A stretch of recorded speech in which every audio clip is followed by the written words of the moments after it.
Hello. Happy Friday. How's it going? Hope y'all are having a good week and a good Friday. I look tired because I am. And if I start wincing, it's because the muscle in my neck is once again pinched, pulled, injured. I don't know, but I'm in pain. I've got a can't really see it. You can kind of see it right here. This is a heat pack that I have literally taped to my back. Hi, Maya. How's it going? Excuse me. I've been... Oh, I thought... Okay. The ad just started. I misinterpreted that timer, or I misread the timer as being, oh, ads just finished. Nope. Ads just started. Whatever. The group chat is popping off. How you doing, Maya? How's it going? What are the words that I'm trying to say? Anyway, yeah, I'm in pain. What's new? What's new? I was hoping that it would be better by now, because this started on Tuesday, but it's not. We're still in the trenches.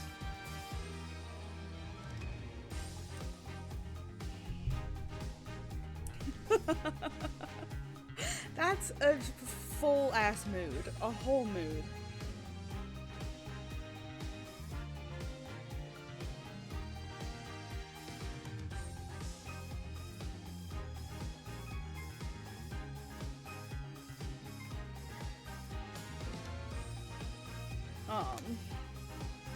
You're expecting to play last night, but then work and stuff got in the way. I get that. I love Stardew. You yearned for the fight. me and the boy started doing a Stardew farm together a couple weeks ago, and he was like doing fishing and I was farming, and it was just me like screaming into the microphone. I forgot how hard the mines are when you're first starting out and you have a bitch ass sword. I was like, oh my god, the amount of moths that were coming for my ass was immeasurable. I felt really bad that I was just screaming, but you know, that's Stardew. Ow.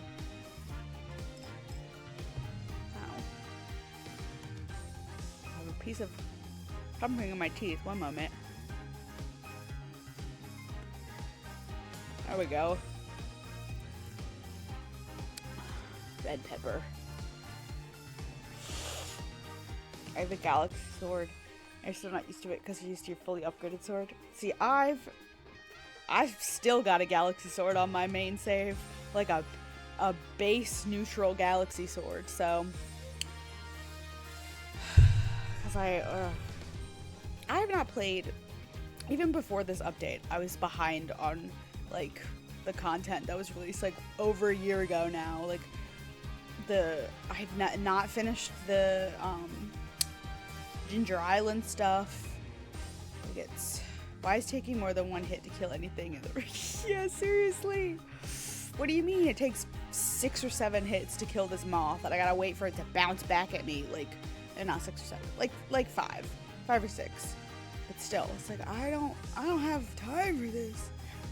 Stardew deep dive after Ace Attorney. Maybe. Oh yeah, the ghosts suck too, because they go flying so far, and you just gotta stand there and wait for them to come back. And it's like, all right, you can pick up the pace. Oh, I do gotta play more of the update. My game just updated with the new patch, which means I gotta go in and update all my mods again. I'm sure. Might play some Stardew on Sunday, maybe. Because I don't think I have any plans on Sunday. I don't know, there's so many games that I need to be playing. Like, I got Stardew. This, at least, like, Ace Attorney, that's a Friday only game. So I don't have to worry about scheduling time around these, because I'm playing them on Friday. But, like, I got Stardew. I want to play that so bad. I got Baldur's Gate. Would love to finish Baldur's Gate one of these days. or at least finish one save of my Baldur's Gate. I've got 2 going. Would love to get to the end of Act 3 eventually. I've got Horizon Forbidden West, which I've been very, very slowly playing because I adore those games, but I gotta do everything. I'm kind of a completionist in those. Horizon Forbidden Dawn was like my second most played game for the longest time. That has been unseated by Baldur's Gate. Hold on, we're gonna have a fun little look-see at my Steam. Welcome.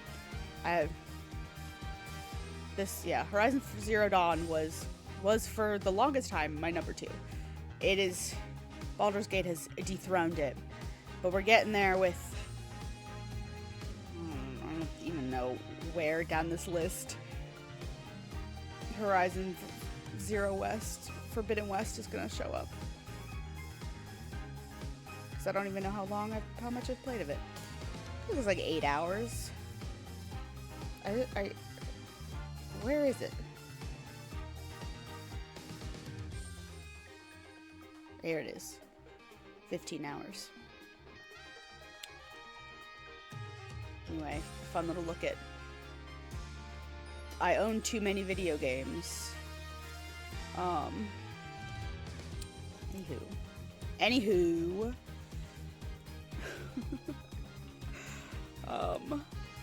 Yeah, too many games to play.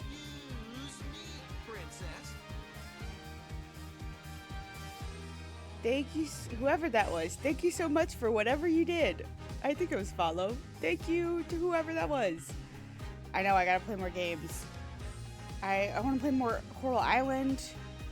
I need to replay Apollo Justice from this trilogy because I haven't played that yet. I've only played like Dual Destinies and Spirit of Justice, obviously. But in my free time, I was gonna replay Apollo Justice. There's too much time. I want to play more Coral Island. I want to play more. I don't even know. Just more in general. Oh god. Oh, Dracula Daily starts in 2 weeks, guys. We love Dracula Daily in this household. This will be our 3rd year running participating. Excuse me. What else was I about to say?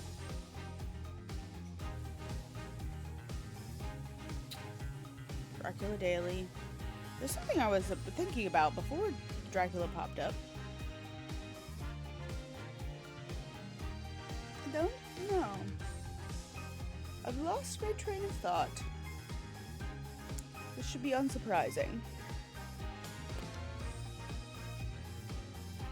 But yeah, video games. Also, the Hades 2,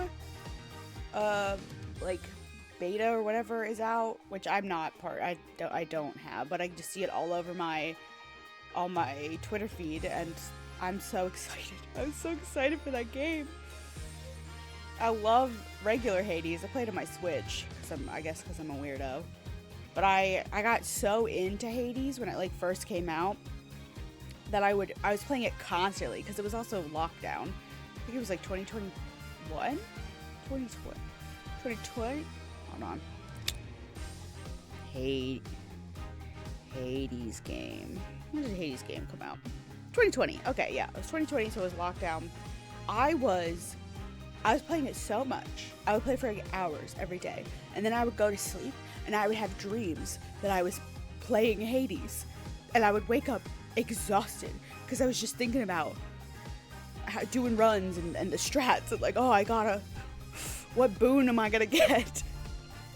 I had to stop playing it for like a whole year because it stressed me out too bad. I've recently picked it up and I'll do like a couple runs here and there. I got decent at it, but it took me a long time to beat my dad the first time. But yeah, I'm excited for Hades 2. Happy Disbarment Day. I don't think I said that out loud. Today is the day where Phoenix Wright was disbarred an adopted Trucy, disbarred and gained a daughter. Lost a career, gained a daughter. And we got Phoenix. And this is 5 years into his disbarment, so there's 2 more left before Apollo comes on the scene. I was like so excited. I have this in my Google Calendar as like a day, an anniversary. And I was like, yeah, it's Phoenix Wright's disbarment day. Woo! And then I wake up this morning and I open Twitter and the first thing I see, they have canceled Ice Adolescence after 7 years of waiting. And I was like, oh, this is my day now, I guess. And then a couple hours later, Watcher announces they're pulling their shit off YouTube and putting it on their own streaming service. And I was like, oh, okay. And so my social media was just those 2 things, literally just like back and forth. One after the other, back and forth, was just posts about both of those. Bitching about Watcher. And utter devastation about Ice Adolescence, which I'm very sad. I'm very sad. I started rewatching Yuri on Ice in mourning. And we're not getting that movie. I can't believe Mappa's fumbled this so hard. Yuri on Ice put them on the goddamn map. And they're not gonna continue with it? Ludicrous. Absolutely insane behavior. Mappa, what the fuck? And those poor animators and producers and writers and voice actors, like, oh my god. Strung along for 7 years. It's a travesty. And I hate it. But that's, yeah, okay. I'll get off my high horse. I'll probably get back on it again when people come in, but for now, I guess we should play more Spirit of Justice. I think this is the case where Blackquill comes back. Our good friend Blackquill. Turn off my display capture. You don't need that. Turnabout Storyteller.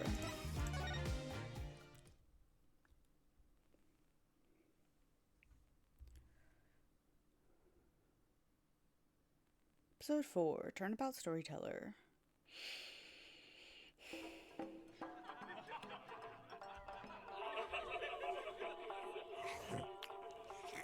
Is that Eldoon? No, okay. 3, 4, 5, 6, 7, 8. What time is it? It's 9, 10, 11. Was he eating invisible noodles? Oh. Okay, not invisible. Shishido's dead? No, do you think he did it? Oh no! If he did, then what do we do? Hey, pull yourself together. Don't worry, I have an idea.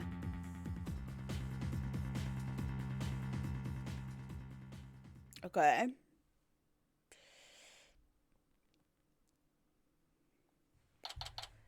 May 13th, 9:45 a.m.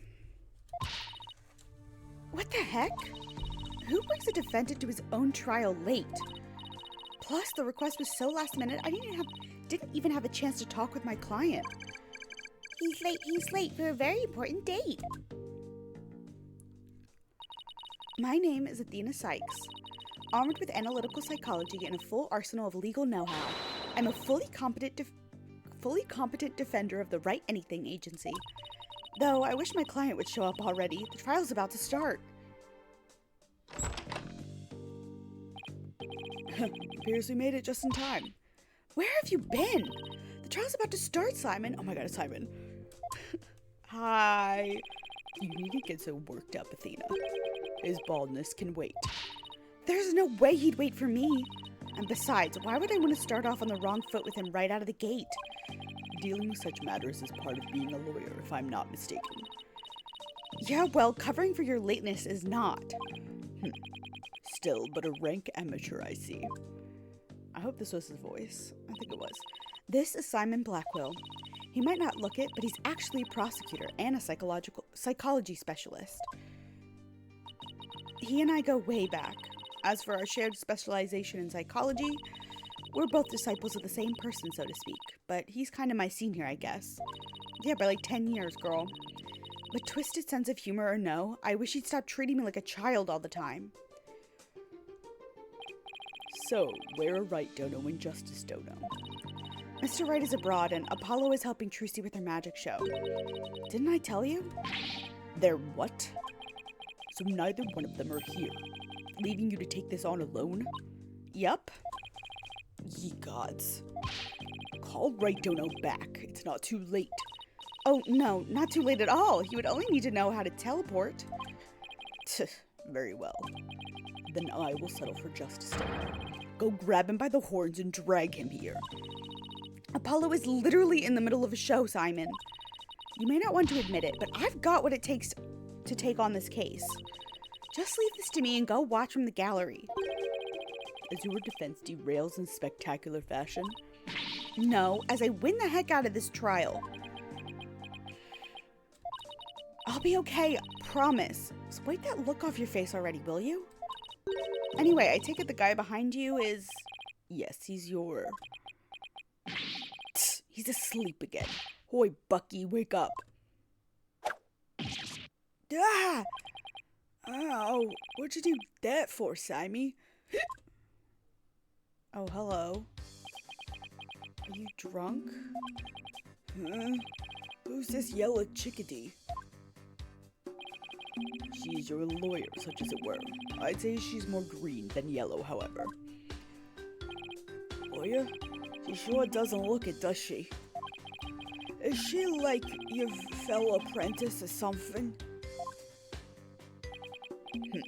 Something like that. I've known her longer than I've known you. You could say we're bound to one another. Oh, okay. Well then. Guess I better call her Ms. Chickadee then. Ooh. Oh, buddy.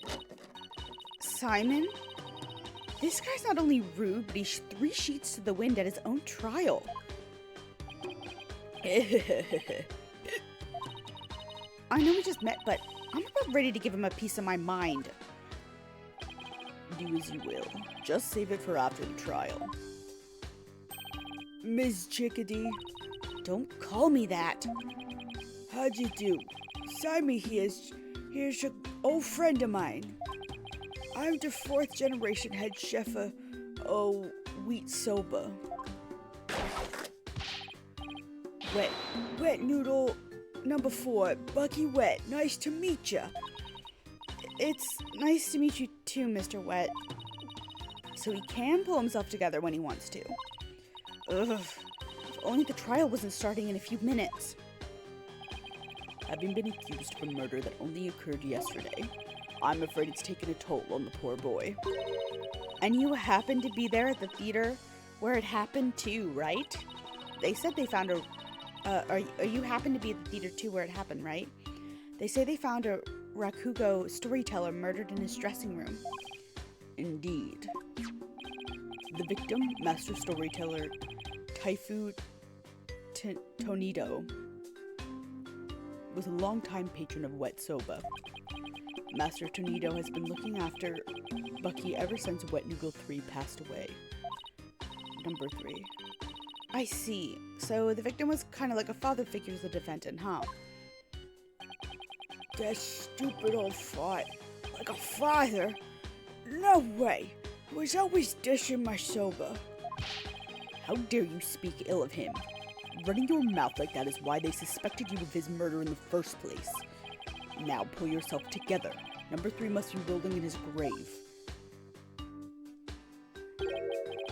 But Simey, the police, none of them believes me. They won't listen to me. Looks like he's still in shock from the whole ordeal. Don't worry, Mr. Wet. Everything's going to be all right.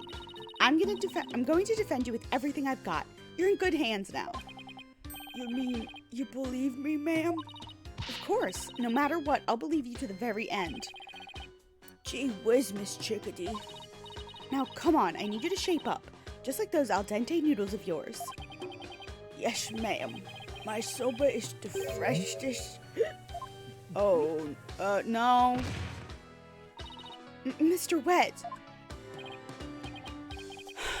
Bucky, you great big pillock. So, exactly how do you know this guy? I was literally just thinking the same thing. I was like, how did Simon Blackquill become acquainted with this man? I used to frequent Wet Soba, and still do, in fact. So I've known him since he was a lad. That's why his father and Master Tanito were always so good to me. I didn't know you liked soba so much, Simon. I wouldn't expect one such as you, who eats meat slapped between slabs of bread, to understand the delicate taste and the subtle textures imparted by buckwheat flour. Simon! What? You're a fucking nerd. Hey, that's rude, but I digress. I'm all about flavor and subtlety and stuff. If I let Wet Soba end like this, I'll never be able to face number 3 or Master Tornado in the next life. Ah, I see. And that's why you came to me. You wanted somebody you could trust. It was never my intention to ask you. I'll show him. I'll show him I can handle it just fine. Well, I believe it's just about time. What? But we haven't even properly discussed the case yet. What's the matter? You look nervous, Athena. Don't tell me you're chickadeeing out. I'm just trembling with excitement of battle, that's all. Off gets, let's do this. Come on, Mr. Wet. Get up off the floor. We've got a case to win. Yes, Miss Chickadee. Gonna do my best. Wet Soba, Wet Soba, Wet Soba, Wet Soba, Wet Soba. Is that your ringtone? Yellow, 2 bowls of noodles. Sorry, sir, no can do. I'm busy at the courthouse. Huh? They hung up. They look like a Game Boy Advanced. Okay, let's do this. He's not going to do it himself. Do himself or his case any favors like this, Simon. Maybe we should let him go get some rest somewhere. Let me rest. Ha! Maybe if I were a lump, a regular dough flour for udon noodles. But I'm fresh like my soba. And don't let no soba dough rest. It's all about the 3 freshes.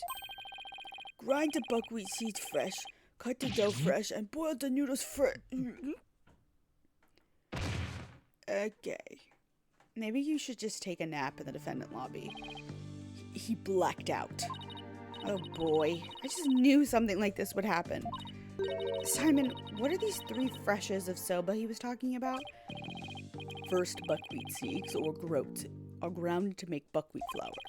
Then, dough made with this flour is cut with a large rectangular knife into noodles. And finally, the buckwheat noodles are boiled. Why does this matter? Each step is done immediately, one after the other, so that the soba is fresh when eaten. Oh, so that's what he meant. I wouldn't want him to make me any soba right now, though, that's for sure. Athena, this is no time for idle chatter. You're going to need to get into the courtroom now. Just remember, as a prosecutor, I will be unable to lend you a hand, so don't expect any help from my quarter. There you go, treating me like I'm incompetent again. For your information, I wasn't planning on asking you for help anyway. Just you wait, Simon. I'll show you. Mr. Wright and Apollo may not be here, but that's all right. I can do this on my own.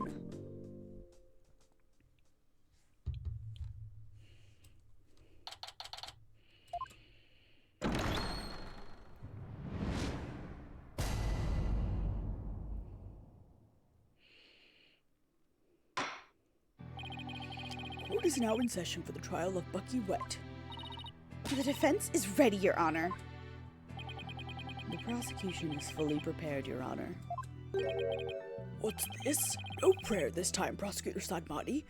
Did Sadmati fly back here? What is he doing? That is correct, Your Honor. To expedite these proceedings, I completed them beforehand in the lobby. How very thoughtful of you. By the way, what brings you back to this country? Chief Prosecutor Edgeworth himself called on me to handle this case. Edgeworth mention! Edgeworth mention! Besides, I have a debt to repay. And though my opponent is yet a callow thing, I have no qualms with sending her down to hell. Objection! If you have a score to settle, it's with Apollo, not me. But more importantly, I am not a callow thing. I'm a qualified and capable attorney. Then what is that yellow attire, if not proof of your immaturity, you small spring chick? Now cease your shrill chirping. How now, Prosecutor Sadmati? She is still only a teenager. Please go easy on her. Great. Now even the judge is giving me the kid treatment. She's like 19. I guess that's technically a teenager, but it's also an adult. Oh! Every time, I'm like, oh, I'm gonna bring my pills over before I start streaming, and then I forget. Every goddamn time.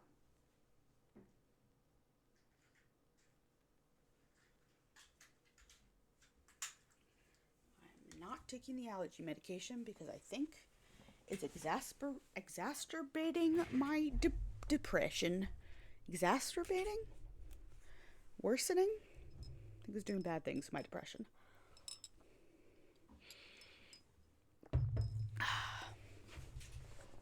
Delicious.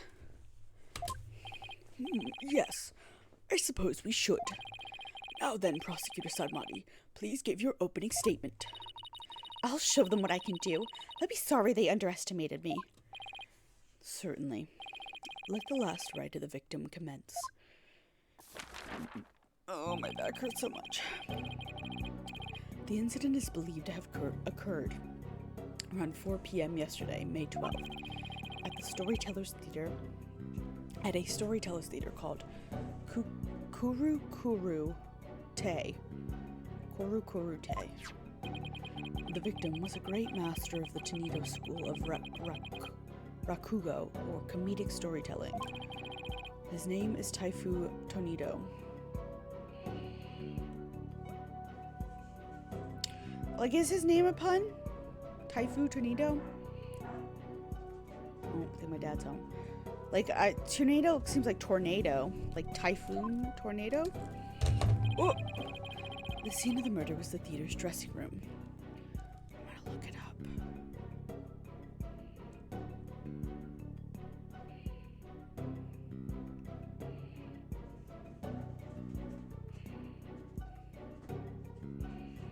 Name. His given name and last name are play on typhoon and tornado respectively. I guessed it right. Big brain over here. The scene of the murder was the theater's dressing room. It is accessible via the staff entrance hallway and has an inner and outer sliding door. Backstage diagram added to the court record.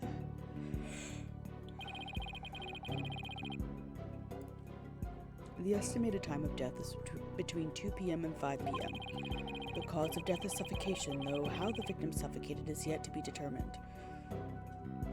There's a lot of shit going on in this room.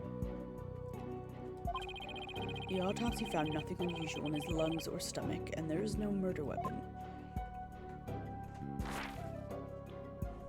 Oh, I'm so sorry. I will now submit the incident report to the court.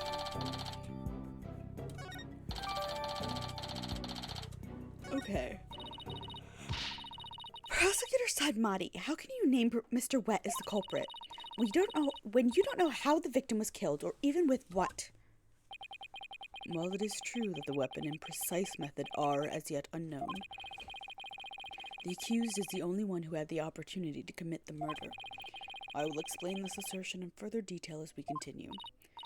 Ugh, I guess this means he has some kind of evidence to present. Now, would the accused care to plead his case? No, he's drunk off his ass. Don't let him say anything. Come to think of it, where is the defendant, Miss Sykes?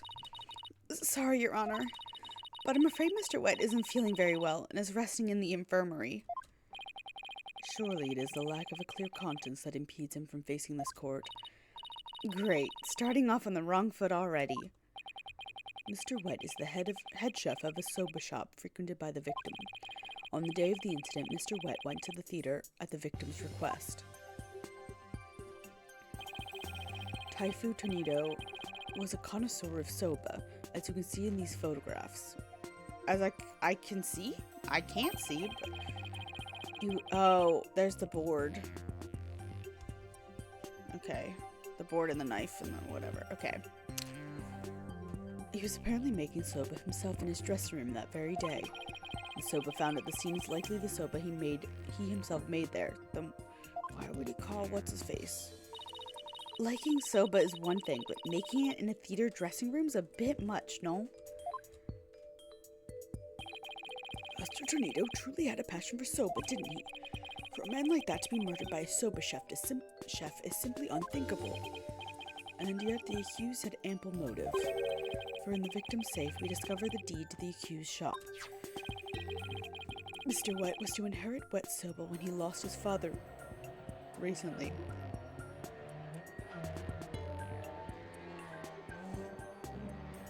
Cool.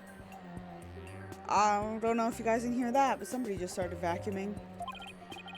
However, it's believed the victim stole the shop's deed during the transfer process. What? Is she just... What is she vacuuming that would be above my head? What section of the... Is she vacuuming the living room, I guess? No. The dining room? I've lost all sense of space of where I am in the house. I say where I am under the house. Kitchen?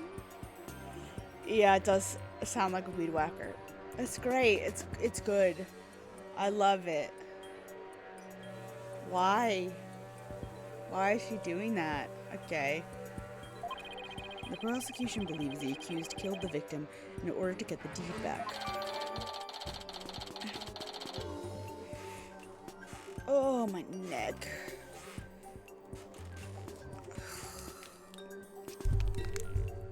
Remind me to not sleep like an asshole tonight. So maybe it can get a little bit better.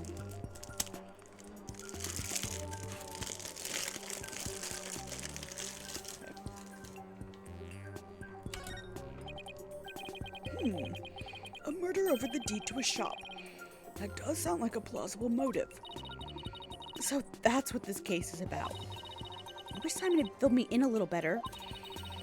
I could have contributed more than just 1,000 buckets of cold sweat if he had. Defense. From your demeanor, I gather you know very little about the details of this case. Well, you see... You were dishonoring the soul of the victim by appearing in the courtroom unprepared. You are an embarrassment to your profession.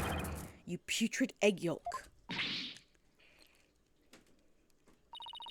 I'm sorry. Apollo's a red pepper, and now I'm an egg yolk? You've only just started and I've already been demoted from spring chick. I'm ready to call my witness, Your Honor. The fact that they just let him insult the defense constantly, the fact that they let all the prosecutors just like relentlessly insult the defense is bananas. Let us listen to the words of one who was present when the crime was discovered. Someone who was there when the victim's body was found? Very well. Witness, please take the stand. How long is this one? You might be just... Oh! Hey, bud. What's up, darling? Okay, this is just a 2-part trial. Maybe if it's not long, we'll, like, start the next case a little bit, or the last trial a little bit. Anyway, witness, please state your name and occupation. Simon Blackquill, prosecutor. Prosecutor Blackquill? You didn't tell me you were going to take the stand. There simply wasn't time. I'm eating orange only Sour Patch Kids. You were wondering. What a shame, Prosecutor Blackquill. Had you shared the damning scene you witnessed beforehand with the defense, we could have moved this trial along and saved the victim's soul that much faster. Damning scene? What in the world did Simon see? Prosecutor Sadmadi, was it? Before I give my testimony, there's something I'd like to confirm. By all means. This case involves Rakugo, a very traditional form of Japanese comedic storytelling. Do you have enough knowledge of this art to form a handle to handle the case competently? Are you implying that I am not qualified for this case? Not yet. I'm simply trying to ascertain your familiarity with the topic.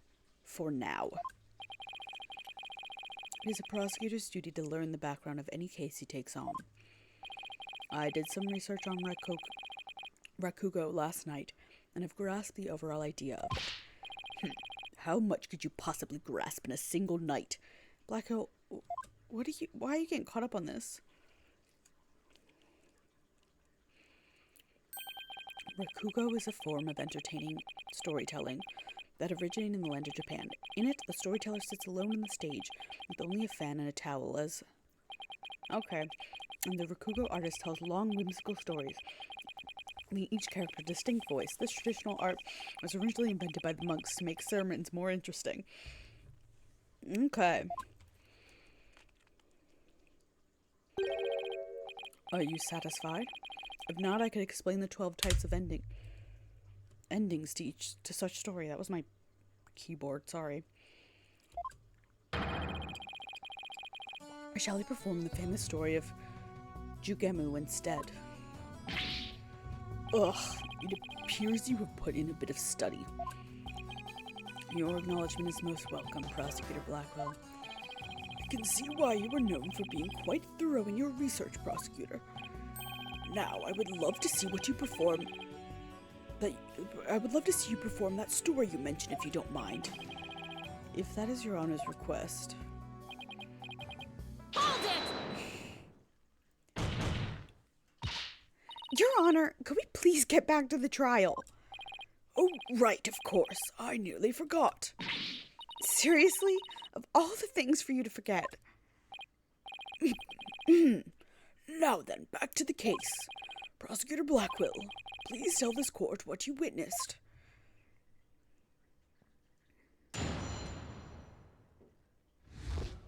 What Simon saw. I went to the theater yesterday and arrived at approximately 4 p.m. I went straight to Master Tanito's dressing room to say hello. Bucky went into the dressing room thereafter, only to come storming out a while later. Master Tanito's junior disciple, Unedo, apparently had entered the room soon after. That's when Unedo discovered Master Tanito's body. Okay. Why don't we think Unedo did it? Now, wait just a minute here, Prosecutor Blackquill. With testimony like that, you're practically accusing Mr. Wet of the crime. All I can do is state what I saw. I can't help how it appears. But a qualified and capable attorney such as you should be able to dispatch with it, right? Well, yeah, duh. All right. I guess I'd better start by getting all the info out of him that I can.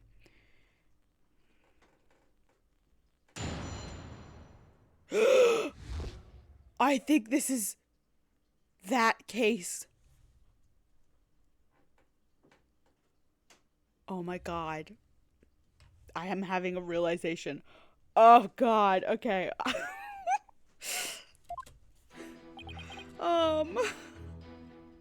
Sorry. just gonna press everything. Prosecutor Blackquill, what did you go to the theater for in the first place? I went because I had received an invitation from Master Tanito. Here, see for yourself. It was a special show commemorating his junior disciple Unedo's promotion. It was also an occasion to announce the boy's succession to the stage name of Unedo II. So what exactly does it mean to succeed to a stage name? You really don't know, do you? No, Blackquill, I don't. In the performing arts, a name succession is when an artist inherits a predecessor's name. I see. So there was another Unido Rakugo artist before, and this disciple succeeded him, huh? And what exactly did your invitation say?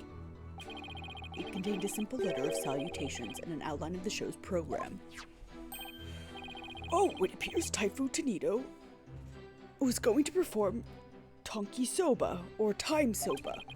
He's famous for his masterful pantomime of eating soba using only his fan as a prop. And Unido was to perform Soba Se, or rather Soba Glutton, a soba-themed show, I see. Ow.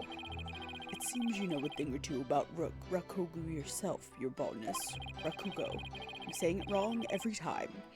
The first to perform was the senior disciple, Geru, followed by Unido, and lastly Master Tonido. Invitation added. Okay. I see. So that's why you happened to be at the Storytellers Theater yesterday. Can I read it? Simple greeting, run of the show. Okay. So what happened after you arrived? Hold it! And how did Master Tonito appear when you said hello to him? I went with the intention of greeting him, but ultimately we didn't actually meet. You didn't see him? Why not? Geru escorted me to the dressing room, but we heard the sound of Rakugo being performed from within. Thinking the master was rehearsing, we decided to wait in the hall until he was done. You heard Rakugo being performed in the dressing room? Yes, not just me, but Geru as well. In other words, you can confirm that the victim was still alive at around 4 p.m. Correct. I couldn't hear him clearly through the doors, but I'm sure it was Master Tonito. I could tell because it was the time sober routine being performed in there. So that means the victim was killed sometime after that. If he was pantomiming the soba, which we saw in the flashback, or in the animation. I think that they added the soba under his head as like an evidence thing. The actual killer. Like they stuck his head in it. Which is sad to think about. Hold it! Please tell us in detail how Mr. Wet appeared at the time. Geru and I were waiting in the hallway for Master Tonito to finish practicing, when Bucky appeared and entered the dressing room with his things. What happened after that? We heard what sounded like Bucky shouting inside the room. About 10 minutes later, Bucky came back out of the dressing room looking rather irate. This is most likely when the murder was committed. The victim was an elderly man. It would have been entirely possible to kill him within the span of 10 minutes. I feel like it's possible to kill anybody within a span of 10 minutes if you try hard enough. I better come up with some kind of counter-argument and fast. Hold it! What do you mean by apparently? Didn't you see him go in? No, I couldn't. I wasn't able to see the dressing room door from where I was standing at the time. But Geru was right in front of it, so I'm sure she saw it all. I see.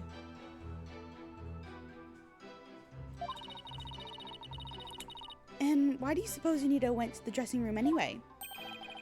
He just finished his routine, so he was making a courtesy call. A disciple is to pay their master respect right before and after each performance. And all disciples are expected to do this?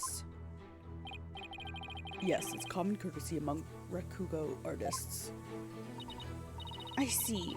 Could you tell us what happened after Unido? Uendo? I'm saying I think it's Uendo. Like innuendo? Uendo went into the dressing room? Certainly. Hold it! And how did Uendo act at the time? After Uendo had been in the dressing room for 2 or 3 minutes, we heard a scream from inside the room, and Uendo came flying out. Did you hear any signs of a struggle at that time? No, just Uendo's woeful scream. I see. 2 or 3 minutes is a long time to be in there with a dead body without realizing it's a dead body. Well done, Prosecutor Blackquill. Your testimony has given us quite a glimpse into the sequence of events. Thank you, Prosecutor Blackquill. And now, please allow me to summarize your testimony. Okay. While Prosecutor Blackquill and Garu were in the hallway waiting for Master Tonito, the accused came along and entered the dressing room with some item in tow. There's a dog. Okay. Okay, whatever. He was heard shouting for a time inside the dressing room, and about 10 minutes later he came back out of the room, seeming rather angry. A short time after the accused had come and gone, Uendo Tonito came into the room. A few minutes later, after having discovered the victim's body, Uendo gave a scream and came running out into the hallway from within.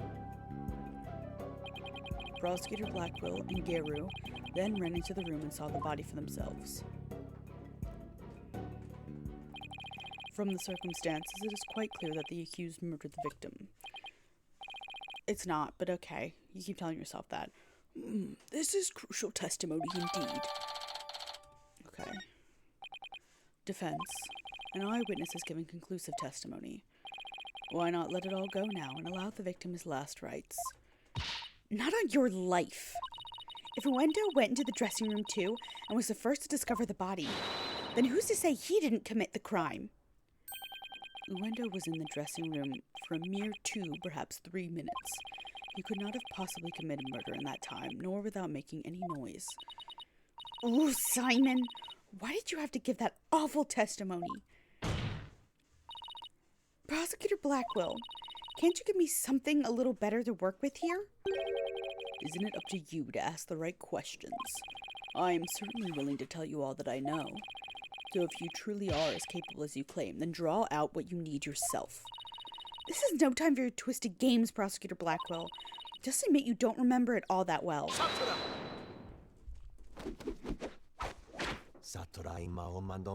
We're breaking this out real early.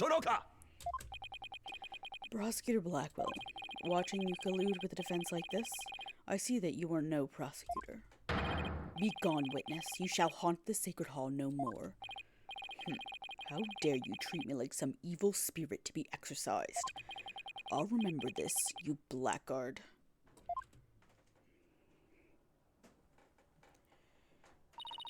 Don't worry, Prosecutor Blackquill. I've got this. Would I have my way, he would not be the only one here to step down. You half-boiled putrid egg yolk. Ew, I object to the notion that I'm a gooey, smelly mess. Prosecutor Blackwell's testimony was like the lowly opening act of a Rakugo show. He may hold the title of prosecutor, but this time he stood on the side of the defense. To restore balance to this trial, I would like to present an actual witness for the prosecution. And who is this witness? The person who was with Prosecutor Blackquill when the body was discovered. She is another entertainer of the Tonito School, Miss Garu Tonito. Yeah, it's her! Oh my god, I've heard so much about this woman.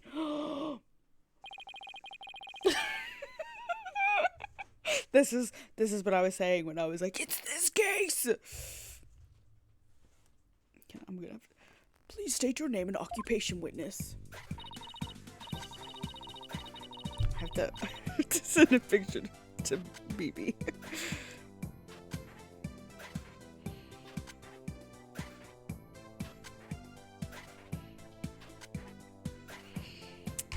Hello everyone, I'm here to represent the Tonito School with a twisty twist.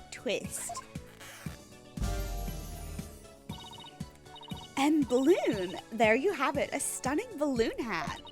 It's me, the balloon artist you all know and love, Garu Tonito. Just call me Garu, sweetie. 1, 2, balloon! Jesus Christ. What a way to capture your audience's attention! I dare say I can't take my eyes off those balloons! Judge!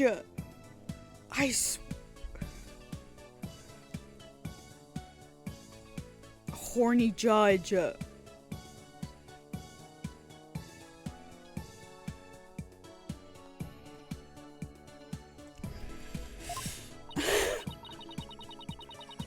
Please tell me you're talking about the hat, Your Honor. Oh, Mr. Judgy, I'm so glad you liked my performance. Would you consider joining my fan club? Pretty please. Oh, absolutely. And please save your fanboying for after the trial, Your Honor. Anyway, Giru, I can't help but notice you seem awfully cheerful for having just lost your master. Well, of course I'm sad, but Shisha would scold me if I didn't put on a big smile. Never show sadness. Smile, smile, smile with a twisty twist twist. And Balloon, there you have it. What gorgeous cake. I see. I guess an entertainer's gotta do what an entertainer's gotta do. Her balloon art's worse than a Rorschach test. All I saw was a severed monster head. Garo, you're obviously a balloon artist. So how did you come to be a member of the Rakugo school? Well, my late father, that is, was a Rakugo artist, you see. So I joined the tornado school to be just like my daddy someday. I see. My father and I owe so much to Shisho, our master. But that Bucky wet. Oh, how could he? I want to see him pay for what he's done as quickly as possible. Your distress is entirely understandable. My condolences for your loss.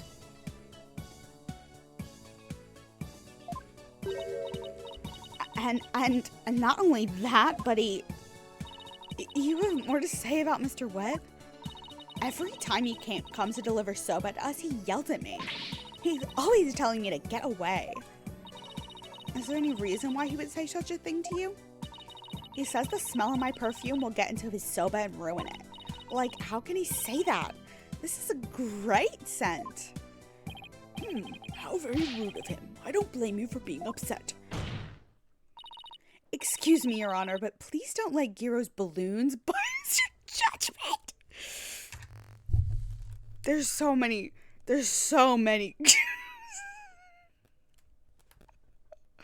Oh my god.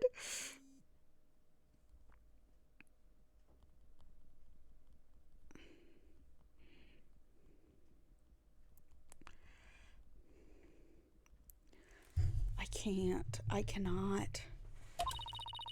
Mr. White hasn't been proven guilty yet, remember? It'll be interesting to see how long that fire of yours will last, Defense. Now then, Giru, please share the truth with this court. Yes, Giru, your testimony, please. God, here she is.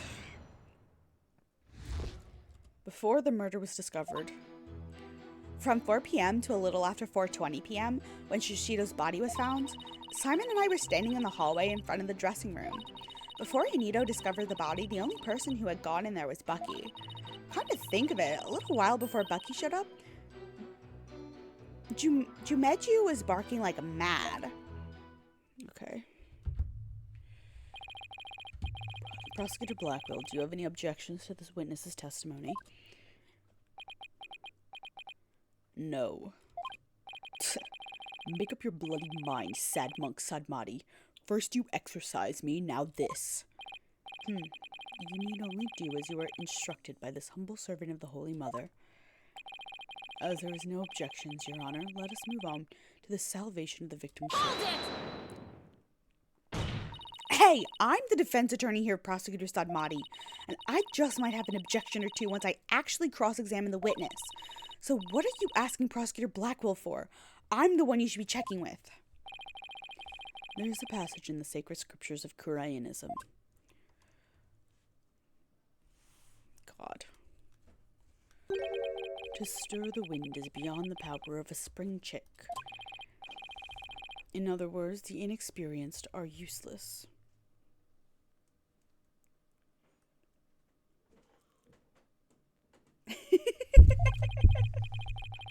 Maya.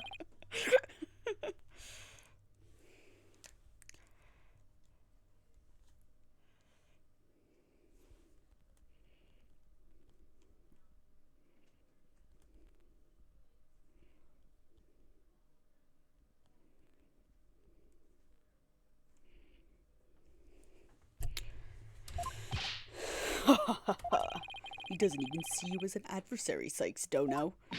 Well, I won't let either one of you insult me. I'll show you I'm no inexperienced spring chick. Your Honor, I'm ready to cross-examine the witness. I hope you can make Prosecutor Sadmati see you as a worthy adversary, Miss Sykes. I'll allow your cross-examination, so you better strike while the iron is hot. You better allow it. I'm legally allowed to have it. Alright. In the hallway. Hold it! Jimeju? I said that so wrong. That's my doggy. I keep him at the theater. Let's see. With a twisty twist. Oh my god. And Bloon. There you have it, my cute little Jumegu. Jumegu? Yumeju? No. He's kind of creepy looking. Oh, but he's a really, really good boy. And why was Jimeju barking? Do you think it's because he saw someone suspicious? If so, then we have a new suspect in this case.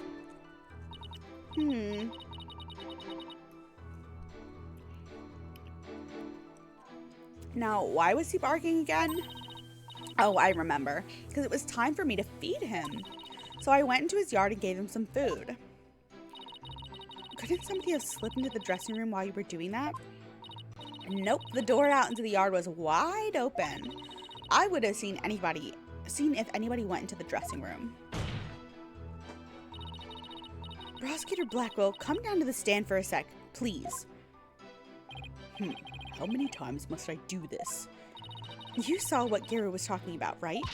So why didn't you mention it before? I can't be expected to remember every minute detail.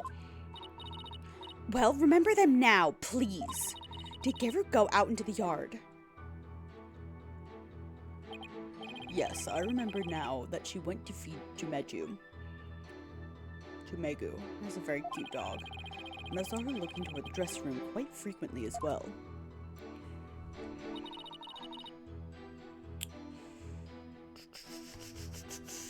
Do you recall anything else? It looked as though she was feeding the dog a great quantity of dumplings or something. Jumegu couldn't finish them all, so we buried the rest in a corner of the yard. That's about all I can remember. You're feeding your dog dumplings? Looks like Gary was telling the truth. Your Honor, I'd like Gary's last statement added to her testimony. As you wish, defense. Alright, what am I presenting this?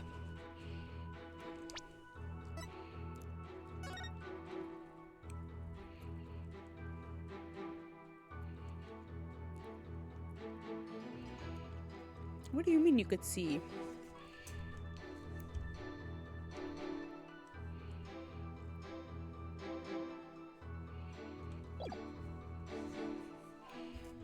Objection! So you were able to keep an eye on the dressing room while you were out in the yard. Is that correct? That's right. The door out into the yard was wide open. Sorry, but that makes zero sense. Take a look at this diagram of the backstage area. There's a clear contradiction between this diagram and the witness's testimony. Oh? I'm afraid I don't understand, Miss Sykes. Please point out what contradicts the witness's testimony. Oh, God. Who's texting me?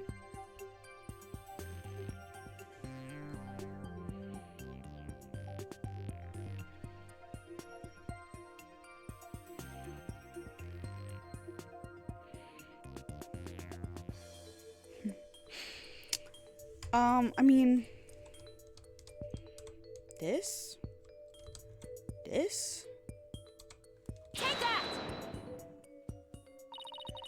Gary was in the yard near the doghouse. Prosecutor Blackquill even saw her there. And while she was out there, the door to the yard had been left open. Oh, I see. Yes, if the door to the yard was wide open, as Garo said, it would have blocked her view, making it impossible for her to see the dressing room. What? No way!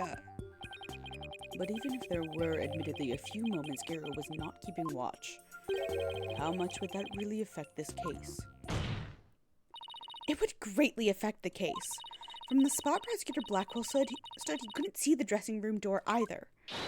Anyone could have entered the dressing room during that time without being seen.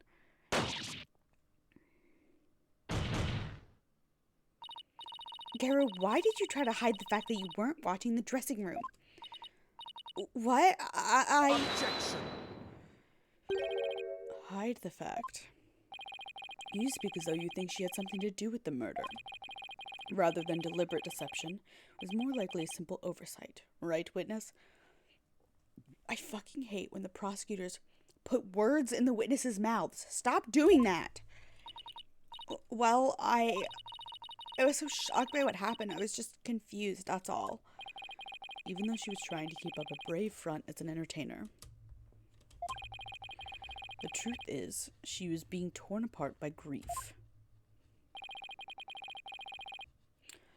For her mind to be in turmoil is hardly unexpected. Yes, it must be very difficult indeed. Sorry. Everything hurts. To a disciple, one's master is akin to a real parent. Surely her shock was immense. The way this lawyer tried to pin the blame on this poor soul at the first opportunity. All I can say is defense attorneys are heartless creatures indeed. But that wasn't what I was trying to do. It is beyond your comprehension. Is it beyond your comprehension, defense? Your unskilled argument is scaring this witness even further.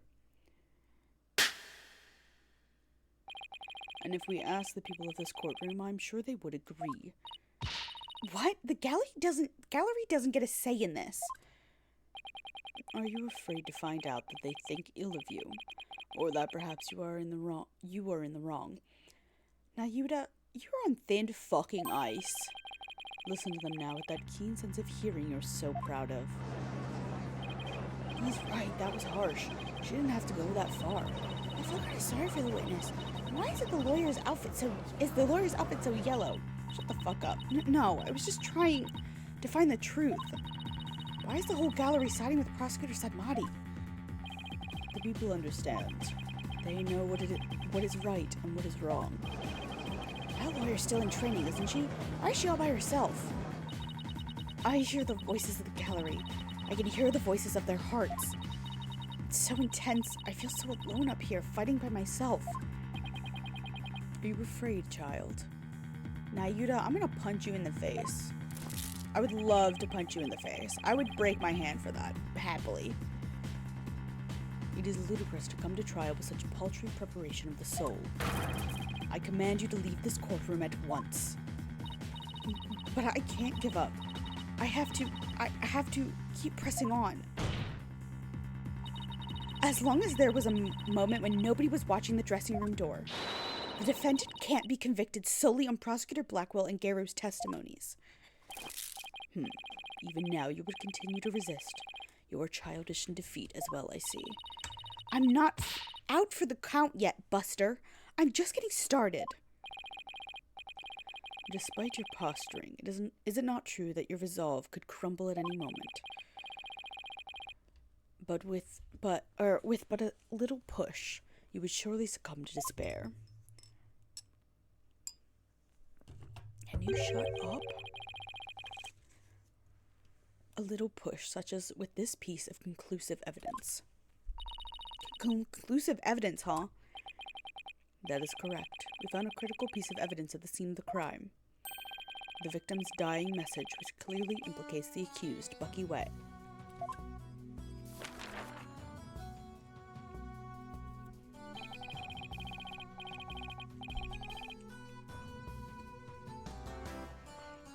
Look at these Japanese playing cards, known as karuta, lined up on the table. These special English version karuta cards spell out a message. That message, wet number 4. Wet number 4? You mean wet noodle? No, they don't spell that out because the blood pattern is wrong.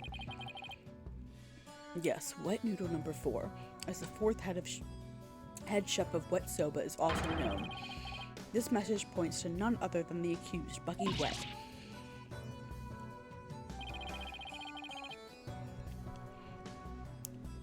That makes perfect sense, doesn't it? Wow, great job, Mr. Prosecutor. Oh no, this is really, really bad. What do I do? What do I do? It's obviously false.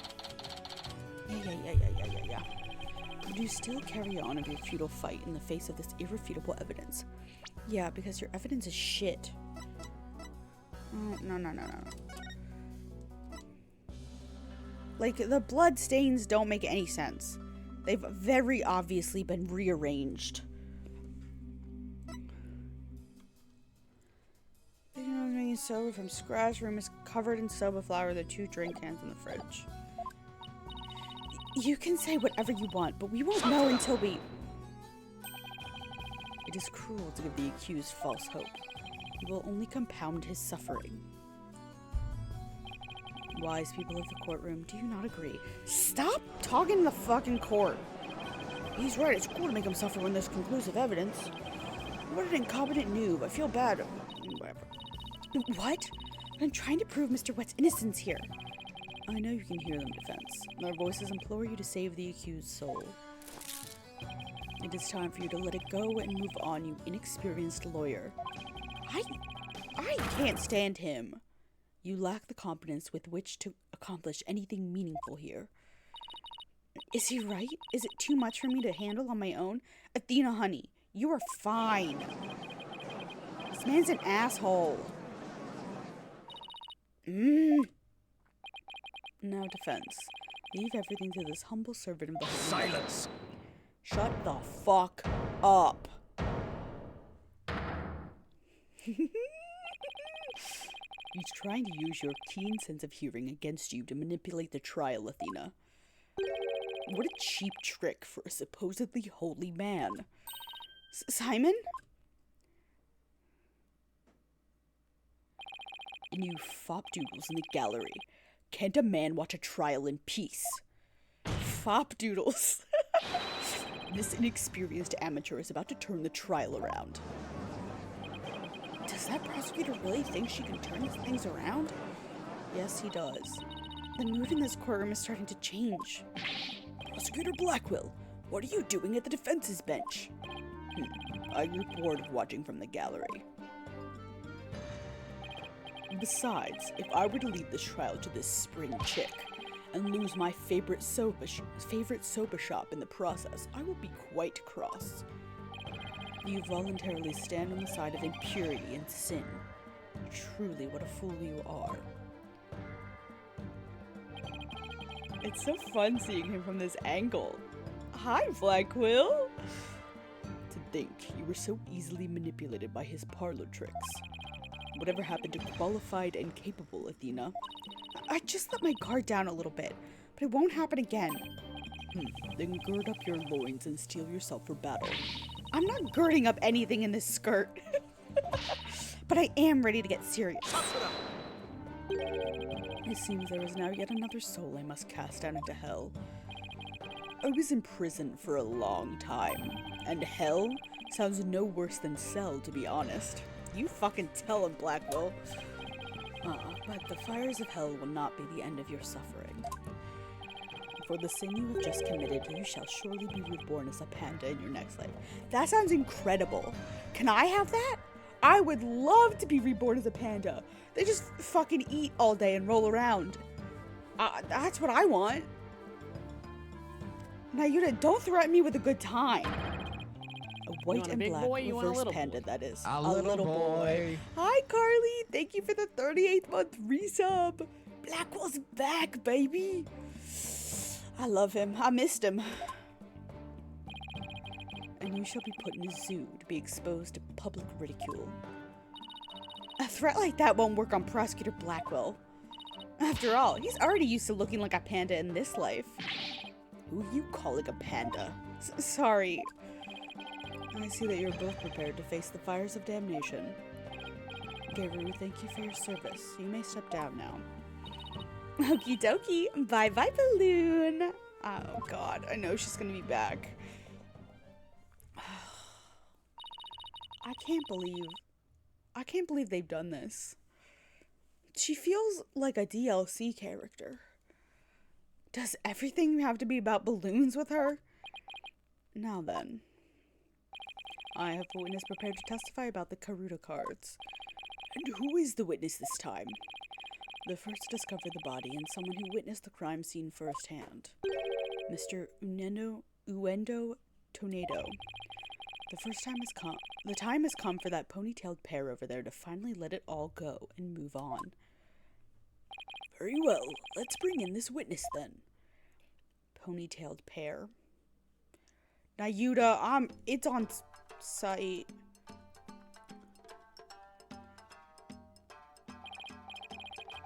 Witness, please state your name and occupation. I am the Rakugo storyteller, Unedo Tornado. Even if my performance isn't worth watching, I will certainly watch my words.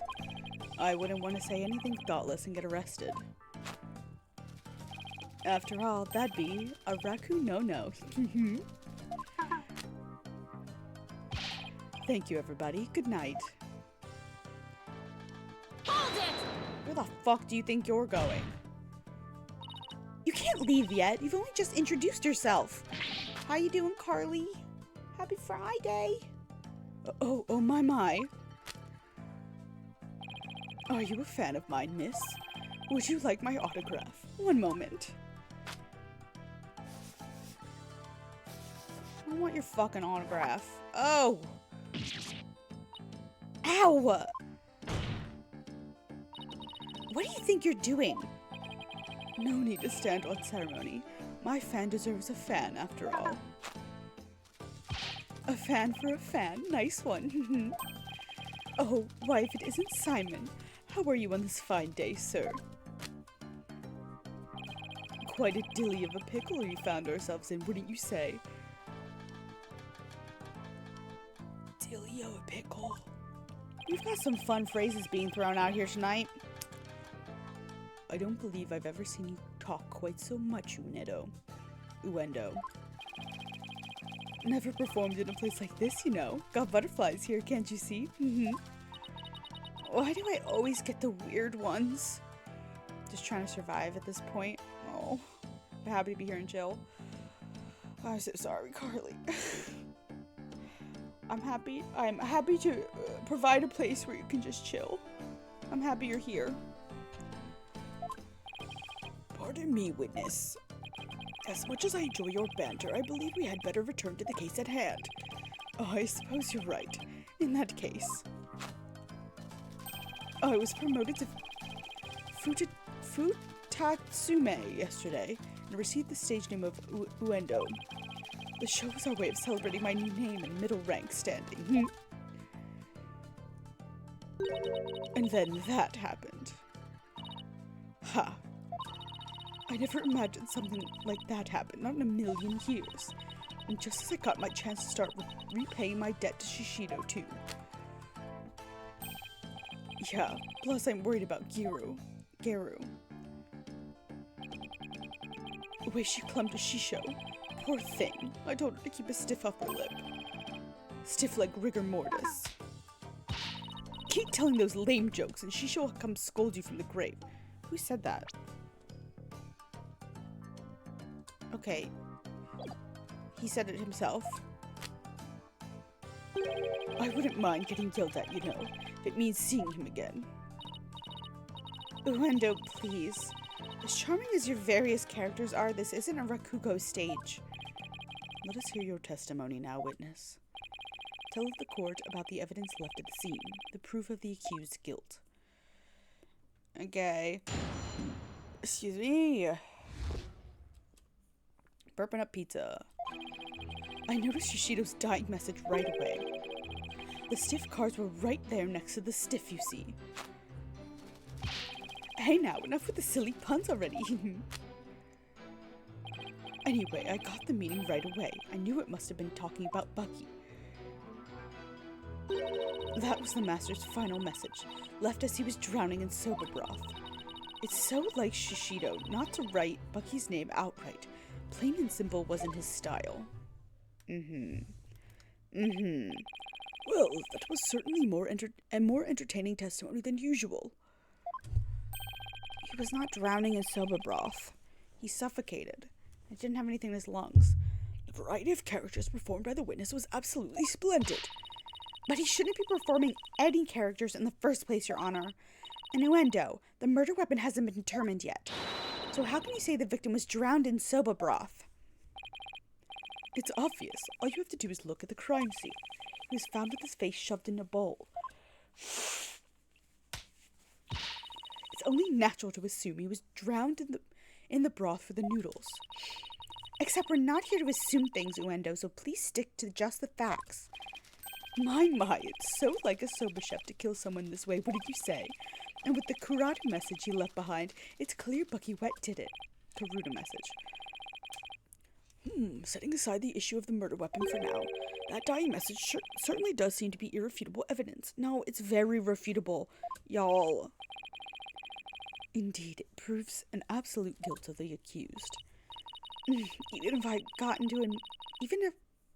I've got to admit, I can't see how the message can mean anything else. The message is fake. The message is fake.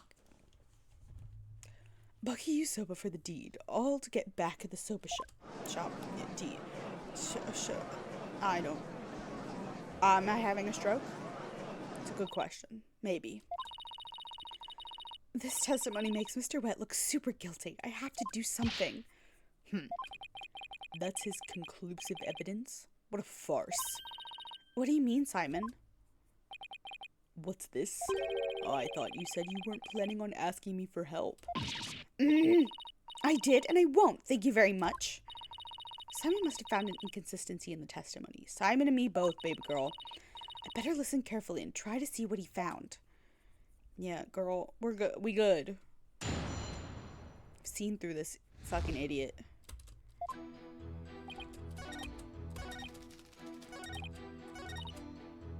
No message left. He was drowning in soba broth.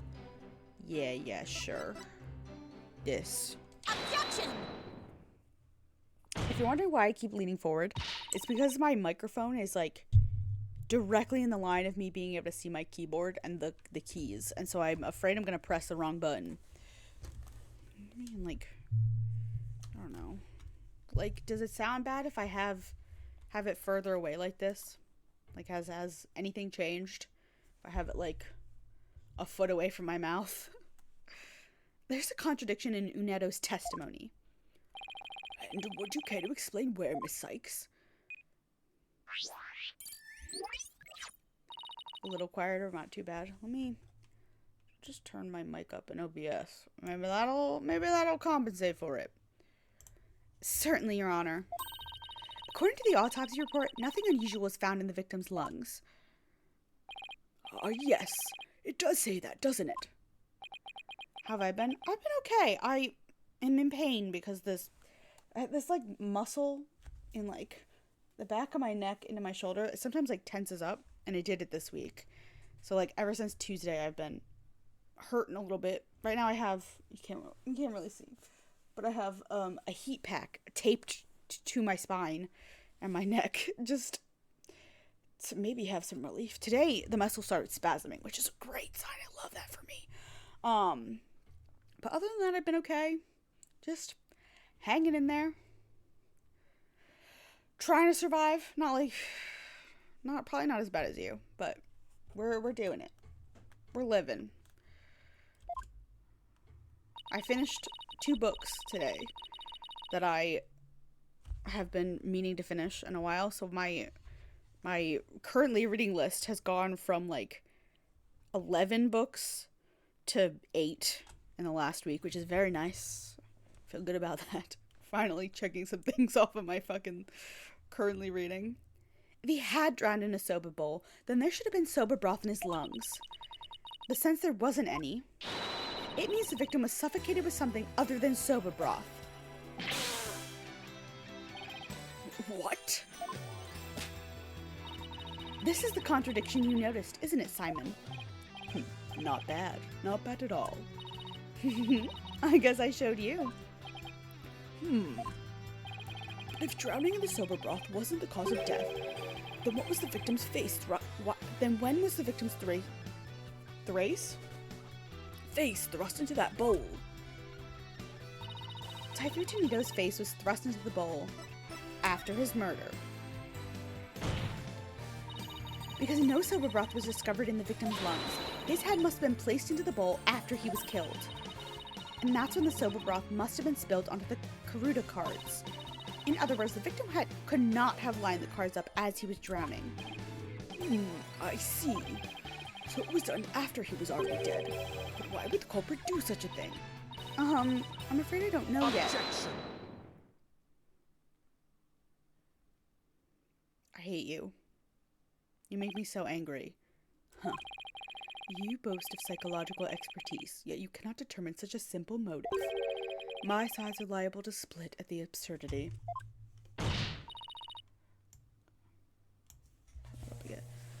What? And I suppose you know why? Of course. Desecrating the body in that manner indicates a strong sense of enmity on the part of the perpetrator. Yes, that does make sense. Gotta go. Have a good night, Carly. Have a good night, Maya. Enjoy your night out. See you later. It certainly paints a clear picture of the culprit's intense feelings toward the victim. Feelings of resentment over the theft of the soba shop's deed, no doubt. Just great. Now the judge has an even more unfavorable impression of Buffy. Silence! Emo night? Hell yeah. Enjoy. Go to the marching band. That was not a comprehensible sentence. I don't even remember what the name of that song is. The Black Parade? No. Yeah. Okay, I was right. Thank you, Carly. Is that emo? I don't even know that that's emo. Go to the marching band. Oh no, something's wrong with me. I'm incomprehensible. Bye, Maya. Must you come undone at every juncture? If the culprit had enough time to set up Master Tonito's body, do you think they would have honestly failed to notice the dying message? Good point. The cards were right in front of his body after all. Rationally speaking, there's no way the culprit would have missed that, huh? Objection! This is why I say 5 before I actually need to leave. Because I'm liable to say something incredibly stupid.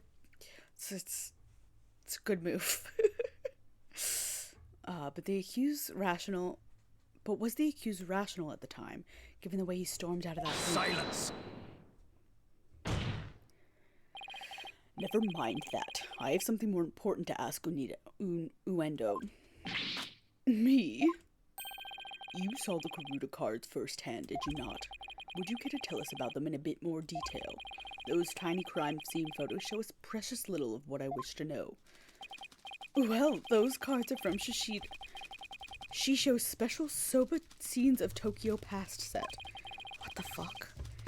Each card is related in some way to Soba. Oh. Okay, sorry. Everything hurts. Spare me the history lesson. Just tell me how the cards looked at the scene, and no more. Well, there was soba broth spilled all over them. That's not much help, I'm afraid. Prosecutor Sadmati, do you have a photo that shows the cards more clearly? I do. Please accept this meager offering, Your Honor. Have I ever had a concussion? I have not. Wavy hound equipment, traditional nostalgic. Ouch. Oh, I'm that card right in the middle. That's me. Oh my god, that's like exactly where I have pain too. 4. Oh my, what delightful looking cards. How did they put a picture of me in this game? Well, well. Tearing prosecutor Sad Monk's conclusive evidence apart should be a breeze with this. Huh? Tell me you haven't noticed. Blackquill, I noticed a long time ago. Didn't even worry, sweet boy. Don't be silly. Of course I have. Not noticed anything, but I can't exactly say that now, can I? Baby girl, I got you. Miss Sykes, do you really see a problem with the prosecution's claim about these cards? Let me see if I can figure out where these actually belong. E is in the right place.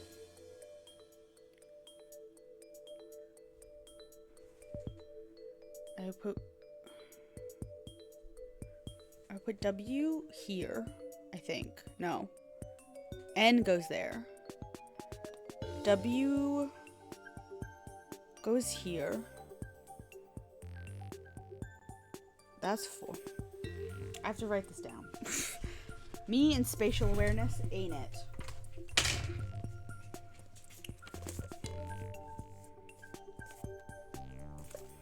Okay. E's in the correct place. 1, 2, 3, 4. 1, 2, 3. E is in the right place.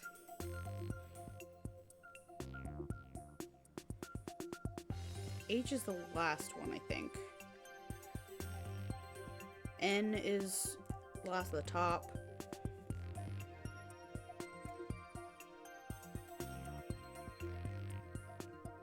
O is the first one. Then I think it's W.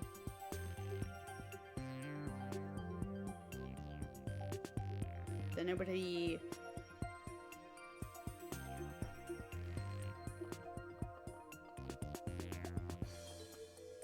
T is third to last, and then 4. O in 4th. O in 4th?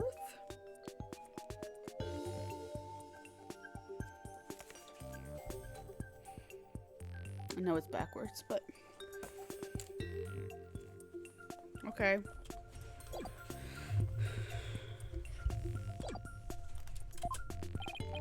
Well, go on then. Alright. It's do or die. All I have to do is study the picture and...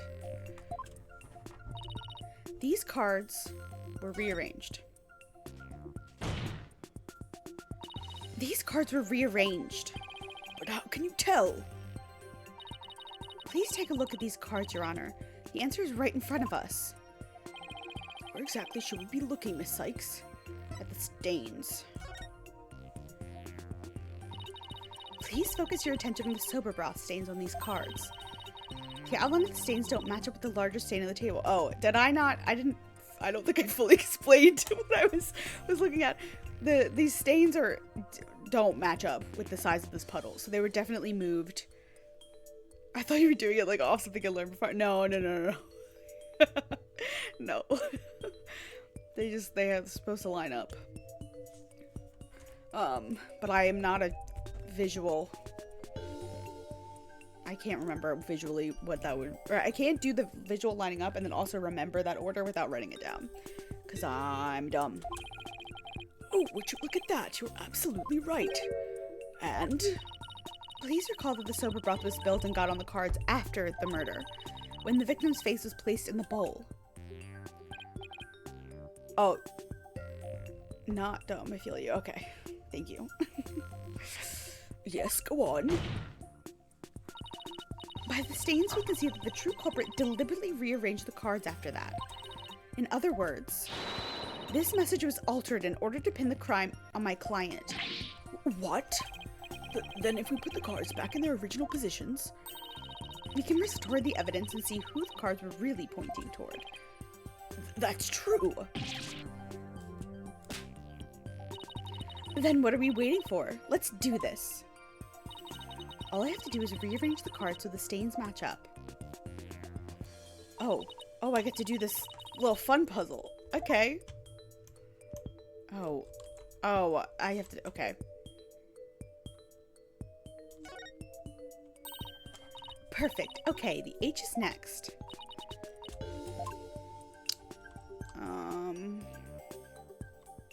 This one. Nope.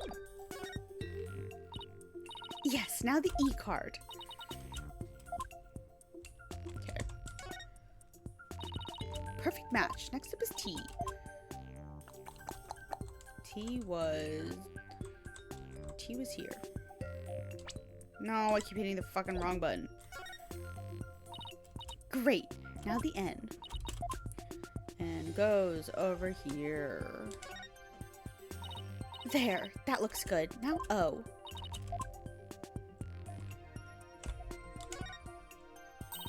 Nice. Last card is 4. Take that! Oh, you thought I meant 0 and 4 like a score. I gotcha. So the message wet number 4 was originally supposed to say Owen 4th. And this original message is our clue to the identity of the true culprit. What? That indignant look on Prosecutor Sad Monk's face is positively priceless. This is absurd. So it was originally Owen 4th? It wasn't wet number 4? Maybe the lawyer is smarter than we thought. Leave my girl Athena alone. Order in the court. Well, I never would have imagined that there was more to these cards than meets the eye. So now that that's settled, what does this Owen 4th mean? Wait, am I...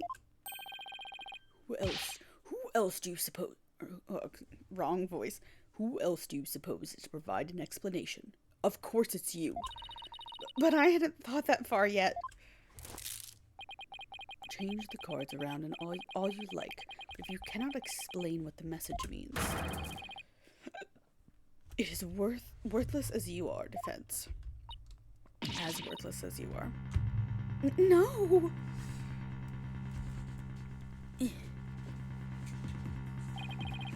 And so the spring chick that fancies itself a graceful swan is brought back down to earth.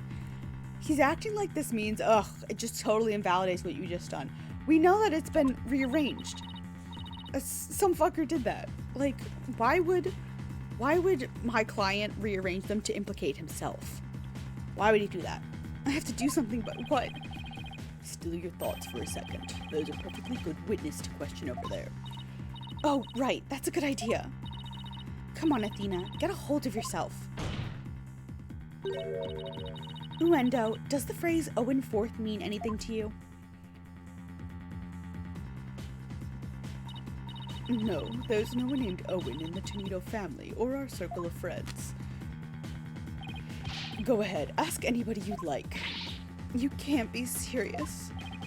Having rummaged through your empty mind, I see you have, as expected, turned up nothing. Silence! Shut the fuck up. I'm afraid I have no idea who the devil this Owen 4th is either. But the fact remains that the cards were rearranged to pin the blame on Mr. Wet. That in itself proves the defendant isn't the real culprit.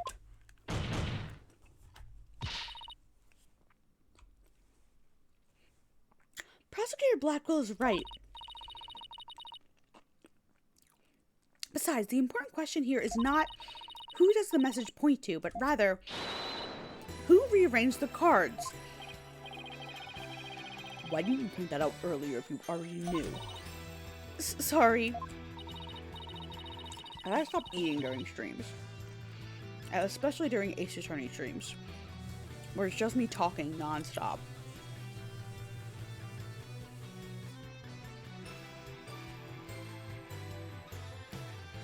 In any case, there were 2 opportunities for someone to rearrange the cards. The first one was when Mr. Wet entered the dressing room, and the second was when Uendo discovered the body. Are you accusing me of rearranging the cards? Me, who came to testify out of the goodness of my heart. Well, you didn't exactly come running out screaming straight away, did you? Even a mere 2 or 3 minutes is more than enough to get up to some devilry.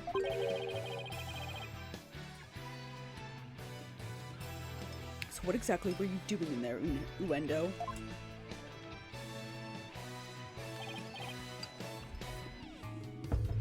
I've got candy stuck in my tea. Put down the tea and spit out your answer. Mr. Prosecutor, what's a guy supposed to do at a time like this?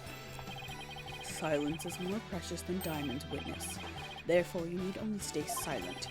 The defense is devious. They are waiting for you to make a slip of the tongue. Oh, I see. So that's what they're after, is it? In that case, Your Honor, I've decided to not say another word. Very good. After all, your right to remain silent is protected by law. Well, Prosecutor Blackquill, any other brilliant ideas you'd like to share?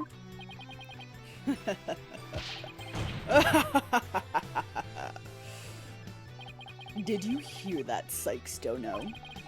A Rakugo artist who's afraid to speak. Who's ever heard of such a thing? Are you trying to taunt him into talking? Such a petty trick will never work. That's right, I'm not going to fall for it. I'm only asking to hear your story. Besides, is it not your job to tell your tales as if there is an audience to listen? Even so, I have the right to refuse to answer. The more you keep quiet, the more you want you to talk. That's simple human nature. Isn't that right, people of the gallery? Oh yeah! Turn his stupid trick against him! I'm gonna punch Nayuta in the fucking face. Yudi, it's on sight! Even with this wonderful audience in front of you, you still refuse to talk? If so, then perhaps you chose the wrong line of work, my friend. I love Blackquill. Are you saying I should quit? Because I'm not afraid to speak my mind, I'll have you know. Oh no, never mind what I just said. It is scary to talk. It's absolutely terrifying. Look at the masks. He kind of looks like that dinosaur in Jurassic Park with the frills. Looks a little bit like that. But no, as a Rakugo artist, I must talk. If I don't, how can I ever show my face on stage again? Your Honor, I'm ready to testify. He did it. He managed to convince Uendo with his power of suggestion technique. Bully for you, Uendo. That's as a real Rakugo artist should be. All right. If the witness wishes to testify, then by all means, please do. To be turned by such an obvious ploy. What a man of weak spirit. Yudi, you got another thing coming going up against Blackquill. He's the king of manipulation. After my performance, I went to visit Shisho. I called to him from outside the room, but he didn't reply. When I entered the dressing room, I saw Shisho slumped over the table, motionless. Okay. From what I can tell, there is no need to appear, there do not appear to be any inconsistencies in the testimony. Of course there aren't any, because I'm not trying to hide anything. You sure about that? Prosecutor Sanmati is right. I don't see any inconsistencies either. But I did pick up on some faint discord in Uendo's heart. Ponder all you would like, defense, but it is pointless. Your Honor, I believe there is no need for further deliberation. Shut the fuck up, Yuta! I disagree, Your Honor. I detected discord in the voice of the witness's heart. That's a clear indication that Uendo is facing some sort of inner turmoil. Are you saying what I think you're saying, Miss Sykes? Yes, Your Honor. The defense would like to conduct a quick therapy session on this witness. Objection!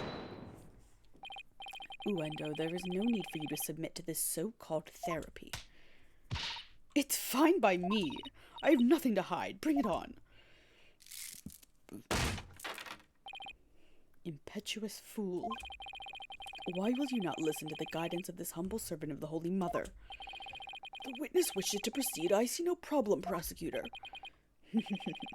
In one ear, out the other.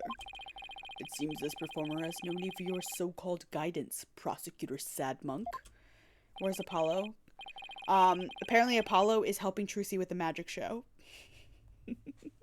She was absolutely, at the beginning of this, standing in the defense lobby going, why am I alone? I don't know what's going on. Nobody's fucking told me anything.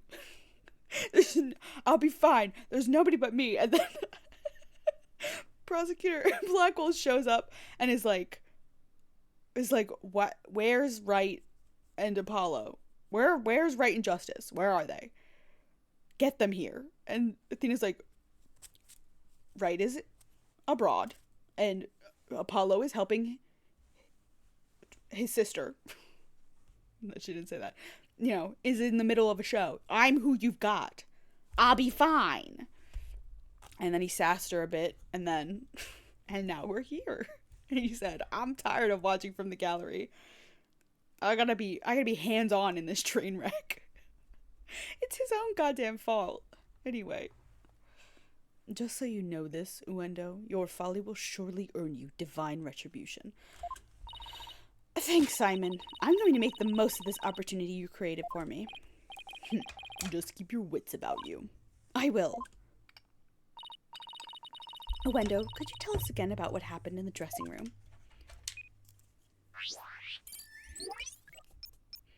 Is Blackquill the defendant? No.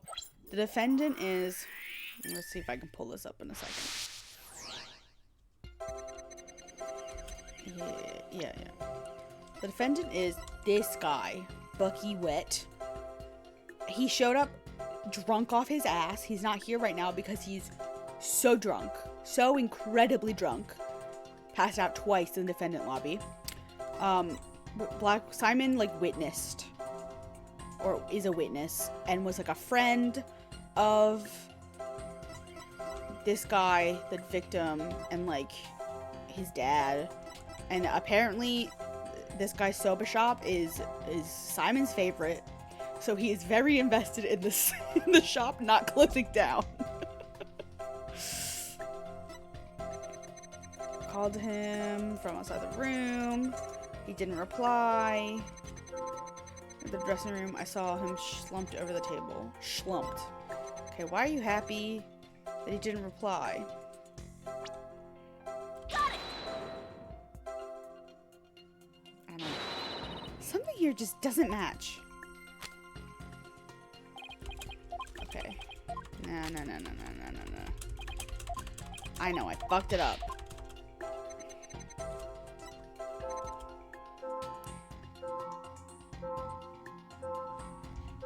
Is it that he was already sad? Or maybe he's not surprised?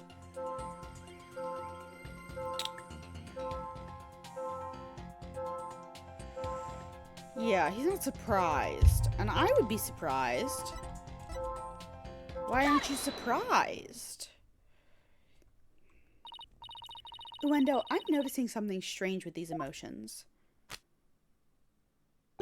Some thin stranger with cheesy toe skin, you say. What? No, something strange with these emotions. How could you have heard some thin stranger with cheesy toe skin? I don't know. Maybe it's me who's got some cheese in my ears. Did he will the floor to open up and swallow his cushions out of shame for that bad joke? The point I'm trying to make is that I noticed something unexpected in your emotions. Now stop hiding and come out where we can see you. Bailiff, please bring the witness a few replacement cushions. Okay. So what was this unexpected thing you noticed? Oh, come on! His Honor said a few cushions, not a few dozen. Now that we've all had a good laugh, please continue, Miss Sykes. Who's laughing? Ugh, focus, Athena. Don't let yourself get rattled. When you entered the room and saw your master slumped motionless over the table, you weren't the least bit shocked, Uendo. Don't you think that's a little odd? Is it, though? The lack of surprise means you were prepared for what you saw. And I think I know why. The reason Uendo wasn't shaken when he saw his master's dead body is because he knew about his master. It's not the other fucking two. He's got an entertainer's guts? Yeah, no. Uendo, I think that maybe the reason you weren't shaken is because you already knew you would find your master dead.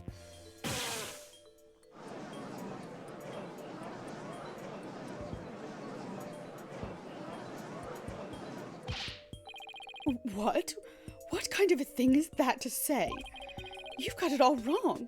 Oh, right, I just remembered something. I thought Shisho was just sleeping when I first saw him. Okay. Hi, Ivy. How's it going? Welcome on in. You thought he was sleeping? It sounds plausible, but... What makes you think he was asleep? Well, he had his head and arms up on the table as if he were taking a nap. Oh, and one other thing. There was that note, too. I guess he does have his... Okay. A note? What note? He must be talking about this. Resting, do not disturb. It appears to have been written by the victim. Allow me to read it. Resting, do not disturb. I could have read that myself. But thank you so much, Judy. Yes, that's the note I saw. After reading that, who wouldn't think Shisho was napping? That is a pretty reasonable assumption. You've got to be kidding me. Yeah, I thought they were gonna go with him drunk / napping. Yeah. That's right, I saw this note, so that's why I thought Shisho was asleep. I want to change my testimony to include that statement. Alright, I'll run an update.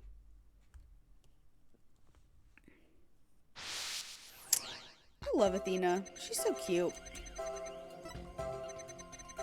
Called to him from outside the room, but he didn't reply.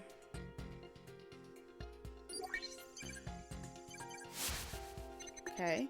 When I opened the door, I thought he was sleeping. But something seemed off, so I rushed over to him. I was shocked to find him dead. I couldn't believe my eyes. Anger seems like an interesting emotion. Got it!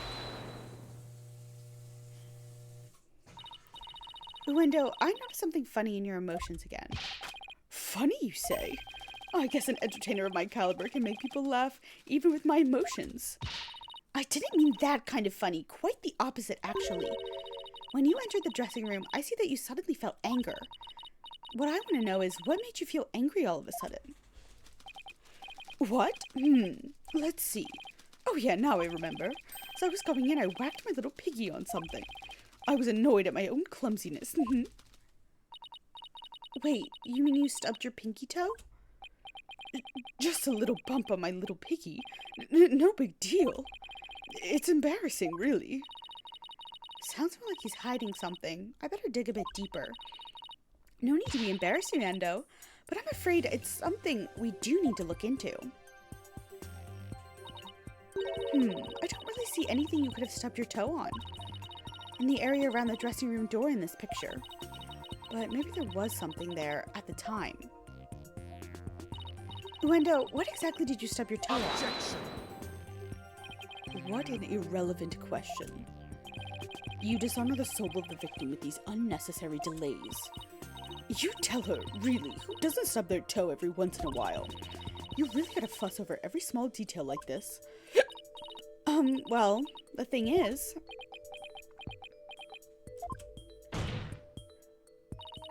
Even the most subtle of fluctuations in a person's psyche can clue us into the truth. That's why it's important to get to the bottom of this question. Plus, if I back down now, who knows what new insult Simon will hurl my way. Is there really no trace left of what Uendo stubbed his toe on by the door? What in the world might have been there, but is not there now? The table's been moved.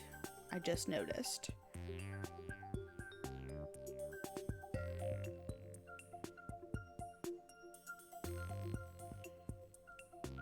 Okay. Something's been dragged, too. I want to see this picture without the... So, like, something seems to... Oh, maybe it was the TV? Because the TV's been dragged this way. It's not plugged in, either. This is must be the plug for the fridge. And the TV... The table's been pushed. Because of the little... The thingies. Indentations. I guess he bumped into the TV. Oh, there we go. If I waited 2 seconds, I would have... Please take a good look at the photo of the crime scene. Do you see it? This long track that goes from the door all the way across the room? Now that you mention it, I do see traces of something getting dragged. And the drag marks. The drag mark ends there, at the TV. This implies that the TV was originally by the door. I'm convinced that this TV is the object the witness stubbed his toe on. Well, Uendo, what about it? Yes, you're right. It was the TV. Okay. Still lying about something. There, the noise level dropped again. Yes, I stubbed my pinky toe in the TV. But what of it? Why is this so important to you? So the noise went down, but it hasn't completely disappeared yet. Which means he's still hiding something. Okay, then let's try this tactic instead. Uendo, why was the TV moved there? Shisho must have moved it so we could watch my routine. But what a place to put it, right in the middle of the doorway like that. I didn't want to bump into it again, so I put it back where it belonged. Performances on stage can be viewed in the dressing room using that TV? That's right. It's a closed-circuit monitor that shows the stage. Okay. I'm gonna lose my mind a little bit. This tape that's holding down this heat pack is starting to make me very itchy. I see. Now what? I can't find anything else out of this place. Can't find anything else out of place. I still haven't even gotten the noise level down to 0 yet. Simon, I'm still getting noise here, but I don't see anything else fishy. This is precisely why amateurs are such a bother. Sorry. I'm in no mood to play nursemaid here, but if that's what it takes to save the soba shop. He can't let his comfort food, he can't let his safe food go away. Hoi, Uendo. Here's a curiosity for you. This table Master Tonito is slumped over. Looks like it was moved. I also noticed that. Did you happen to bump into it while you were moving the TV back? Oh my! Yes, you're right. The TV hit the table and Shisho's body moved with a jolt. That's when I first realized that Shisho was dead. Oh, but how scared I was. I see. Thank you. We're finally getting a more precise picture of how the body was discovered. But I'd wager you need to put the spurs to Uendo just a trifle longer. Right. I can't keep asking Simon to bail me out like this. I didn't need Simon to bail you out, Athena. I could have bailed you out. Sweet girl. It's time for me to regain my footing and really stand on my own. Uendo, what you said just now about discovering your master's death, could you please describe all of that again for the court in detail? All right. But before you do, let me just plug in the latest information. Alright. For 4 minutes over to visit Shisho. Called to him, but he didn't respond. I opened the door. Thought he was sleeping. I tried to enter the dressing room, but stubbed my toe on the TV. When I put the TV back in its normal spot, I realized that the Shisho was dead.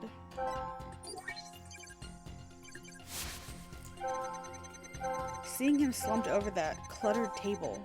Oh, Shisho. Got it!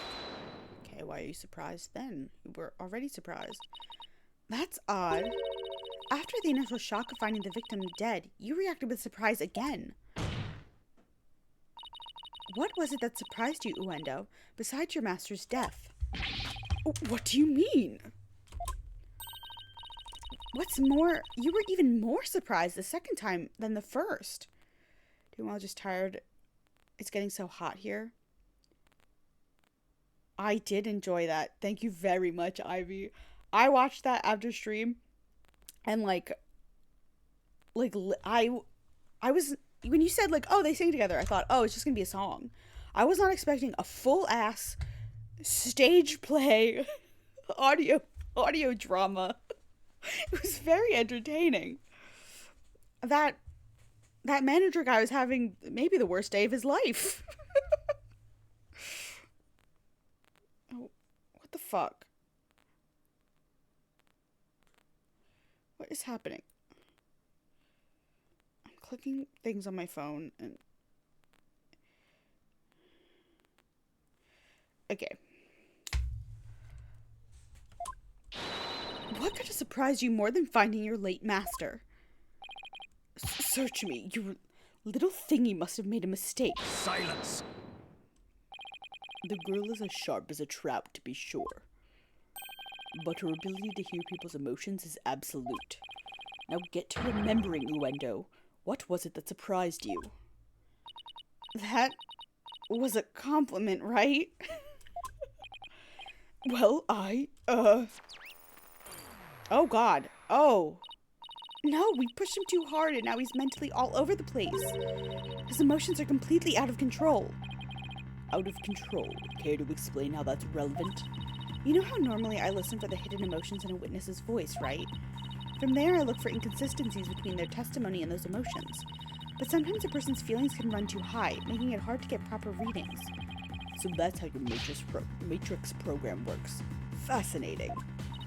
Ordinarily, it's just one emotion that runs out of control. But it seems like there's nothing ordinary about this time.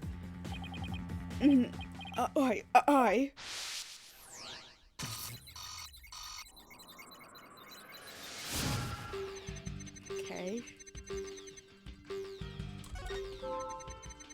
Called him from outside the room. He didn't reply. Opened the door. I thought he was sleeping. Tried to enter. Right? Okay.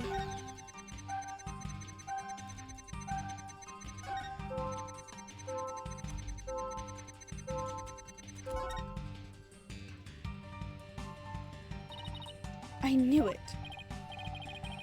Let's call all your knickers in a bunch now. Uendo has multiple emotions running out of control at the same time. I've never seen anything like this, ever. I don't have a good feeling about where this is going. So, how does one bring a situation like this back under control? I'll have to find the root cause of this tangled mess before I can treat him. If I can identify what is causing this emotional rampage, then I can probe to dive in further. I'll need to point to what I think the root cause is. Through this process, I can identify exactly what's causing Uendo so much distress. And that will help bring his emotions back under control. Hi! Saw your Ace Attorney VODs on YouTube before. Hi, welcome! Thank you so much for popping in. I appreciate it. Happy to have you. In that case, let's get started, shall we? Thank you for watching my VODs. I appreciate that a lot. Hope you're having a good night. Alright, I can't guarantee success, but it's definitely worth a shot. Time to look for the root cause in Uendo's rampaging emotions. Alright, I think it's... I have a feeling it's those cards.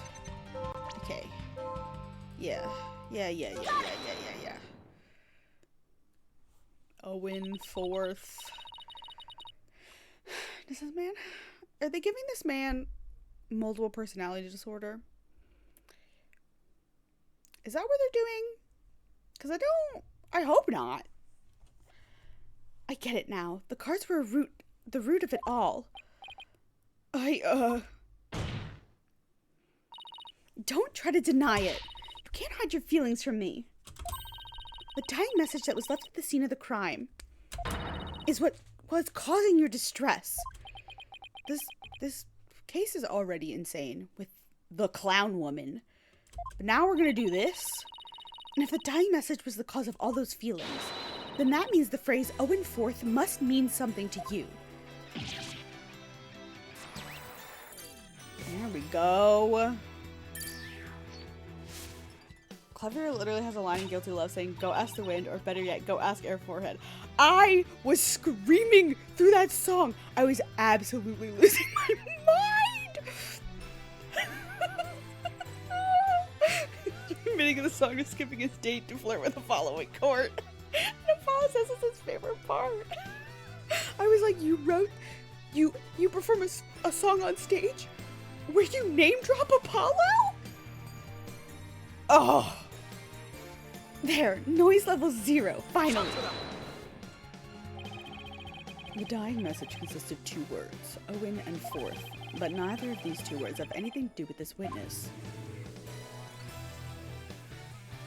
Beauty, I'm gonna. This topic warrants no further argument. Sure, there may not seem to be any direct connection between Uendo and the message. For now, but why don't you wait and decide what's necessary after you hear my theory? I trust you, Peter, on something, Athena. Yup, if my theory is right, we can finally solve the case of Uendo and the mysterious Owen Fourth. Well, go on then. I can already tell this promises to be interesting. Now, please share your theory with the court, Miss Sykes.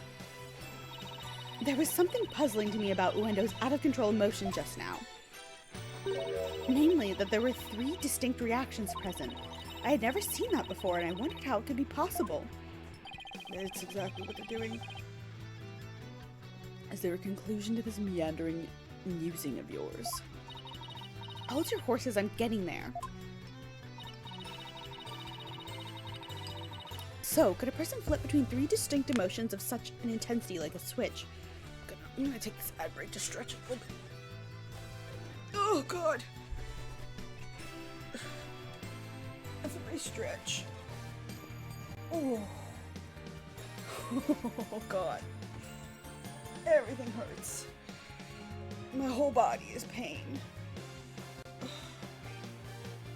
Ow.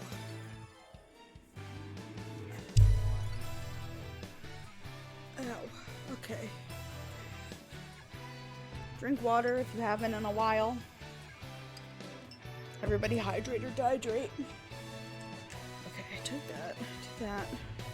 Are you trying to text me? No. No.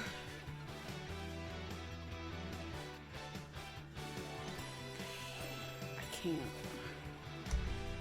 Okay. So a person could flip between 3 distinct emotions of such intensity like a switch. In the end, I concluded that it just wasn't possible.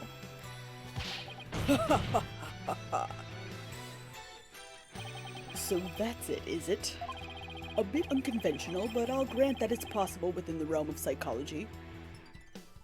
Blackwell's having the time of his life. He's having so much fun right now. I love it for him. Within the realm of psychology? I'm afraid you'll have to explain it for the old man up here on the bench. Your Honor, my theory is that Uendo is a They're really throwing me a softball here. Why'd they make these games so easy, these last 2 games?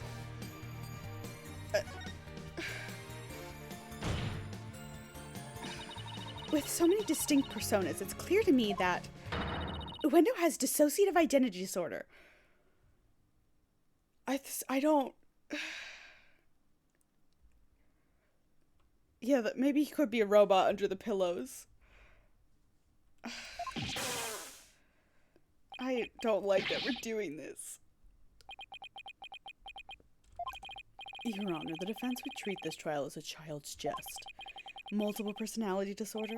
A preposterous proposition indeed. Would you not agree, witness? How did you know? How did you figure it out?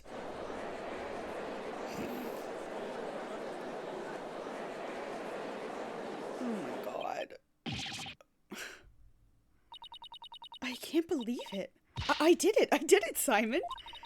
I've read papers on it before, but to think I'd see a case of it for myself. Blimey. Rakugo artists tell stories as different characters, but as different personalities? Blimey. This man's vocabulary is... Hey, you, lawyer girl. You got a problem with us, huh? No, no problem at all. This is all very hard to believe. But now that we've established that the witness has multiple personalities, could each of them please introduce themselves to this court? This is not how this works.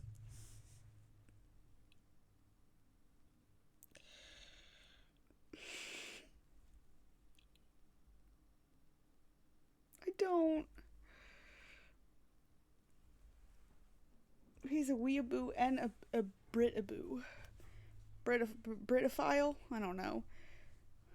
Him and the samurai stuff, and then all the British talk. Like, I don't know. Uendo Tornado. I'm a Rakugo storyteller, as you know. Hello, everybody. Patches, the friendly jester, is here. Kisagawa, courtesan. And is that all of you? Yes, that's all of us. No. There's fourth Owen. So there are 3 personalities in total. Uendo, Patches, and Kisagawa, huh? Well, Simon, what do you think now? That you're one lucky duck. Just be glad they were dense enough to help you out. This is insane. Ugh, can't you just straight up say I did great for a change? Studying to be a psychiatrist. I love this character, though he's not very accurate. It's still very entertaining. He's entertaining, but it's like, yeah, even as someone who's not studying to be a psychiatrist, it's not accurate in the slightest. I don't love that we're having this depiction, but okay. I took one psychology class in college. I took AP Psych in high school, too. But still, it's like, ugh. You appear to be quite proud of your self-defense, but all you have done is infringe upon the privacy of the witness.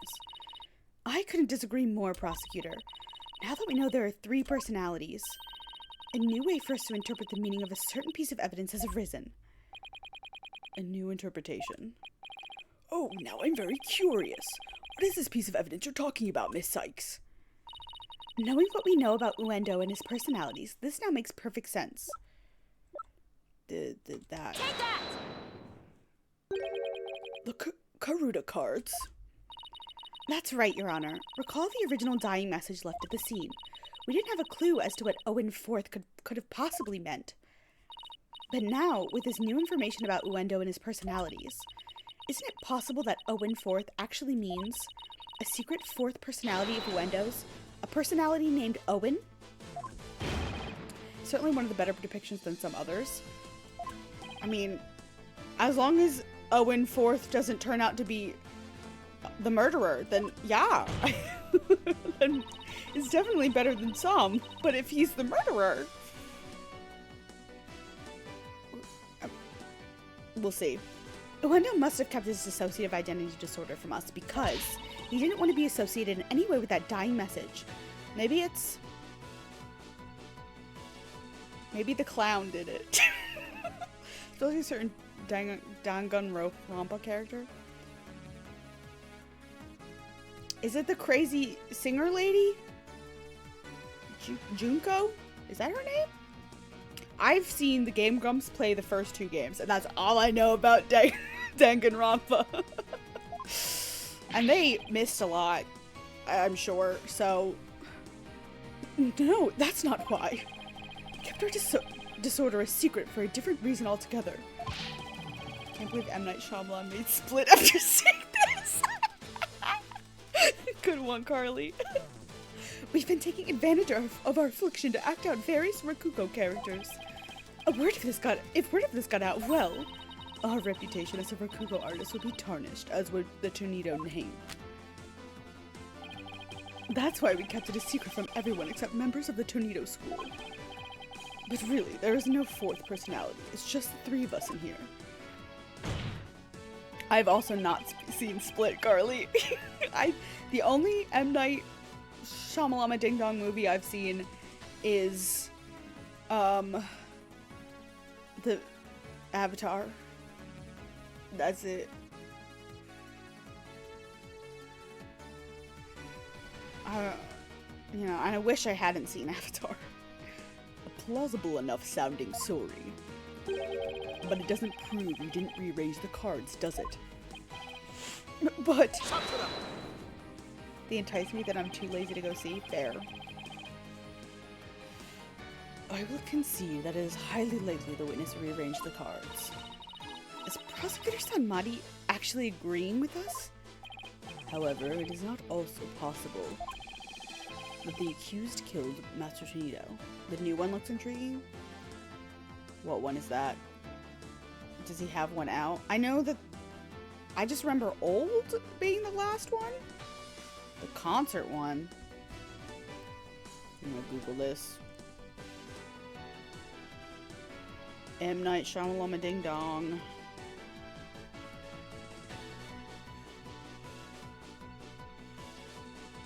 What's he got? Trap? Josh Hartnett is a serial killer at a concert. I don't know who Josh Hartnett is. Josh Hartnett. Doing a quick little Google sesh. His face looks kind of familiar.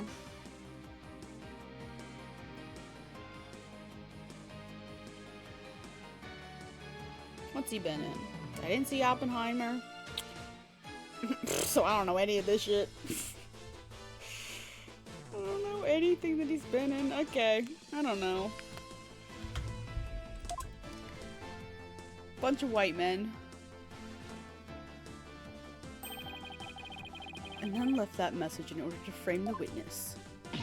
And upon noticing the cards, when he found the victim's body, Uendo rearranged. Silence! A fantastic tale, but a tale nonetheless. No one outside the Tornado School knew about Uendo's multiple personalities. Uendo just finished saying so himself. Ah, that is a true but ultimately meaningless point. The witness was only in the dressing room for 2 to 3 minutes. That's far too little time to commit murder, wouldn't you say? Objection! Then who's to say he couldn't have done it before his discovery? Objection!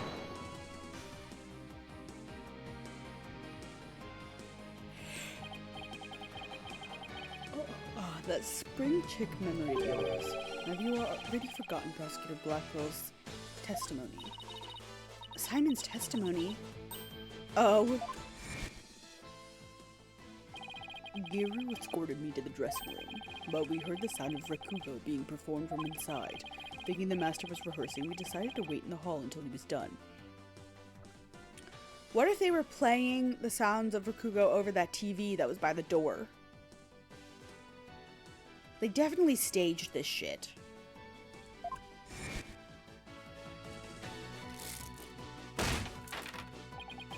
That's right. Until just a few moments before Uendo entered the dressing room, Taifu Tornado was confirmed to still be alive.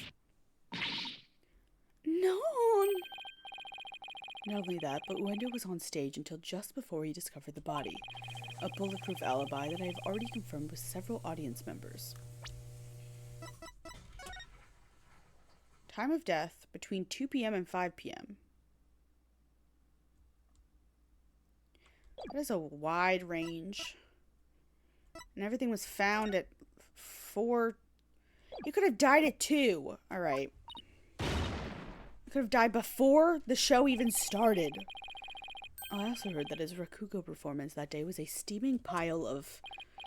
Well, you get the picture. Yes, I'm afraid so. I really stunk up this...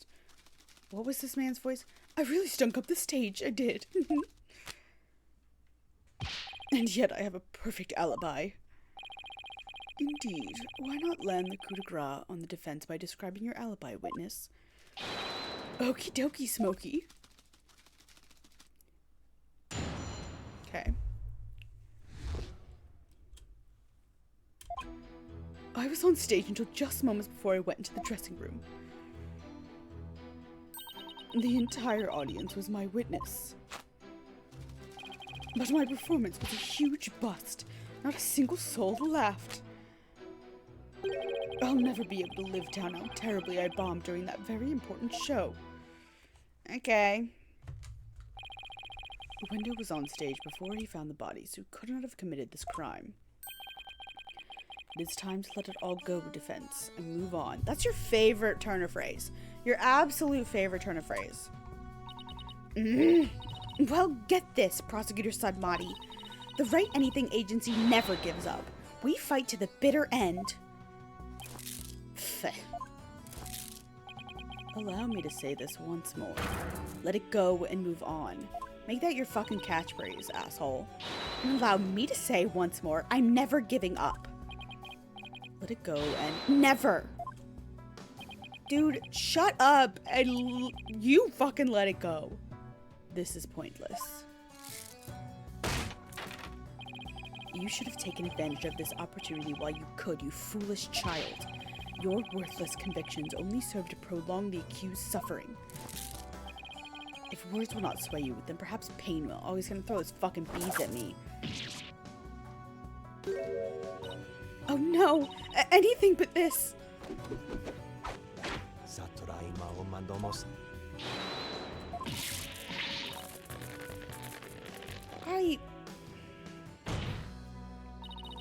What's the big idea, Prosecutor Sadmati?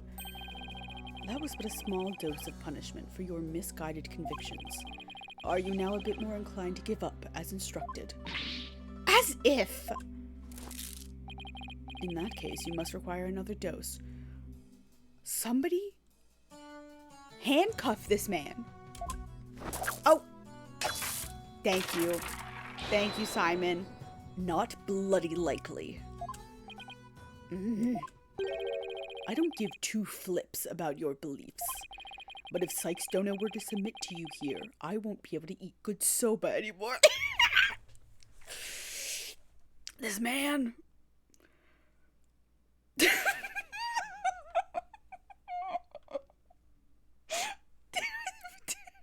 My man, what the fuck? His only motivation is he cannot let his comfort safe food restaurant be closed.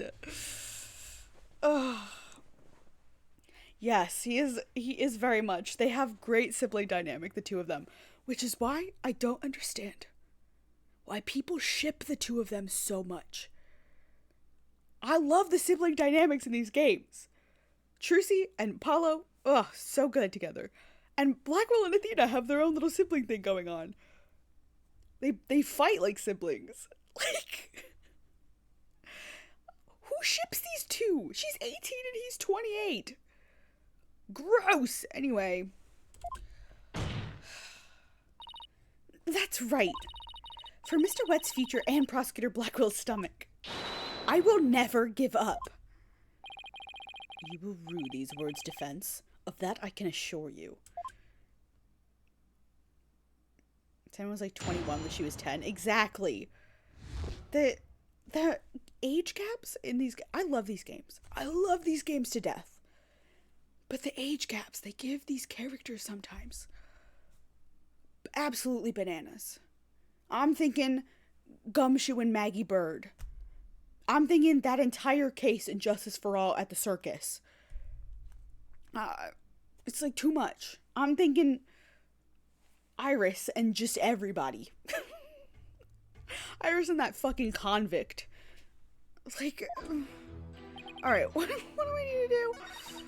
Honestly, my witness was a huge bust. Not a single soul laughed. I'm never to live down.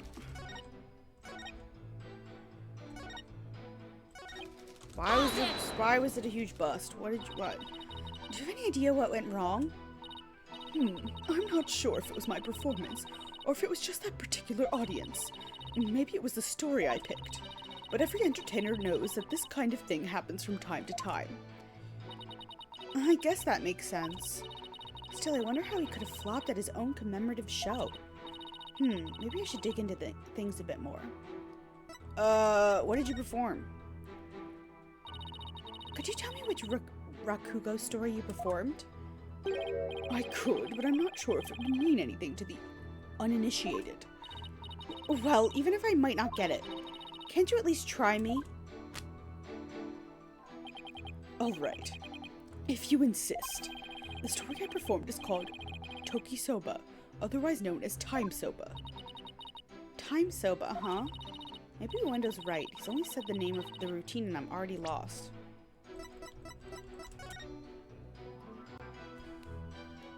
No. Okay. He was supposed to do the Glutton Soba. Okay. So you performed Time Soba, did you? What? You know it, Prosecutor Sadmati? That was not her voice, but it's fine. I think the voices that I do sound more different in my head than they do out loud. So I apologize for that. In the course of my studies last night, I became familiar with a number of stories. I must say, Defense, you would do well to prepare better for your next trial. Simon, what's Time Soba about? Look it up yourself. Allow me to give an overview. The story takes place on a winter's night. A man orders a bowl of soba at a street stall. How you doing, sir? What can I get for you? Oh god, okay. I'll have a bowl of smoking, my good man. It sure is cold, isn't it? There's nothing like a hot bowl of noodles and soup to warm the soul. You know it, sir. Why don't you book a cucumber back up? So how's business? Not so great, sir. Is that so? Well, that's great, because things can only get better from here, right? Well, prosecutor. The customer talks on and on like this. Finally, when he is done eating, he goes to pay for his soba. So how much do I owe you? That'll be 16 mon, sir. I see. Sorry, but I only have small change on me. I'll count the coins into your palm so you can hold out your hand for me. 1, 2, 3, 4, 5, 6, 7, 8. Hey, what time is it? It's 9, sir. 10, 11, 12, 13, 14, 15. Okay, that's what he was saying during the anime cutscene. Yeah, he's just doing the whole thing. Very well done, Prosecutor Sadmati. That was excellent. Huh? I don't get it. What's so funny about that? Don't you see? The customer paid with coins, counting them one by one. Then just after counting 8, he asked about the time. And the soba vendor answered with 9. Oh, now I get it. He made the vendor say 9, and then he continued counting from 10. Exactly. He cheated the soba vendor out of 1 mon with his smooth talking. The story continues with another man who saw the whole thing and tries to do the same, but he bungles the trick and ends up paying more than 16 mon for his soba. The story ends on that as the punchline. You can look up the rest of the details yourself, or I'm sure Prosecutor Sadmonk over there would love to perform it for you after court. So, basically it's a story about a man cheating on his soba bill. That's kind of petty, isn't it? Is that really all you have to say about this classic story? Time soba is such a well-known staple of Rakugo that the Objection! Fine, so you studied a lot. Ask Nayuta to elaborate on anything in detail and he'll give you a whole essay written in Koreanese. Exactly. The man loves to hear himself talk. I've come to that conclusion. I think he just really enjoys a good info dump. Which, you know what? Same. Same, my man. So you studied a lot, but we haven't the time for a lecture detour right now, Prosecutor Sadmonk. Oh, I wanted to hear a little more, but I suppose it is off topic. Getting back to the matter at hand, Miss Sykes, the witness stated that the story I performed is called Tanki Soba, otherwise known as Time Soba. Am I adding Toki Soba? I'm adding an N in there. Would you like this statement added to his testimony? Yes, I would love you to add it to the testimony. Thank you. Yes, Your Honor, I'd like to have it added. Very well. Yes, I would like to present evidence. Bum, bum, bum, bum, bum. Objection! Uendo, isn't there something odd about the routine you performed? Odd? No, I don't think there's anything odd about it. But that's exactly what I find odd. The fact that you don't think it's odd. Objection! We are discussing the witness's alibi at the moment, Defense. The show's program is completely irrelevant. Objection! That's why you're wrong, Prosecutor Sadmati. The reason being, it contradicts the statement the witness just made. Uendo, do you know what this is? No? What is it? This is an invitation to the show sent from Master Tornado to Prosecutor Blackquill. Included in the invitation is a rundown of the show's program, which clearly states that Time Soba was to be performed by Master Tornado himself. No. Uendo, why did you perform the routine your master was scheduled to do? Well, you see, the reason for that is, you knew he was already dead. How do I say this? You see, let's say it was, a prank. People also ship Nayuta and Simon, and honestly, I can see it. It's better age-wise than Athena and Simon. I think their dynamic works because Simon's the only one who won't take any of Nayuta's bowl. I could see that pairing. I could definitely see that. Yeah, they're like about the same age. 29, 25, okay. A couple years, but you know, that's not a weird age gap. I could see... I could see Nayuta growing on Blackquill. A fun little enemies to lovers progression. That's right. It was just a little joke, you see. I was trying to surprise Shisho by performing his routine before he did.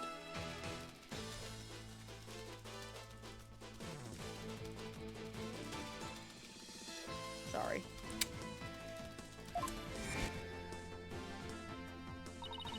I don't know if I buy that. Was doing the victim's routine really just for laughs? Or, hey, didn't Simon happen to hear Time Soba coming from the dressing room during Uendo's performance on stage? It seems like too much of a coincidence. It's the TV! Sorry, I just screamed that into the mic. Can it be? What's the matter? You look like a hen with a dozen eggs to lay. Stop comparing me to birds. I love them. Then cease this bird-brained timidity. If something has occurred to you, then lay it out for us already. Don't breed resentment in those watching your performance. Okay. I don't have a ton of confidence in this theory, but here goes. It looks like Uendo's alibi checks out, Your Honor, but even though he was on stage at the time, he may have been trying to obfuscate a crucial detail about this case. Are you referring to the sober bill the man tried to skimp with the witness's story? I'm not talking about the Rakugo story, Your Honor. Oh, I'm sorry, but then what are you talking about, Miss Sykes? Sorry, my muscle is spasming. Okay. Oh, okay. Okay. Ow. What Uendo may have been trying to deceive us about was the time of the victim's death. Uendo tried to deceive us about the time of the victim's death. What? Objection. What gibberish. Prosecutor Blackquill even testified to the time of the victim's death. I know. But he only testified that way because he and Giro have been completely taken in. You mean by the soba bill thing? Would you please forget about the story for a second, Your Honor? I was deceived. I was deceived. Am I gonna get a massage? Eventually, my friend for my birthday gave me a gift card to get like a 90-minute massage from a place. But I need to schedule it. I just haven't scheduled it yet. Pray tell, how did Uendo manage to deceive two people while he was performing on stage? Might take a sick day and get a massage. We'll see. I'm gonna go on their website and like schedule it and figure out a day/time. That's easy. All he had to do was use a certain prop in the dressing room. Oh, and what might that be? The television. Bah, bah, bah, bah, bah. This TV was used to view what was happening on the stage. Prosecutor Blackquill, when you came into the dressing room, what was Uendo doing? Was performing time soba. Blast! Could it be? That was not the right voice. He was performing time soba. Blast! Could it be? Yes, it could. It was. What you and Giro heard was not Master Tornado practicing his routine. It was Uendo's performance as heard through this TV monitor speakers. I forgot one, so I'm nervous, but I probably should. You should. They're nice. I've gotten like 2 in my whole life. Like, I don't get them very often. And the first one I got with my mom while we were on vacation, and the second I got a gift card for one for Christmas. So I'm on a gift card massage basis. But this one is a place I've never been. So we'll see how it goes. Hopefully it's good. But the last time I got one, you either laugh and I won't be able to move the next day. I am very ticklish, like on my sides. So I was like please don't touch my sides. But I had this problem where, like, you know, they would do something, she would lift her hands off, and then she would touch me again, and I would jump, like, I would just, like, jerk, like, every single time, like, involuntarily. Like, I was being startled every time she touched me, and I don't know why that happened. This was, like, 2 years ago at this point. So, like, it's not like her hands were cold, it was just, like, no, people don't touch my back. I'm a little touch star to begin with. I don't have a very, like, touchy family. But, like, it's somebody touching my back and then also touching my bare back. That's not a sensation that I experience very much. So, it's like, I think that was part of it. It's just like, oh, but I don't know. Usually when you, like, get a massage, there's, like, a questionnaire you have to fill out, and you tell them about your history, the last time you got a massage, like, there's usually a section, too, where it's, like, don't touch me here, like, things you want them to know. So I would tell them, like, my sides are very ticklish, or, you know, some people are like, don't touch my feet, don't touch my butt, like, people will put this, there, that, and the other thing, and I will probably put in there about the last time, but, like, jumping. Your coworkers have gotten massages, like, at least once a month, so I'm like, whoa. They do, a lot of, like, massage places will sell, like, a membership kind of thing, where you pay however much a month. It's, like, usually, I feel like, $70-80, and you get, like, one massage each month. Like, you kind of, like, prepay for services, so you can, like, schedule them each month for whenever you want. I know, like, most of the ones by me have that kind of thing, because they are apparently very good for you. Like, they work out the toxins in your muscles. Like, you're supposed to drink a lot of water after you get a massage, because it, like, releases a bunch of shit from, like, your muscles in your body when you do that, and you need to, like, flush it out. But yeah, some people love getting them. I just, at the moment, can't justify spending $80 a month on that. When I'm paying, like, $150 a month for karate every month. Granted, and I go to karate 3 times a week, so get my money out of that. But yeah, I don't know. Maybe I probably would benefit from it with how much my back hurts and the fact that I work at an office job and I sit in a chair for 8 hours a day, but hunched over my computer like a gremlin. But yeah. It could easily be heard from the hallway outside. Because we knew that Master Tornado was scheduled to perform Time Soba, we were easily manipulated into thinking he was still alive at the time rehearsing. Yes, your knowledge of the day's program is why the two of you could be fooled this way. Simon, did the voice you hear belong to Master Tornado? With the doors in the way, I couldn't tell exactly who the voice belonged to. But because I heard Time Soba, I just assumed it was past Master Tornado.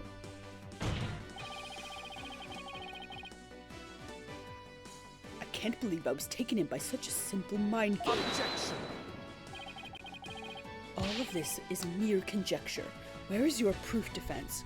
Now, Yuta, you say that as if half the time you present things, you don't present things, just pure conjecture without proof. Because, like, you pull the same shit all the time. Uendo moved the TV back when he discovered the body. After all, he couldn't very well leave it by the door, because then someone might figure out the trick he'd been playing. And there's one more thing about Uendo's actions that's suspicious. And that is the fact that he flopped so badly on such an important occasion. What's so suspicious about that? Even pros slip up once in a while, you know. But I believe that this time it was intentional. Because Uendo knew it would be strange to hear laughter coming from the dressing room. Oh my! Yipes! It's all just a bit too perfect to be sheer coincidence. Plus, if the voice Prosecutor Blackquill heard, and Prosecutor Blackquill and Giru heard, was due to Uendo's scheming, then the victim's time of death could have been earlier than 4 p.m. In other words, Uendo could have killed Master Tornado himself. We've got you by the stones now, Uendo. Now you better confess everything. Well, witness, what do you have to say for yourself? We demand an explanation. innuendo! I confess. I tampered with the crime scene. Stop yelling at him, you'll summon Owen. We do want to summon Owen. I want to talk to that bitch.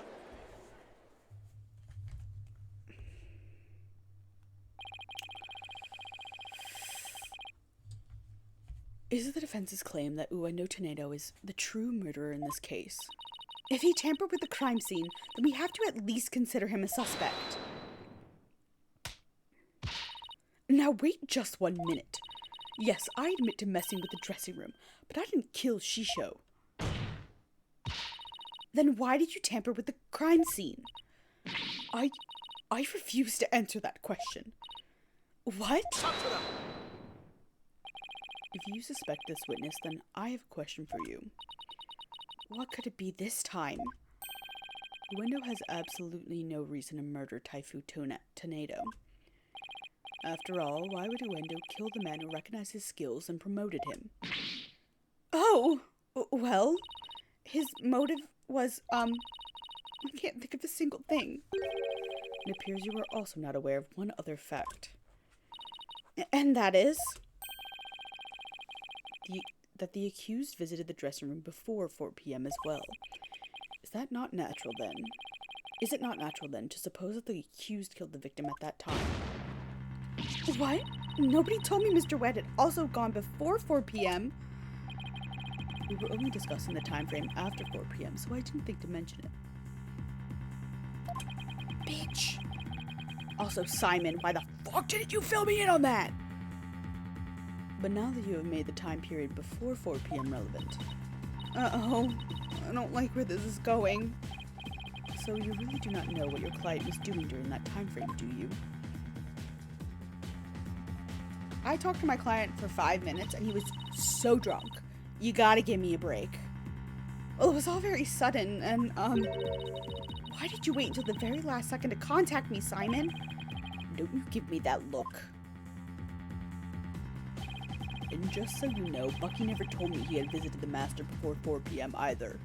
The fic I mentioned before with Clavier comforting Apollo after Thalassa Lamura tells him the truth about his mother is The Bootstrap Paradox by Cosmic Poet. Thank you. I will definitely look that up later. You know me, I love a good fanfiction. This sort of thing is exactly why that prosecutor keeps calling me unprepared. The defense will stop squabbling this instant. Sorry, Your Honor. Prosecutor Sudmati, please continue. Thank you, Your Honor. Defense, you know of the soba-making implements in the dressing room, correct? Is he talking about the equipment for making soba noodles? Yes.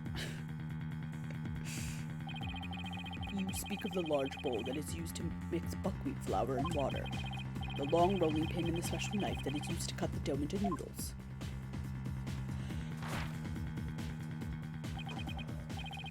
Precisely. These tools have all come from the accused soba shop.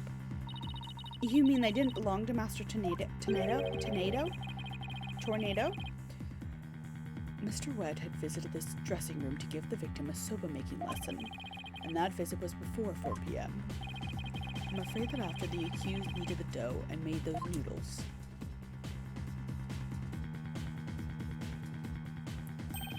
he committed the act of murder.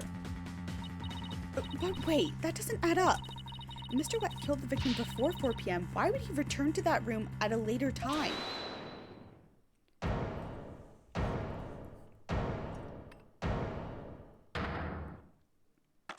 Oh, there he is. Wet soba, you're kit and caboodle when it comes to noodles. Oh my. Hiya, Miss Chickadee. Hiya, Simey. The reason I went back is because Master Tornado ordered uncooked noodles. Mr. Wet. The fact that he can carry those while drunk, even poorly, is impressive. Yesterday, I brought noodle-making tools to the dressing room around 2 p.m. That's where Master Tornado ordered uncooked soba noodles to stock up on. Uncooked noodles to stock up on? Yes, ma'am. Master Tornado kept a supply of soba noodles in my shop in his fridge.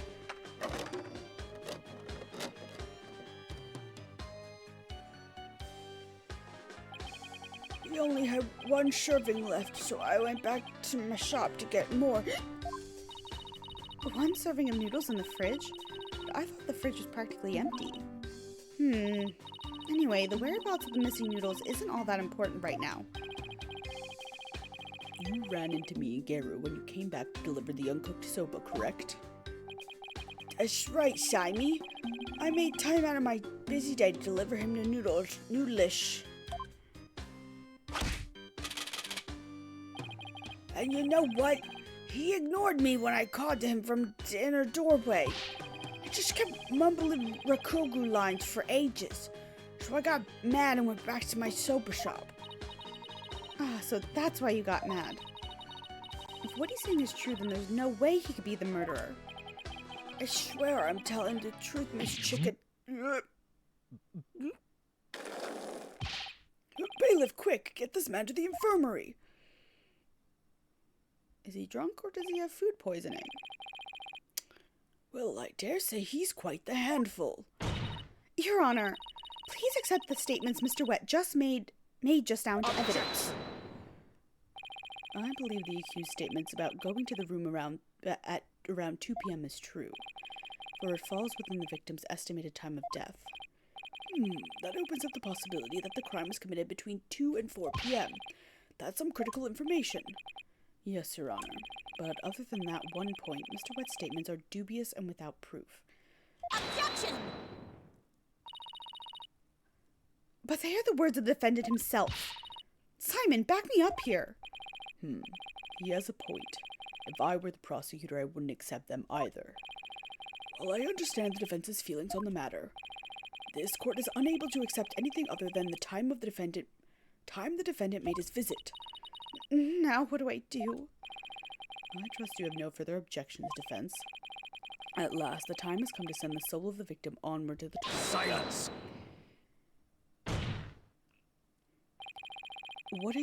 What are you yammering on about, Prosecutor Sadmonk? We still have something we need to question Uendo about. We do? Like what? Well, don't just stand there. But we don't have any evidence left to present. Have you forgotten already? Isn't there still a hidden witness you have yet to question? A hidden witness? Oh, that's right. Owen? Your Honor, there's still one more issue we haven't finished discussing yet. Oh, and what is this bit of unfinished business? We haven't finished discussing this issue related to Uendo. Owen. We still have to discuss the possibility of a fourth personality, the one named Owen. Are you suggesting that this fourth personality of Uendo's might be the true culprit? Geez, not this again. I told you we don't know anything about this Owen. Look, Uendo, I know you don't have any motive to kill your master, but this Owen may have one for all we know. Come now, Uendo. You've got another personality stashed away, haven't you? Please tell us everything you know about Owen. That's enough. The witness has already stated that he knows not of an Owen character. Bravo! You tell him, Mr. Prosecutor. Hey, Patches. If you claim you don't know Owen when you really do, that's tantamount to perjury. If you want to exercise your right to remain silent, however, well, that's a different story. Do not listen to the depraved prosecutor witness. You will be tainted with his evil.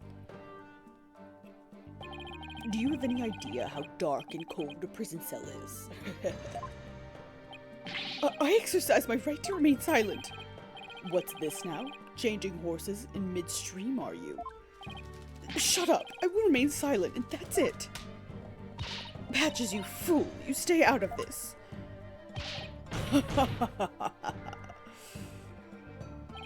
Patches is not the brightest bulb in that box you call a noggin, is he? The fact that he switched from "I don't know any Owen" to "I will remain silent" is proof that he does know about Owen. There it is again.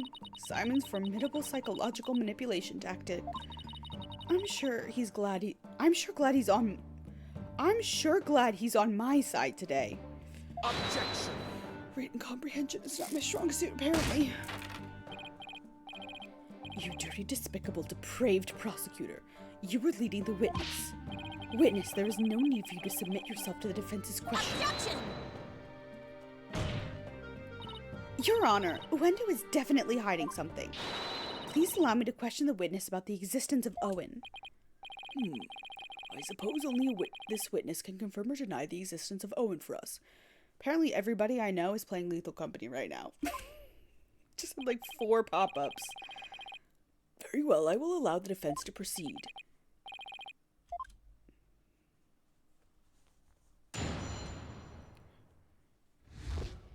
About Owen. I've never met any personality named Owen. Patches was just blurting out nonsense in a panic. We're always aware, so we definitely notice if a personality like that showed up. How dare you treat me like a criminal based on mere conjecture? What's happening?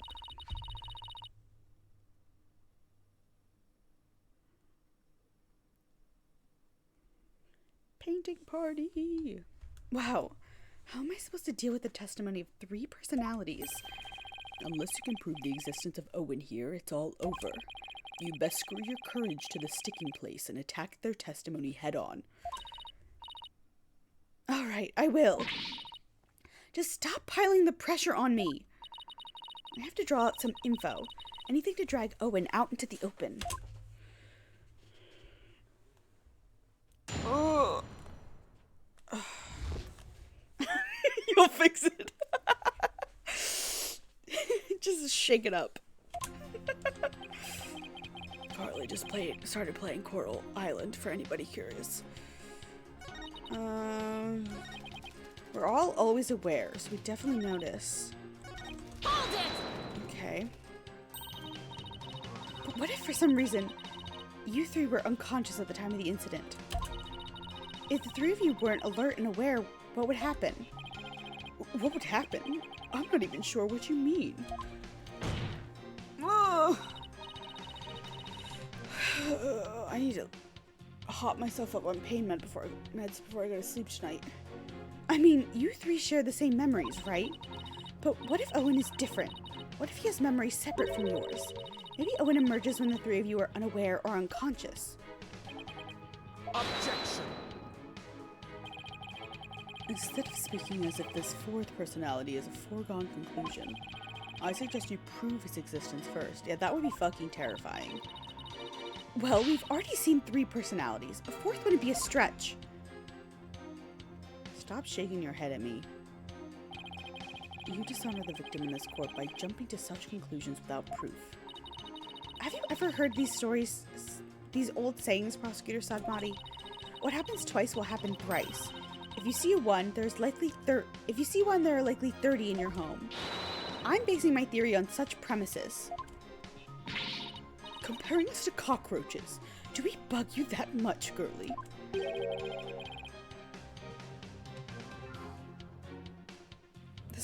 These court systems are so fucked. Every single case is guilty until proven innocent. In real court, the prosecution has to, like, make the case. The defense just has to defend. I know that wouldn't make an interesting game when you're a defense attorney, but, like, how do you intend to prove it? How will you prove that all 3 personalities become unconscious, as you say? Unless you do that, all of this talk is merely empty speculation. That's how... Yeah, I know it's based on Japan's absolutely fucked system, but... Well, just sometimes I'll be playing these games, and I adore them. And I just sit there, and they do something, or I think about the law system too much, and I'm like, oh boy. Like, oh. Like in the last game with them being like, lawyers are defense attorneys and prosecutors are prosecutors. Like, no. No. That's not. Lawyer is an overarching term. Prosecutors are attorneys because attorney just means that you are allowed to go to court. Anyway, don't be so timid. If you don't have it, then find it. Look for something that could render Uendo and the others unconscious. Simon's right, it can't back down now. Am I gonna punch him in the face and knock him out? For my client, Mr. Wet, I have to... Wait, Mr. Wet?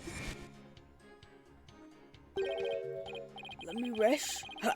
Maybe if I were a lump of regular flour dough for udon noodles. But I'm fresh like my soba, and don't let soba dough rest. It's all about the 3 freshes. Grind the buckwheat seeds fresh, cut the dough fresh, and boil the noodles fresh. Okay, why is this helpful?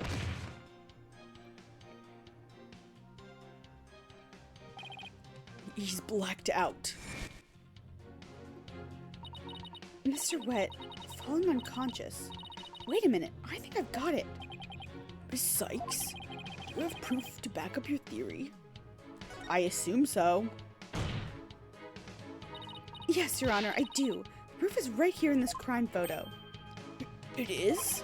In that case, please point out what supports your theory. The alcohol? Oh, alcohol. Take that!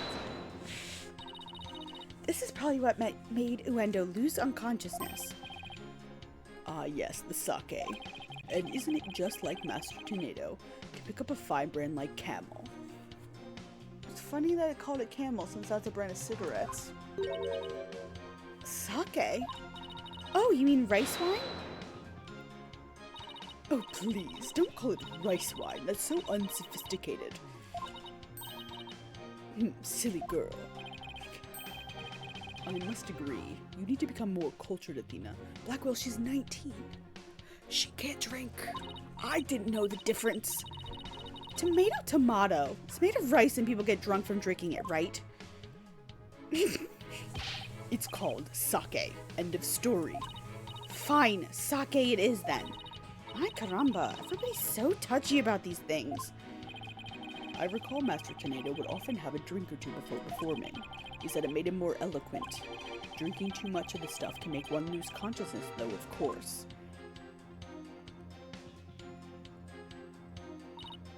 And look, there are 2 glasses on the table.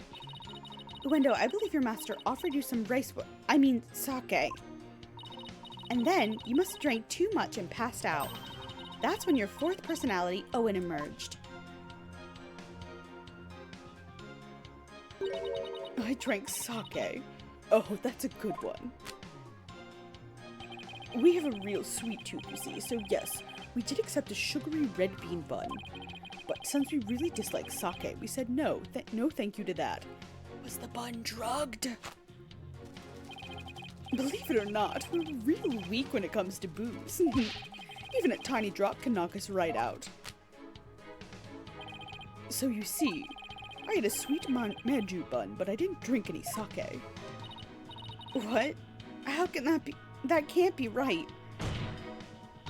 The defense demands that the glasses be examined right away. You amateur, do you really think I had not already done so? Your foolishness is beyond the pale. Don't tell me. There was no trace of the witness having touched either of the glasses naturally. Right, of course. Miss Sykes, would you like the witness's statement to be added to his testimony? Yes, please, Your Honor. Yeah, it's in the fucking bun. The bun in the oven. I had a sweet manju bun, but I didn't drink any sake. Okay. Okay.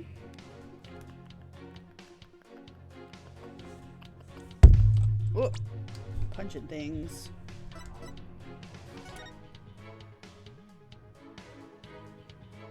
Okay. There's a box of buns and one's open. It's ripped open. And there's paper from it over here. Is that anything? Okay.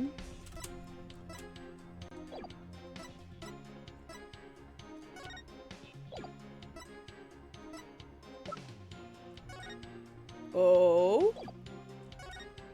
The paper with the this?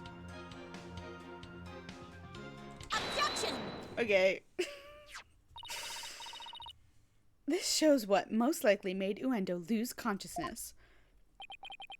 That note? Are you feeling like... Oh, were the, like, buns alcoholic because they're from the same brand? That seems wild, but sure. Or perhaps a bit peckish. I'm not hungry, and my head feels just fine, thank you very much. Look at the paper this note is written on. Isn't there something familiar about it? What exactly is your point, Defense?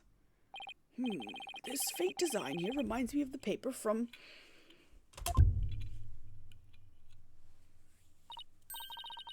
Yep.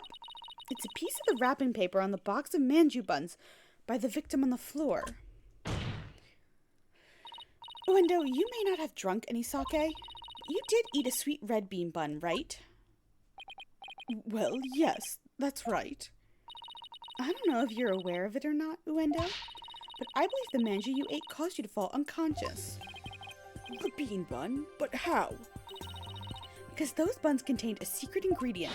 A very punchy secret ingredient at that. Yeah, that's very fucked if they're up. But I guess, like... if you're buying them from an alcohol brand, maybe you would know. I'm sure you could check it. I don't know. Yes. The design of the wrapping paper matches that of something else in the room. It does? Oh, you're gonna make me select the sake again? Take that! The camel pattern? It's the same as the one for Camel brand sake.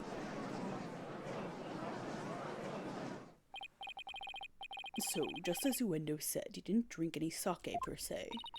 But he did eat some. Impossible. Uendo had a Camel brand red bean bun, which boasts a nice shot of sake as one of its ingredients. Okay. So the defense is claiming that Uendo passed out after consuming a Camel sweet bun, which allowed a fourth personality named Owen to emerge. Is that correct? Yes, Your Honor. That's exactly what I'm claiming. There's just one thing that bothers me. When does the alcoholic content of the buns evaporate as they are steamed? In order to give them a stronger flavor, some manju are specifically made to retain as much of their alcoholic content as possible. What kind of lightweight do you think I am? You just said a single drop knocks you out. Even I wouldn't pass out from eating a simple manju. Then how about we test that theory? What do you say, Your Honor? Seeing is believing, as they say. Well, very well. I will allow a test. They say it was a whole shot. Yeah, they did say it was a whole shot. Thanks, Your Honor. Simon, go buy us some camel manju on the double. And don't forget to get me one too, okay? Why must I? And while you're at it, Prosecutor Blackquill, will you get one for me as well? I'm not the courthouse stable boy, you know.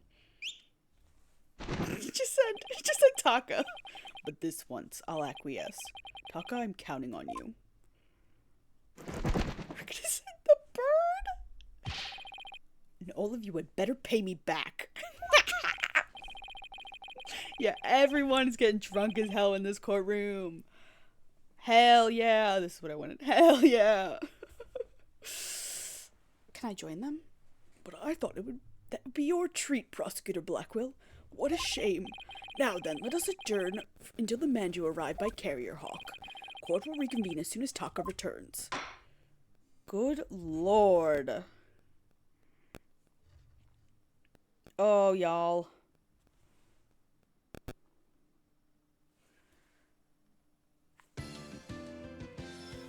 Look at my puppy girl. Look at this silly goose. Puppy break.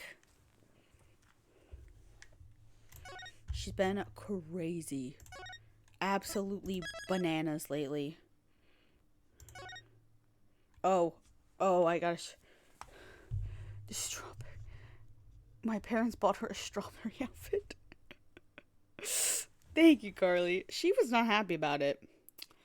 She was displeased. I forgot I put those in the Discord. No, I don't... No, no. No, no, no.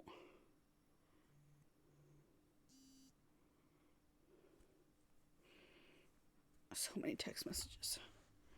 Okay. Oh, we got another fucking ad break. Okay. I'll kill the next minute and a half with more pictures of Minnie. Let's see. This was me imprisoning her because she was being bad.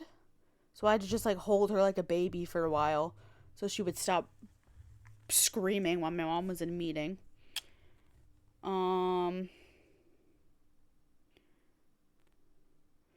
This was me trying to read a book outside, and she insisted on just like walking in between me and the book.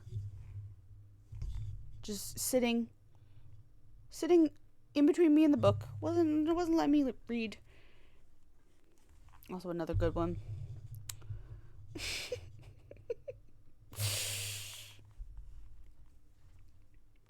Killing time before the ad break to end. What else? Love a good rolling around on her back moment. 'Cause she crazy. And one kitty cat for the road. This is not my cat. I was cat sitting the other week. His name is Cooper. Okay. Ad break over. Let's finish this case tonight. And then next week we can start the 7-part mess that is the last case of this game, besides the DLC. Now that the sweet buns have arrived, this court is back in session. Go on, Uendo, eat up. I don't think you can force somebody to eat something in court. Nice flavor. You can really taste the sake. That was delicious. The judge is about to get zooted. Yes, a unique sweetness and the faint aroma of sake. Yet I hardly think that anyone could pass out from eating something like this. What's the matter, Uendo? You're not afraid of a tiny manju, are you? Or are you scared of how many calories it has? Don't be ridiculous. A sweet little snack like this couldn't possibly... it could never. Less bleeding, more eating, witness. Fine, whatever.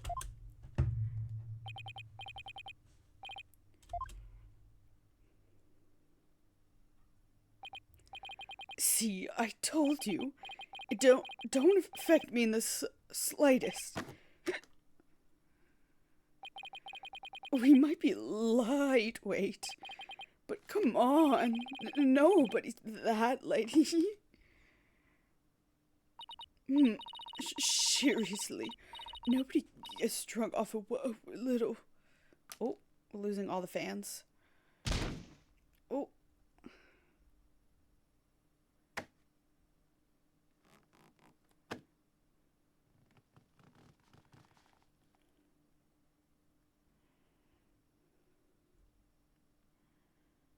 Oh.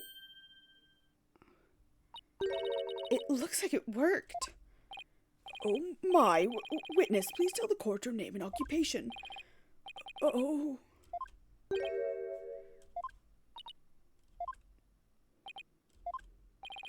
Oh. My name is Owen. I'm 5. Oh. You're 5 years old? Am I in trouble? Please don't yell at me. Oh, Owen! So he's Uendo's 4th personality. I'd hardly think a child like him could have a motive to murder the victim. No, I think it's the clown girl, maybe. And even if he had a motive, could he have actually committed the murder? That's a very good point. Owen does appear to be very timid and weak. Oh. It seems the defense was hoping this hideous personality would be the real killer. But now he's standing before us. It is clear that none of Uendo's personalities can be the killer. Where can I even go from here? Shisho? Owen, do you know something about what happened to your master? Come on, buddy. Won't you tell Auntie Athena what happened? Wow, what a scary lady. I'm not scary. Look at Auntie's big smile. Tell me about your master, please. Pretty please with sugar on top? Okay. Shisho was super nice. He always played with me. Just like a real grandpa. I loved Shisho. Athena, do you sense anything behind his words? I sense his sadness. Sadness so pure it's heartrending. But no discord. Prosecutor Samadi is right. Owen isn't the killer. But then don't you find it odd? Find what odd? Let's review what we've learned so far. Wendo rearranged the Kurata cards to pin the blame on Bucky. Well, that's because the original message implicated Owen. But Owen is only 5 years old and absolutely adores Master Tonito. Exactly. The other three personalities also have no motive for murder. If Owen isn't the true culprit, then the person who first laid out the cards probably wouldn't have been Master Tonito. So then who did it? Defense? Did the appearance of Owen help you figure out anything out? Yes, Your Honor. I now know who it was that first laid out the Karuta cards. Oh my god. But I thought it was the victim, right? No, Your Honor. I don't believe it was. The one who first arranged the Karuta cards on the table was none other than the true killer.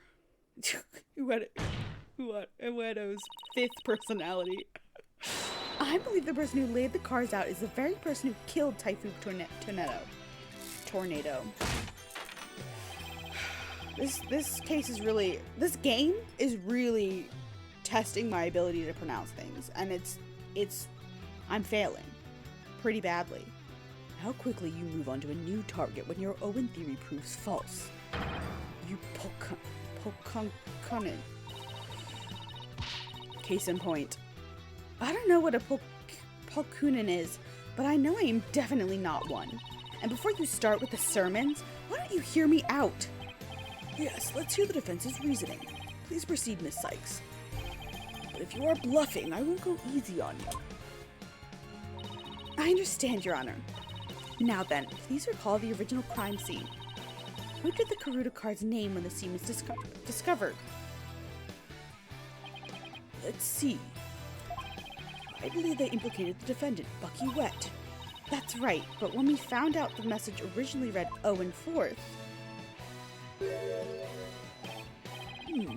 which implicated the young boy Owen. Exactly, and the person who rearranged the cards was undoubtedly Uendo, Uendo may have kept silent. But we can be sure he already knew his master was dead. His tampering with the crime scene using the TV all but proves it.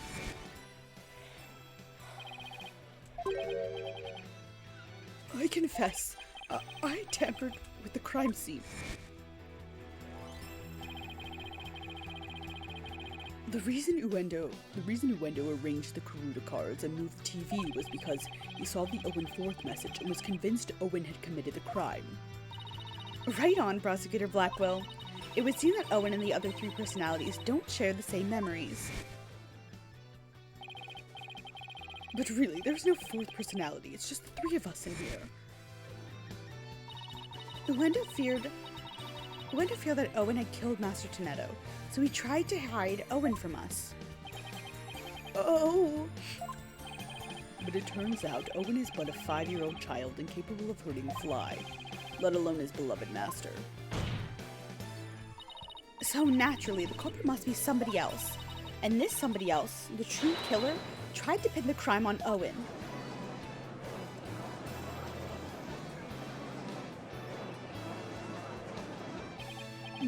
I see.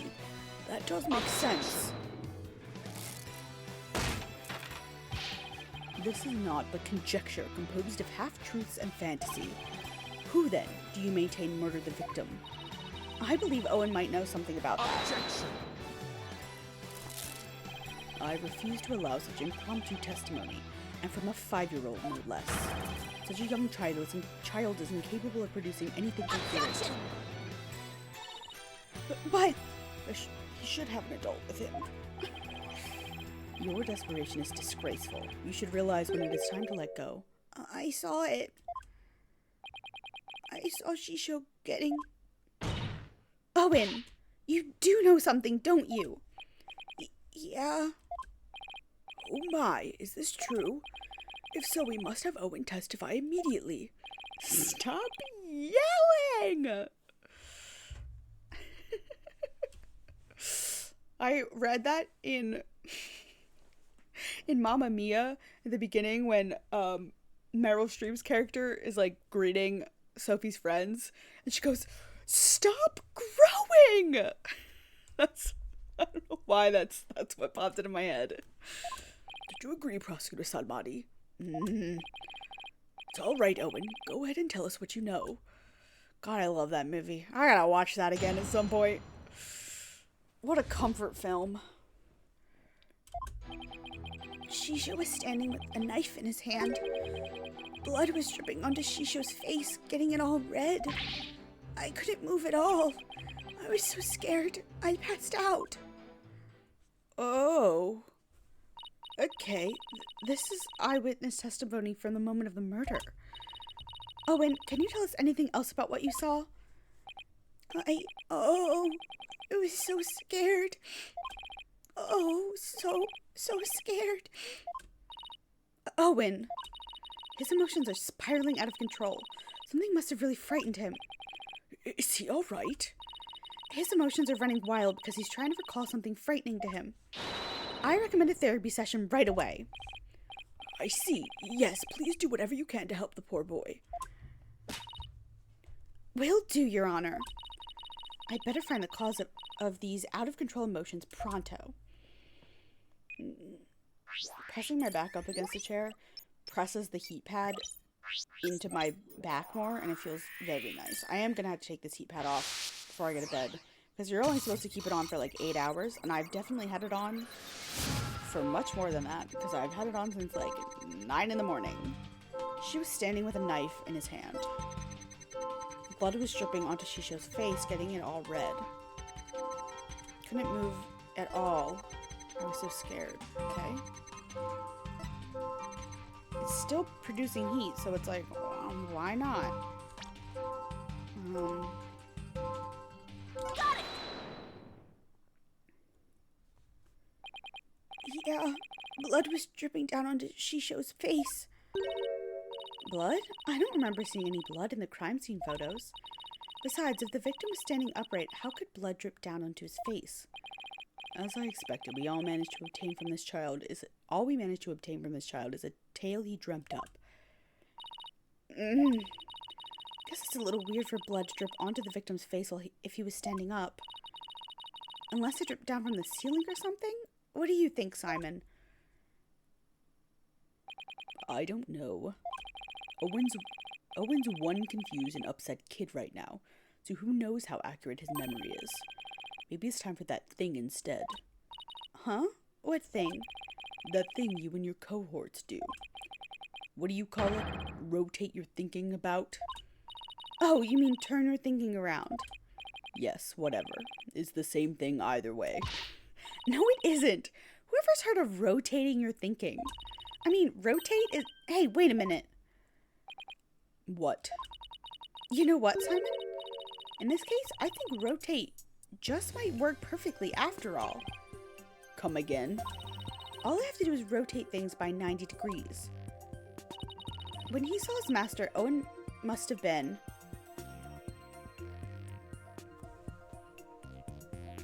Lying on the floor, I guess. Doing a handstand.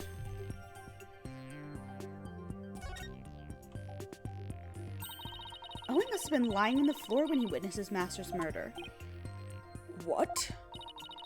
That's the conclusion I arrived at when I rotated my thinking by 90 degrees, which means that all of the visuals in my matrix were off by 90 degrees. And this means Master Tandita was also lying on the floor, which solves another mystery. Which mystery is that? The mystery of how blood could have been dripping onto the victim's face. It becomes much easier to imagine how that could happen if he was lying down. Like someone bleeding onto Master Tandita from somewhere up above him. I remember now. Somebody was sitting on top of Shisho. Okay. What if it was just smashed Manju? Could have been. So trying to recall his master's bloody killer is what spooked Owen originally. Because there's no way that blood is actually blood. Because there's no blood at the crime scene. The blood that stained the victim's face red came from the person sitting on top of him. The victim was holding a knife, so he likely nicked his attacker when he was fighting back. This means his assailant was injured on their face somewhere, like the forehead, perhaps. Assuming the victim and his attacker were face to face, then yes. Girl's got bangs. Girl's got bangs. I see. So that is what happened. But if I recall correctly, the accused has a fresh bandage on his forehead, does he not? Oh gosh, he does.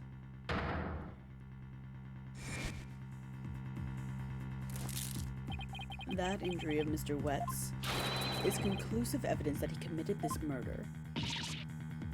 Why?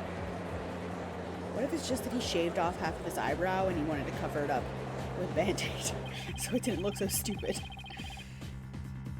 It seems you have dug yourself into a pit you cannot crawl out of. Yeah, it's not conclusive until we take the bandage off and we see what the injury is. Like, girl, no! Even though I figured out the reason for Owen's out-of-control emotions, all I did was raise further suspicion against my own client. What do I do now? What's the matter? You aren't thinking of throwing in the towel, are you? But it looks so bad for Bucky. I mean, he had both motive and opportunity. Plus, he has that injury on his forehead. Your Honor, I sense the defense is finally ready to let it go and move on. Well, Miss Sykes, I understand that you don't want to give up on your client, but I won't allow you to prolong this trial without a good reason. So I came at the end of the clown girl's testimony. Why is she involved? So when she was waiting in the hallway with Simon when they like found the body, they were standing out there for a couple of minutes together, like waiting for him to open his door or like be ready, done practicing. And then she went out into the courtyard and fed her dog a bunch of dumplings. That thing got buried in the backyard. I'm so confused. I really, really don't want to back down, Silence. but... Athena, are you having doubts about Bucky's innocence? I wouldn't say that. It's just... Do you remember what you said to Bucky earlier this morning? You mean, you believe me, ma'am? Of course, no matter what, I'll believe in you to the very end. Did the dog eat the manju? I mean... This box is only missing one, so if it was manju, it wasn't this. I hope she didn't feed alcoholic dumplings to her dog. Good lord. Were those just empty words? Of course not. It's just that all the cards are stacked against us. Are you still stuck in that line of thinking? Oh! Motive, opportunity, and an injury to his forehead. Is that all it takes to make you stop believing in your client? Happy birthday! You're right!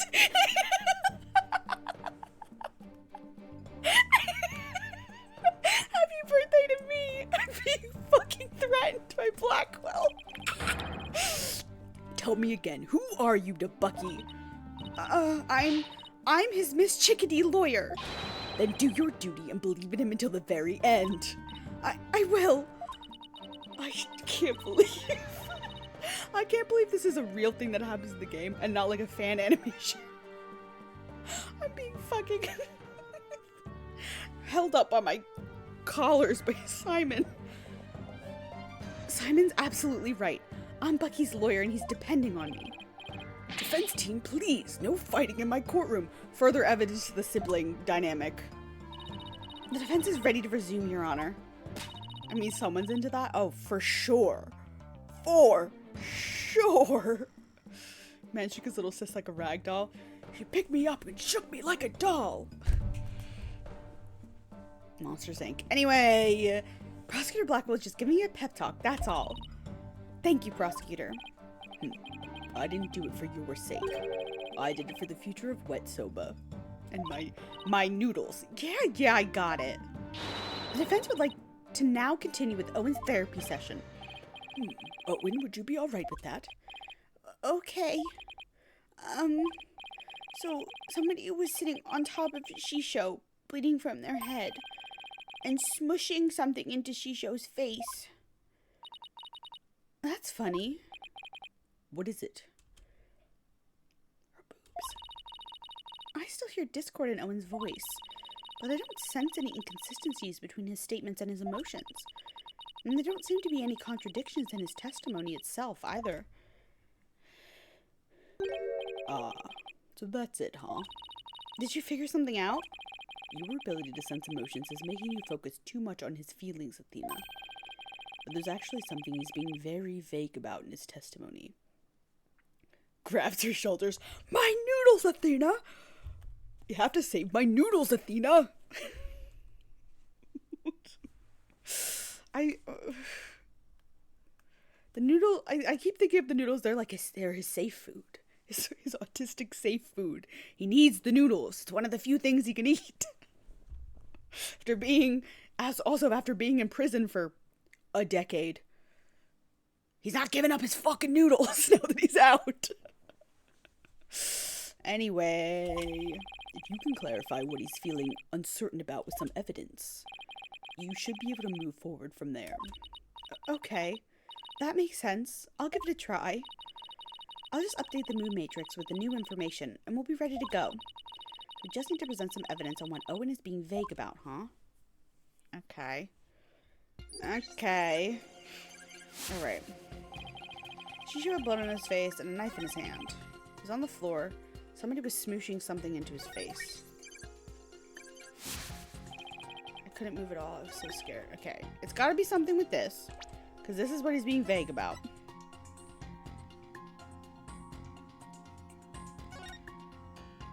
Could be a pillow or cushion.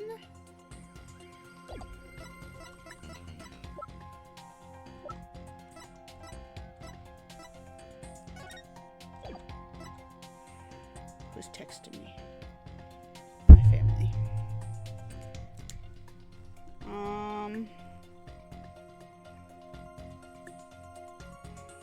Yeah, I think it's gotta be this. It was probably one of the cushions. Objection! Honestly.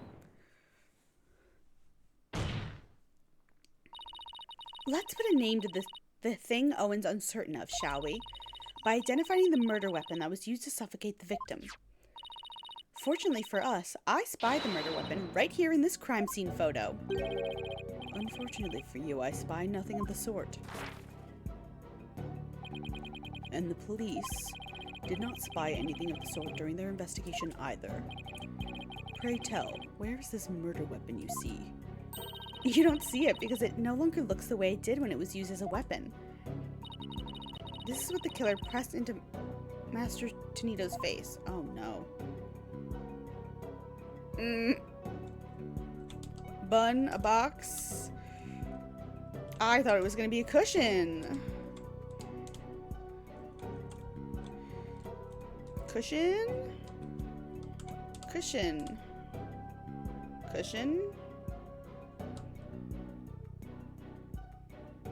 Take that! I don't think it's gonna be this. No. Yeah, okay. Alright. Something in this picture. It's not the cushion. Can't be cards. That doesn't make any sense. I don't think it would be this box, because it's not crumpled. Half a bun ain't gonna suffocate a man. And a bottle's too hard. We have a bowl. I don't think the bowl... Did she shove noodles in his face?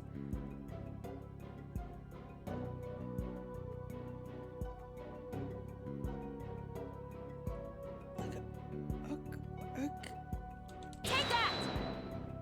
No. The mystery person that Owen saw pressed soba into the victim's face, thereby suffocating him. The music didn't stop and I thought I fucked up. I grow weary of your tasteless jokes. How could anyone commit murder with soft, delicate soba? The noodles would instantly fall apart if they were pressed into someone's face. But they weren't fresh, because they got made a couple of hours before. They were kept in the fridge. Yes, I agree. Well, I disagree. There is a way the soba could have been used to suffocate the victim. What? You will explain your theory at once, Miss Sykes. To kill Master Tornado, the culprit must have smothered him with...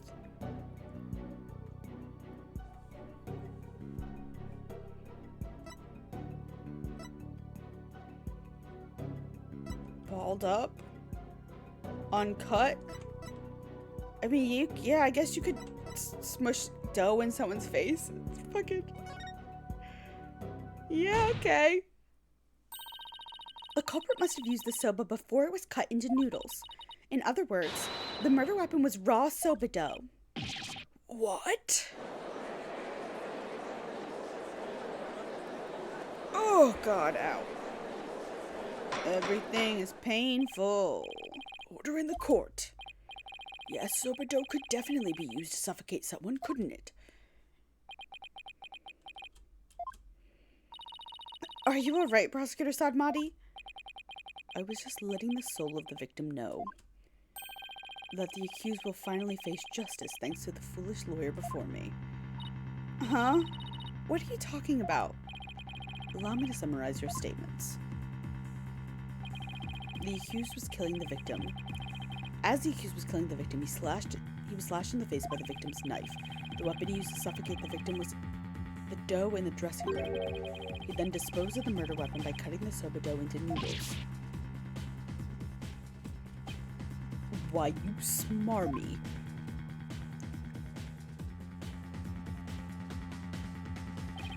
Afterwards, the accused put the victim's face into a bowl of soba noodles and broth to wash off the face that had dripped onto the blood that had dripped onto the victim's face from his own.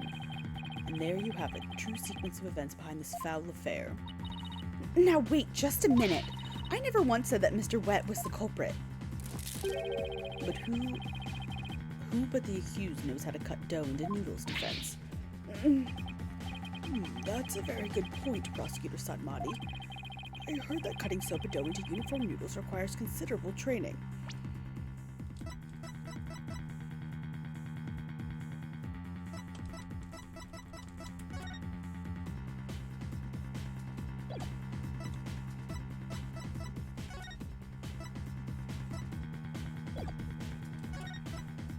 There's a number of dumplings. The dog buried the leftovers in the yard.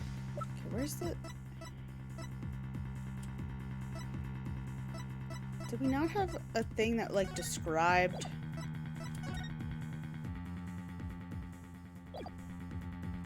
I don't know what I'm thinking of. But then what about the dying message? How do you explain that? The defendant wouldn't have known about Uendo's Owen personality. Perhaps the victim was simply playing with the cards and they hold no other meaning. Perhaps he spelled out Owen's name in jest sometime before his murder. No, he fucking didn't. That's true. From Owen's testimony, it's clear that Master Tornado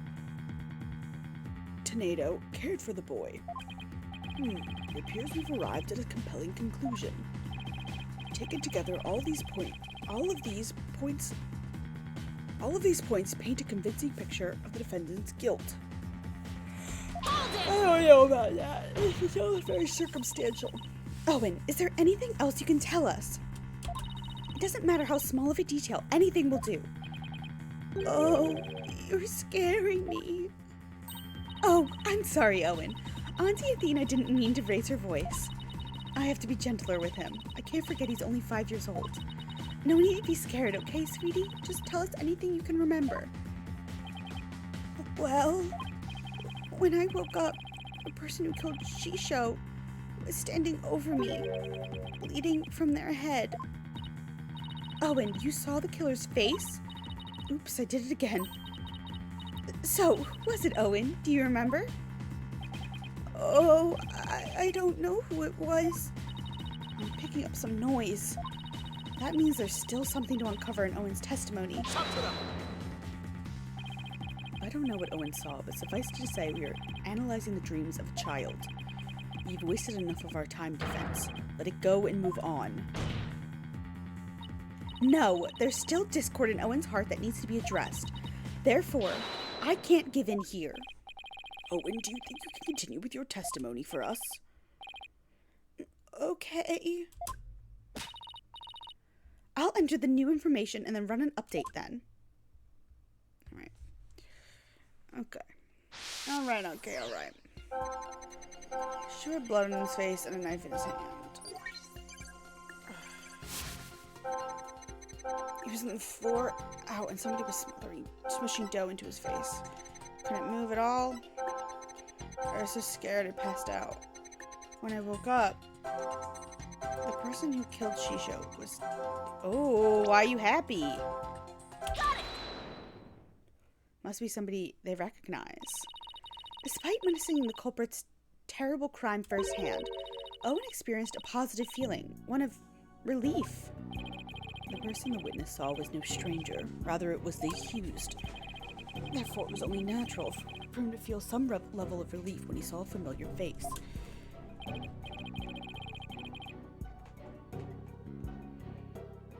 More puppy pictures being sent. Defense, end this madness and sully your soul no more. Owen, who did you see? That nice smell. I love the smell of that perfume. She talked about wearing perfume.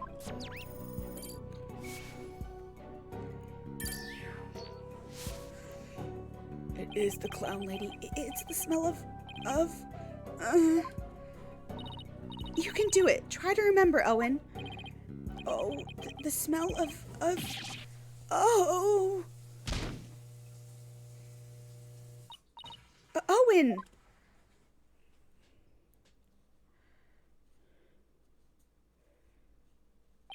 It seems Owen is now resting in the infirmary. They certainly have their hands full today down there. Let's continue with the trial. Despite Owen's testimony, it is the opinion of this humble servant of the Holy Mother.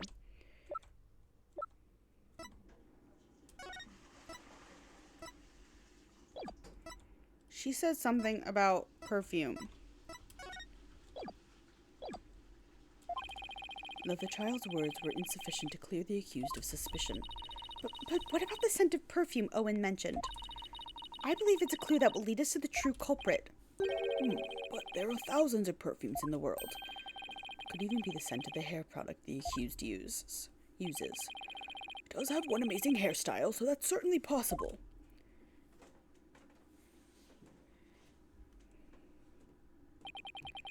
The witness is 5 years old, a 5-year-old boy. Cannot tell the difference between conventional perfumes and hair products. Why couldn't you have gone for a crew cut or something, Bucky? What's more, the only person who can cut soba noodles with such precision is the accused and no other. Oh man, how am I supposed to argue with that? And so the person Owen saw at the scene of the crime can only be the accused, Bucky Wet.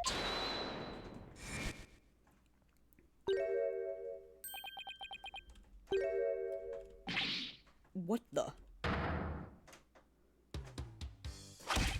Hey! I never use hair products or anything with just smell. If I were something like that, the smell get into the soba. Boom, check it.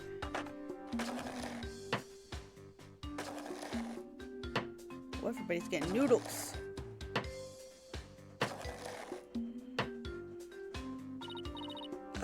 Mr. Wet, aren't you supposed to be resting in the infirmary? Whatever. You think I'd let my soba stink of perfume? Try the chilled soba for yourself and see. I believe we have no choice but to try it. Strictly for examination purposes, of course. Of course, Judge. Now then, let's dig in, shall we? You're not enjoying this case just because it's snack time o'clock, like...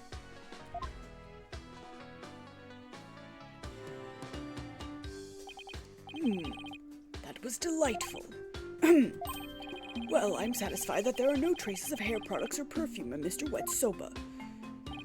First sweet bean buns, and now savory soba. What a delectable trial this has been. This texture is different from the soba I had the other day. Reminds me of a dish we have in Korean called banu pon. What'd you think, Miss Chickadee? My soba's pretty good, isn't it? It's delicious. Don't you think so, Simon? It still pales in comparison to his late father's cuisine. Simon, why you always gotta be so hard on me?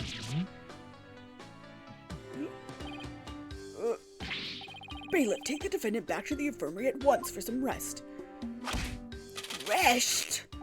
Hey, I ain't a lump of plain old weedy udon dough, you know. I'm fresh like my soba. Don't let soba dough rest. It's about the 3 freshes of soba. Grind the seeds fresh, cut the dough fresh, boil the noodles free.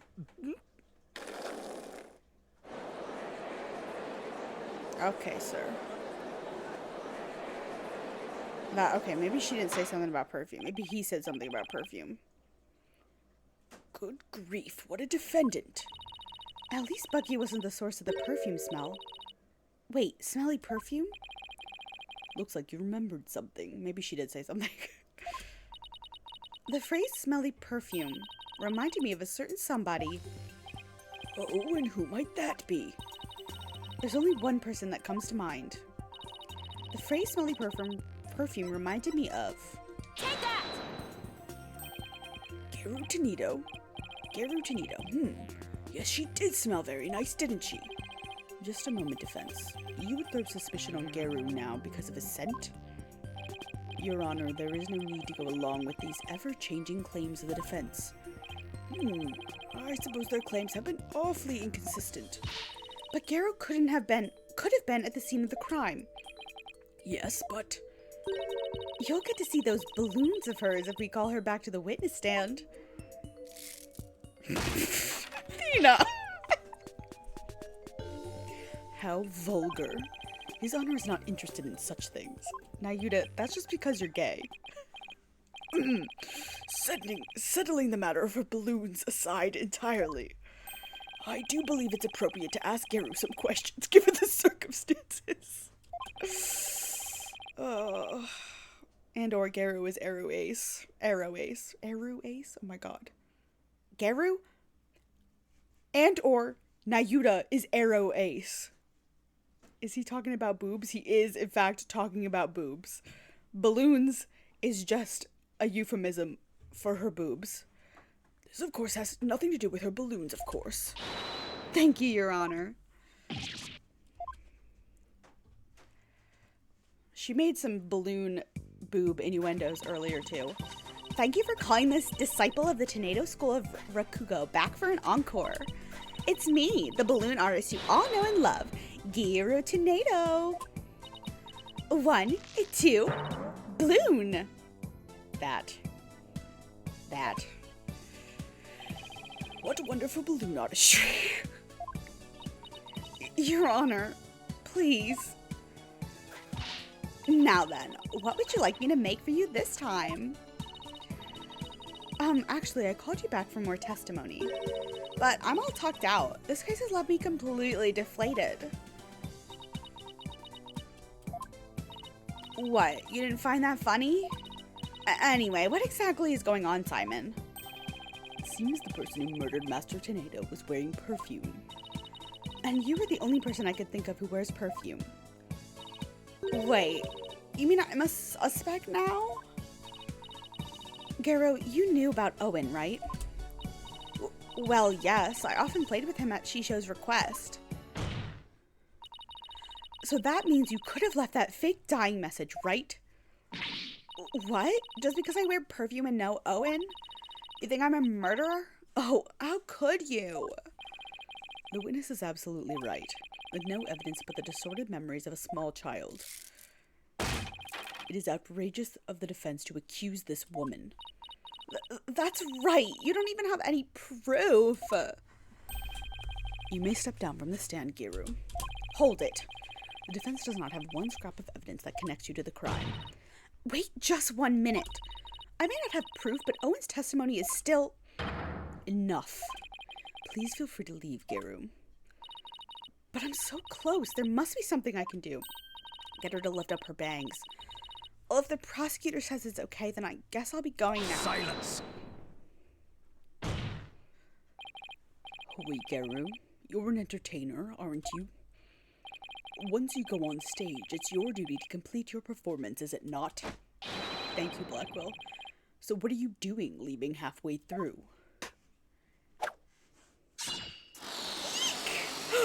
Yes! Thank you, Blackquill. Thank you, honey. There's a bandage on Garu's forehead. And since we know that Master Tornado's killer has a cut on their face somewhere, impossible. How did you know, Simon?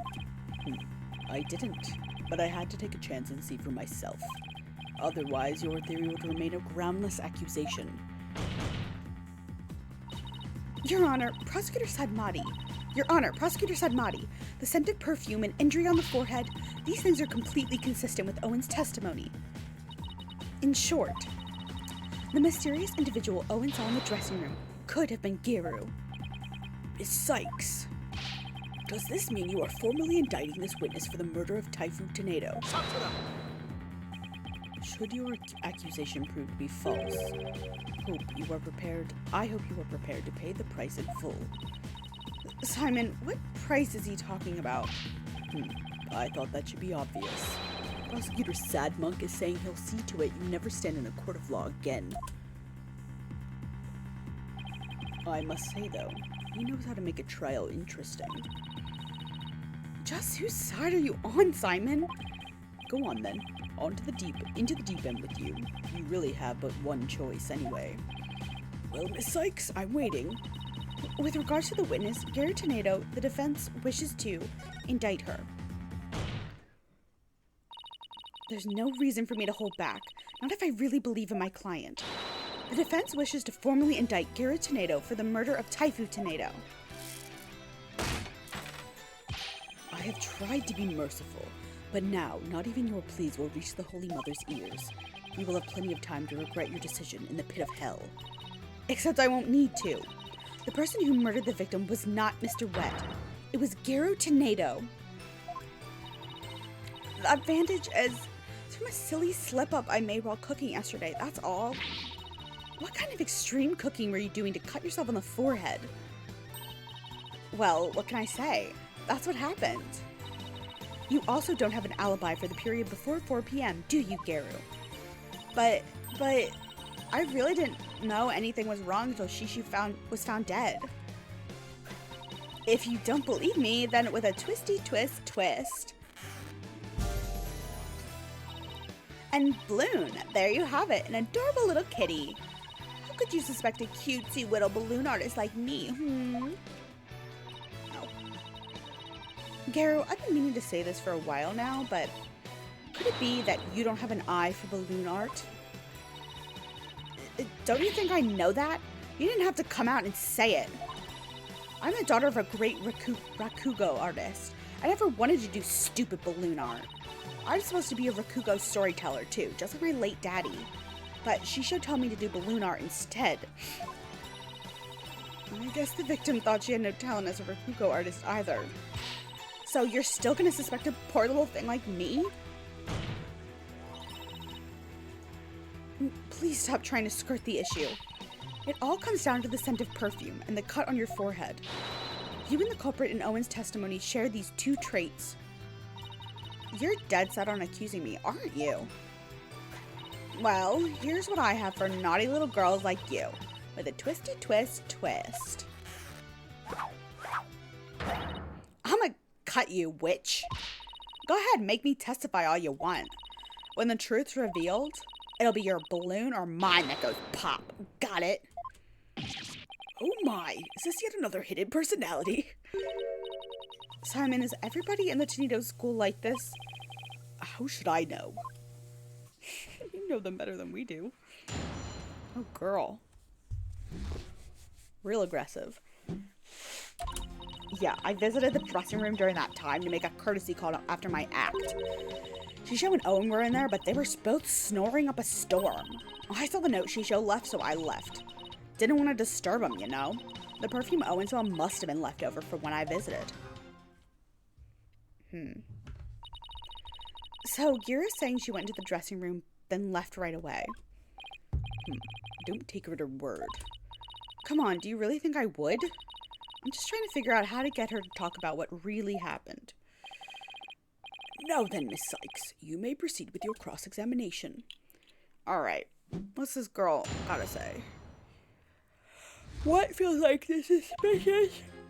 David. After my act, we were both in there, snoring up a storm. I saw the note, so I left and I wanted to disturb them.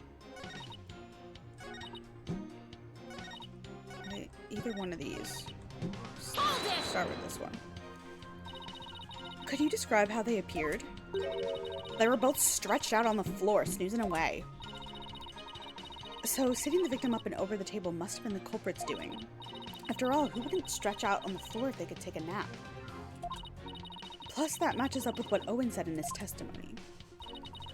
But if he was asleep, how could you tell it was Owen? How did you know it wasn't Uendo?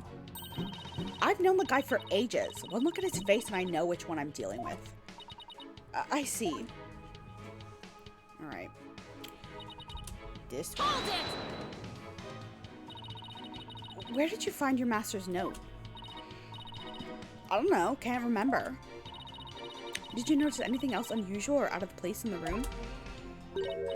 Well, there was the sake and a half-eaten manjo on the table.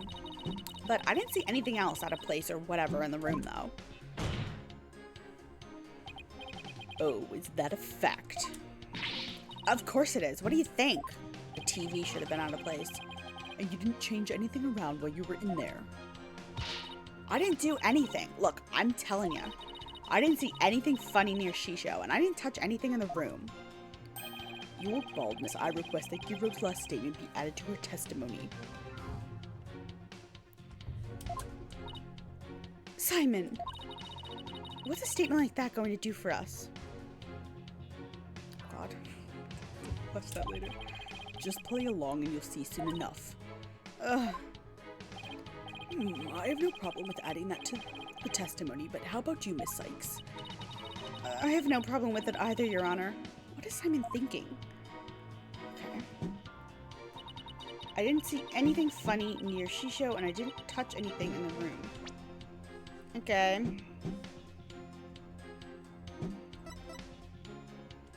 Yeah, it's gotta be this. This is the room. Garo, you said you didn't notice anything odd or unusual near your master. You also said you didn't touch anything in the dressing room. That's right. What about it? Then I wonder who left that dying message with the Karuta cards.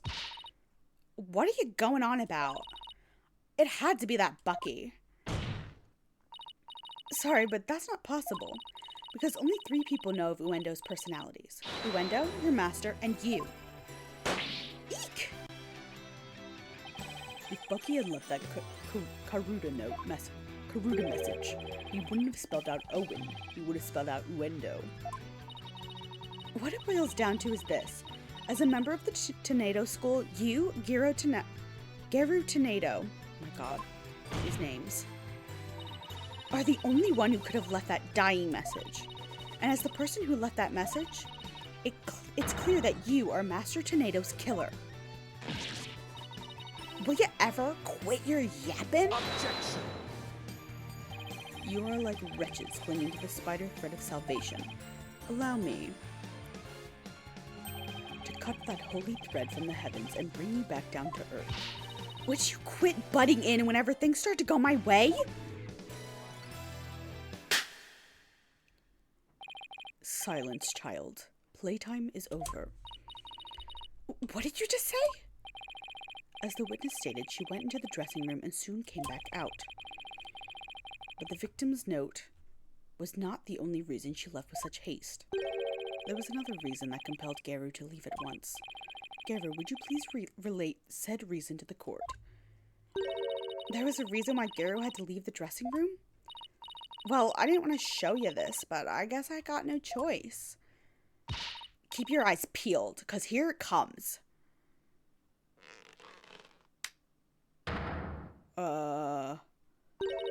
Your hand is all swollen and red. What happened, Garu? If you must know, I'm allergic to buckwheat. And she was smooshing it into his face. How are you not? Allergic reactions to buckwheat can vary, though they're usually on the severe side. With Typhoon Tornado making soba noodles in his dressing room, Gary was lucky to still be alive considering all the soba flour that was swirling in the air. Good thing I left pretty quick. I managed to escape with just a mild reaction. But I touched Shisho as he was being carried away, and look what it did to my poor hands. There must have been soba broth on his clothes or something. If I'd inhaled any of that soba flour, I'd have had a seizure, and it'd have been good night, Garu. I never could have stayed in that dressing room for very long. A person allergic to buckwheat couldn't be in a room with soba flour in the air. And certainly couldn't use soba dough as a murder weapon either.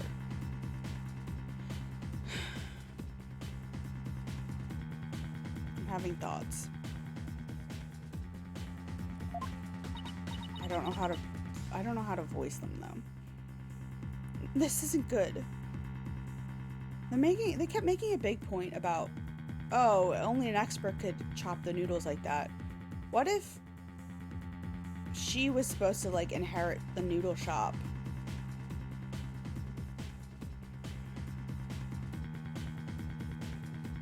Or something like that, but she's allergic to the noodles, so she couldn't do it, and now she's mad. I don't know.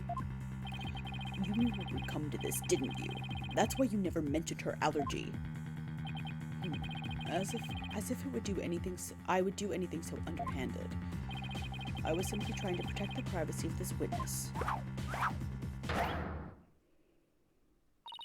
I'm sick of all these accusations. Why don't I just testify and get it all out in the open, yeah? All right.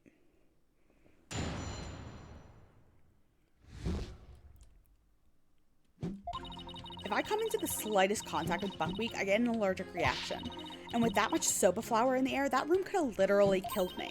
Look at my hand. Just touching Shisho's body would cause this much damage. There must have been soba broth on his clothes. So I never could have committed that murder in the dressing room. Okay. I still can't believe it. Nobody told me she had a soba allergy. Did you know, Simon? Does it look like I knew? Protect the privacy of the witness, my foot. What a dirty trick. Now what do we do? There's only one thing to do. Put Prosecutor Sadmonk to shame with your cross-examination. Right. No matter how small, I'll find us an opening and break her testimony down. Okay.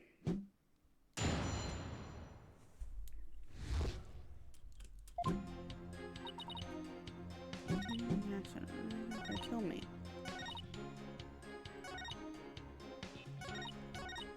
I'm just gonna go from the beginning. Hold it! You're not lying about this soba allergy of yours, right? Of course not. I swear on the grave of my father up in heaven. I can even get you a doctor's certificate if you want. She seems to be telling the truth. I've had this allergy for as long as I can remember, but I never dreamt in a million years it'd clear me of murder. And you'll come out of this smelling like a delicate buckwheat flour to boot. Well said, Your Honor. Hold it! I'll give you that there was quite a bit of flour scattered about in the dressing room. But you went in to pay your respects to your master regardless, right? Yeah, but like I said, I came right back out. I mean, the soba making tools were right there. You better believe I was careful not to breathe in any of that. But you still could have committed this crime if you held your breath while doing it. Don't be ridiculous. I would have suffocated to death before Shisho did. Yeah, I guess you're right. Jeez, get a grip, will ya? Hold it! Maybe there's a twist here. Like you're actually allergic to dogs and not soba. You're kidding me. Bring my little judge... I can't with the dog's name. Jumegu. Jugemu. And here. I'll hug and squeeze him like there's no tomorrow. I'm telling you, I have a genuine, honest-to-goodness soba allergy. Defense. The witness clearly has an authentic allergy to buckwheat. Any further deliberation on the matter would be meaningless, pointless, worthless. You heard the man, lawyer girl. All right, fine. I was just starting to think the same thing myself. Doesn't mean I have to like it, though. I probably got this allergic reaction on my hand because I touched Shisho. Hold it! I have a question about that, actually. If you're allergic to soba, does that mean you're allergic to the noodle broth, too? Well, the buckwheat from the noodles can dissolve into the broth, so duh. Touching soba broth can be just as deadly for me. Don't you know anything? What an amateur. I'm sorry. Do I look like a doctor to you? Look, anything that has soba in it or anything that has touched soba is like poison to me. So I never could have committed that murder in the dressing room. So I just want to cover all my bases, but could the murder have possibly occurred somewhere other than the dressing room? That is out of the question. By even asking, you show your complete disregard for all we have discussed until now. Yes, I have to agree. The defense can't go around suggesting new premises without basis. Unfortunately for you, Shisho didn't take a single step from his dressing room around the time of the murder. Well, that is unfortunate for everyone. Garu could not have possibly committed this crime in a room where soba was being made.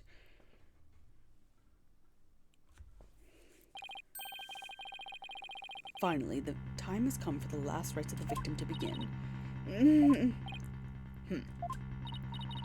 What would Mr. Wright do at a time like this? I'll guess. There's only one thing to do. What are you smiling about? Has the pressure overwhelmed you? Nope. It's just the worst times are when lawyers have to force their biggest smiles. I see. You have no rebuttal, so the only thing left to you is to smile. Oh. That's where you're wrong. I do have a rebuttal. Turn your thinking around, Athena. Don't try to figure out how Garu, who is allergic to soba, could commit the crime. Figure out how Garu could be in that room and not have an allergic reaction instead. Let me rest? Maybe if I were a lump of regular flour dough for udon noodles. I'm fresh like my soba. And you don't let soba dough rest. It's all about the free freshes. Okay, I don't need to read this again. This is the third time I've listened to this conversation.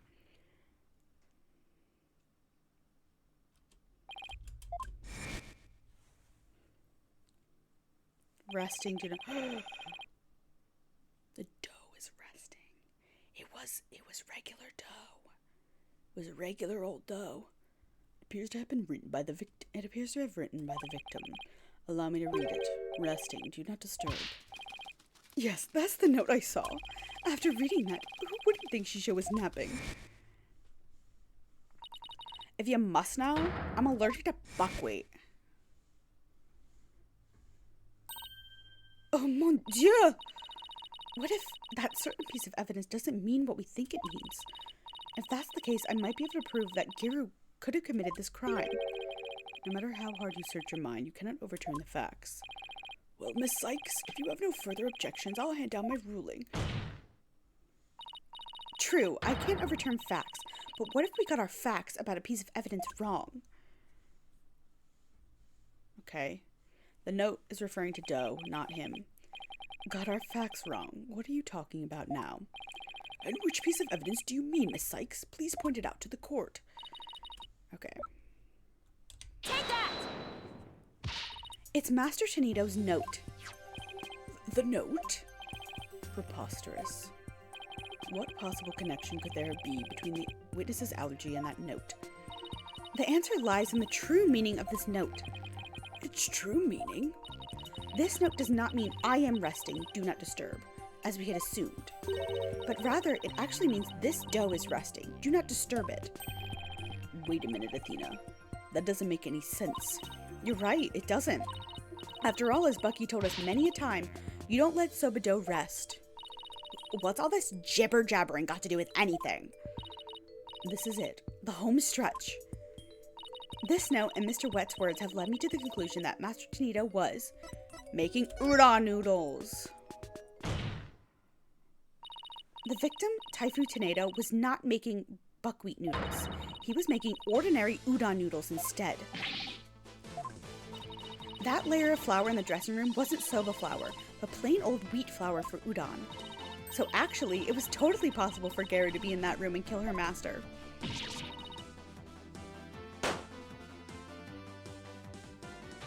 Girl. What? If that's true, it changes everything. Your Honor, the defense requests that the flour in the room be tested immediately. But soba noodles were found in the bowl, and Garu did have a reaction on hand. How do you explain those things? Well, he kept them in his fridge. Even if it were udon flour instead of soba, you cannot prove Garu committed the crime. But... Don't lose your nerve now. Keep charging forward or you'll feel my blade at your back. Enough with the threats already. I got it. Talk about pressure. Alright, Athena, take a deep breath and go over everything again. Oh, here we go. Mind blast.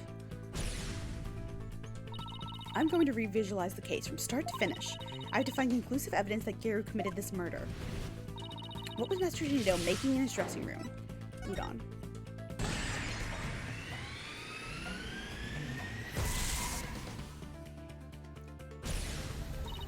By my logic, Master Tanito must have been making udon noodles in his dressing room, but something at the crime scene indicates otherwise. Okay.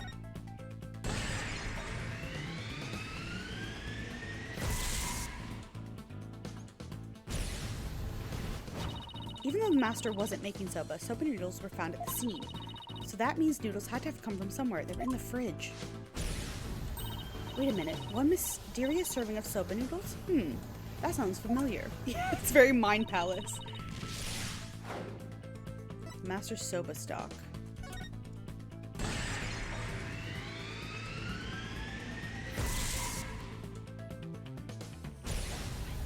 Soba noodles found at the scene were from the master's stock of uncooked noodles. But then why would the culprit go out of her way to cook that soba and put it in the bowl? To hide the udon dough.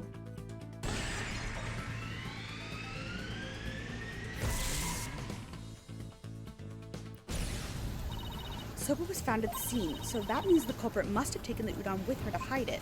It was the dog! Killed him with the udon dough. That's what she gave the dog. The murder weapon was udon dough. Okay. Did we not figure that out already? I thought we figured that. I thought that was the logical next step. That's it. The udon dough was the real weapon used to kill Taifu Tanito. Oh. The reason why no weapon was found is because Giro got rid of the dough somehow. She gave it to her dog. She gave it to her dog. Simon said he was feeding the dog dumplings. The real murder weapon was the udon dough the victim made. If we can find this dough, that'll prove my theory correct. And undeniably prove Giro's guilt. Objection. Even if we find this dough, what makes you think it would prove she's the one? Please recall Owen's eyewitness testimony, Prosecutor Sagmati, of the injury on Giro's forehead. If the injury on Giro's forehead was caused by the victim's knife, then Giro's blood must have dripped down onto the dough used as the murder weapon. That would make the dough pretty conclusive evidence, wouldn't you agree? But where is this conclusive evidence? The dog! Let us hear your theory on where this murder weapon is. Well, it's... If I can't find the answer in the evidence I have on hand, we'll lose this trial. So how did Giro get rid of the udon dough? Think, Athena. What do I have that points to suspicious behavior on Garu's part? Now then, Miss Sykes, let's hear your answer. Where is the real murder weapon hidden? Nice barking you did there. I assume you have the bite to back it up. Why are you being so obvious? Stop dropping all these hints. Stop distracting me, especially not right now. These games are so easy. Why are these last two games so easy? Okay, Simon's statement is where it is, right? Yeah. Take that! Garu. Huh? What is it? I'm just an innocent girl. I don't know anything about a murder. Stop that cute act in your balloon hat. Kuh. Garu got rid of the dough she used to kill Master Tornado in a bold and daring way. She did it right in front of Prosecutor Blackwill's nose by feeding it to her dog. No, I...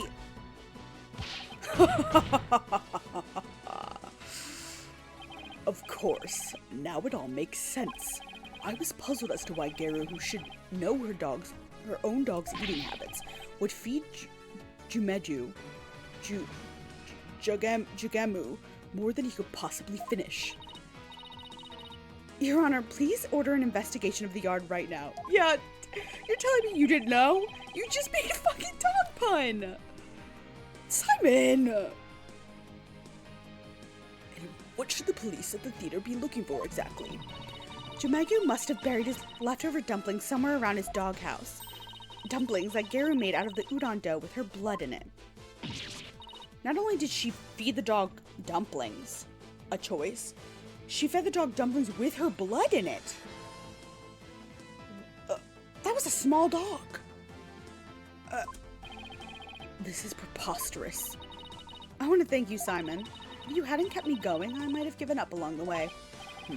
What are you blathering on about? You still have work to do. Now, by your hand, finish this wretched case off, Athena. You got it. Garu, do you remember what you said would happen when the truth was finally revealed? When the truth's finally revealed, it'll be your balloon or mine that goes pop. Got it? Well, now the truth is out, and it looks to me like it's your balloon that goes pop. Hi, Nico! Welcome in. You missed Happy Disbarment Day! You missed the clown lady! Here she is! And all her insanity!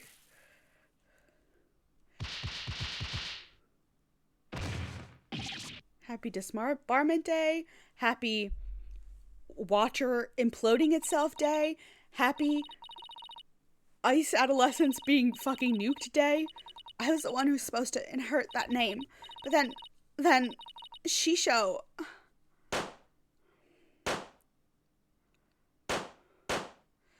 Ugh.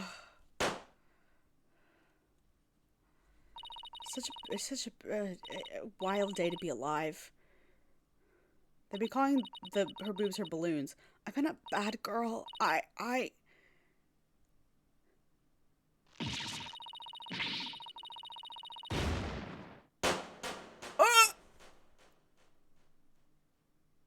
Oh my god! You guys called it!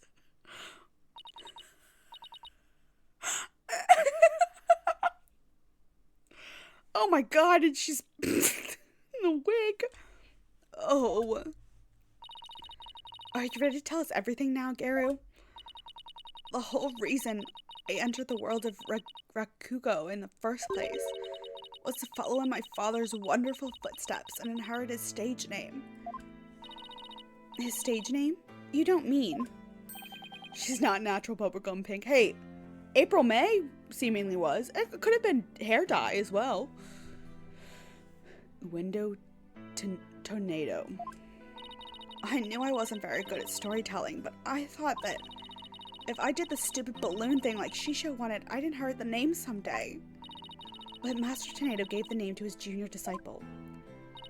Yeah. That's why I took my revenge on Shisho during the show celebrating the name succession. Wasn't the girl Phoenix dated wasn't the girl Phoenix dated to have pink hair?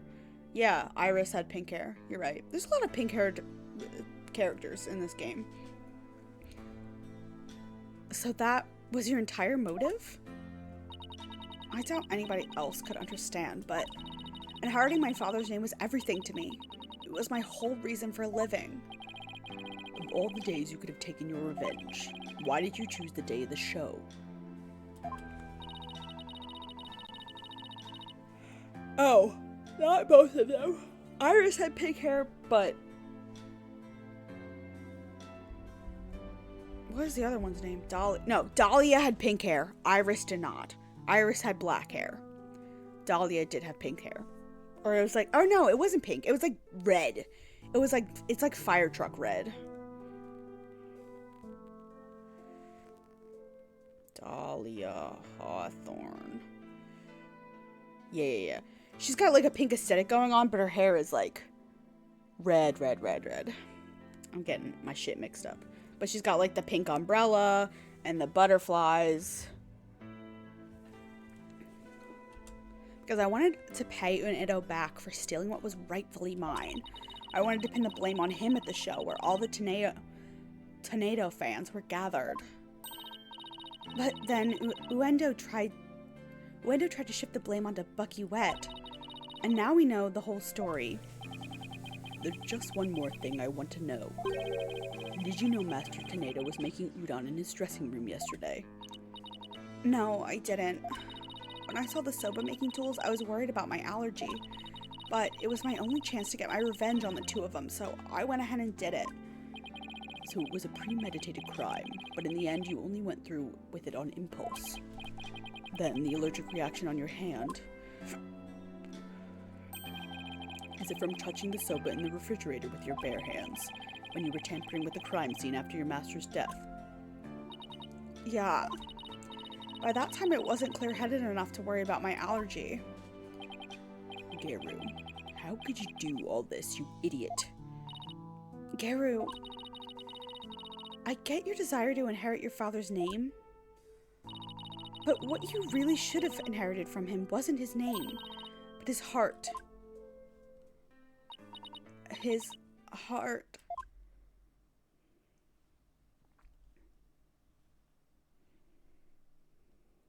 Two of them side by side. I love them.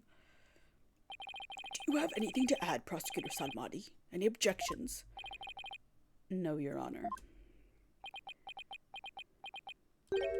Miss Athena Sykes. Yes, that's the first time he's used my name. I shall be sure to remember your name. Really? It seems he finally recognizes you as a proper adversary. Thanks. That's all I ask, Prosecutor Sadmati. Looks like there are no further objections. Bailiff, please bring in the defendant. Is this after Phoenix met him? Yes. Phoenix, in the last case that we just had, he was the prosecutor, and we were in Kurayim. The Maya case. Ah, good. It seems you have made a full recovery. Now then, this court finds the defendant, Bucky Wet. Yeah, he's just fucking flying all over the world. Not guilty. Do people still die for losing right now? We're in the US, so no. We're in Japanifornia. They're so cute. I love the two of them. And well, defense attorneys and the defendant die. This court is adjourned.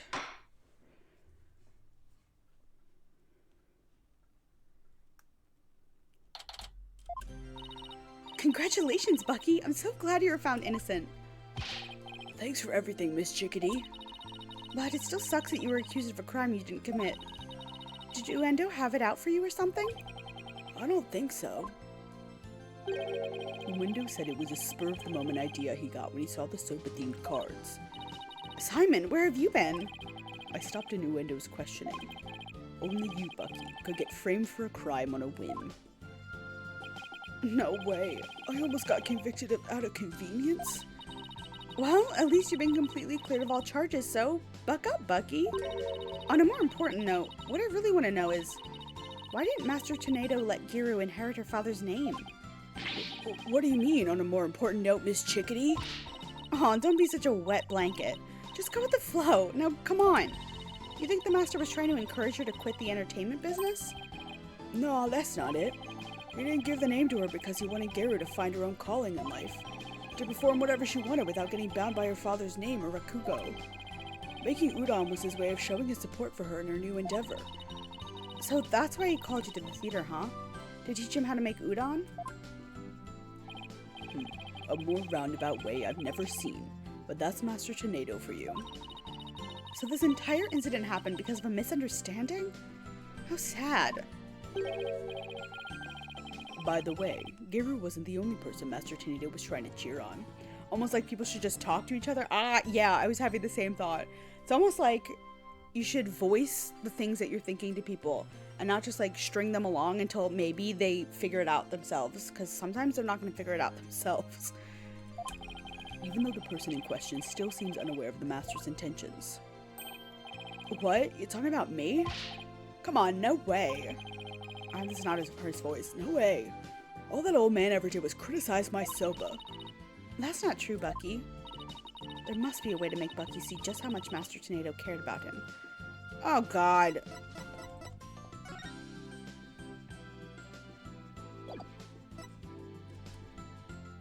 The deed? Take that! Take a good look, Bucky. Whose name is on the... Whose name is on there as the holder of this title deed? It's still in my name. Master Tornado was just up to one of his tricks when he said he stole the shop from you. He was trying to force you to grow into a truly capable owner in your father's stead. He probably used some tough love on you so that the shop wouldn't just go belly up. I see. I never knew. Oh, Master Tornado. I'm so sorry. Keep working hard, Bucky, and pay him back by living up to his expectations.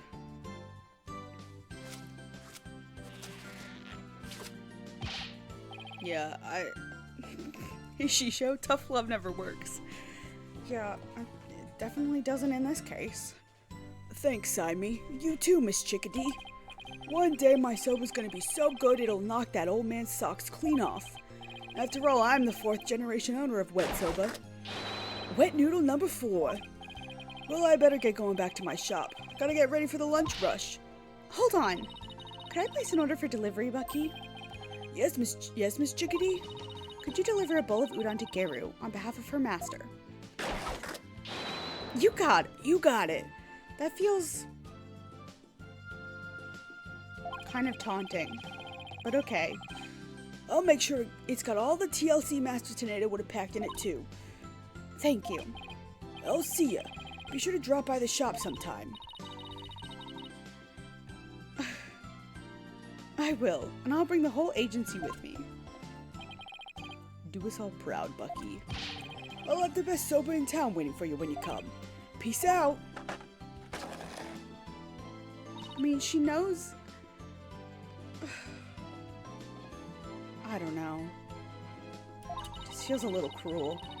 It's nice to see somebody giving it their all, isn't it? I wonder if I leveled up any thanks to this case. Don't kid yourself. The trial would have been a spectacle and a half had I not been by your side. You don't know that. For a lawyer who's versed in psychology, you're too full of weak points. You need to learn to analyze yourself more objectively. Or you could just teach me your famous mind trick, Simon. No. Way to shut someone down. And why not? Because the more pesky lawyers there are, the harder my job becomes. So it's in my best interest for you to remain green forever. Hey, what about what's in my best interest, huh? Besides, weren't you the one who had the wool pulled over your eyes by Uendo? Must you remind me? How could I have known Uendo would do time soba? Hey, speaking of time soba, I just thought of something funny. Oh goody, I can't wait. Okay, here it is. In time soba, why didn't mon number 9 get counted? Come on, do you know, Simon? 'Cause 7, 8, 9?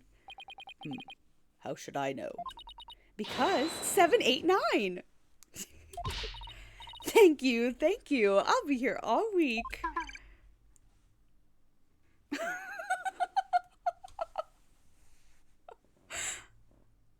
TFL. That I should have known. Come on, let's go get soba or something and go home. Your treat? I'll treat you to 50% of the tab. And don't forget, you still owe me for that manju. Really, Simon? It wouldn't hurt for you to pay for me every once in a while, you know. Quit squawking and start walking, Athena. Happy birthday, Simon. Yeah, I saw that too on Twitter. Happy birthday, Simon Blackquill.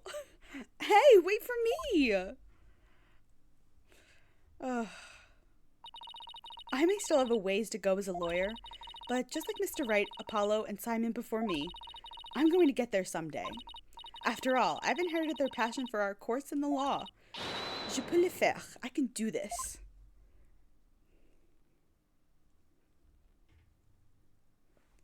Hell yeah. God. The end of that bananas case. Love to save my progress. Thank you. Next up is the last case. Number 5. Well, okay, the last normal case, and then it's DLC. I'm finishing a little early tonight because I'm sure if I start the next case, it's gonna take like 2 hours, and I don't have the time or energy for that. So thanks for hanging out, guys. You know, this is a shorter stream this week, but that's okay. I'm in pain, so I should probably go take medicine and lay in bed.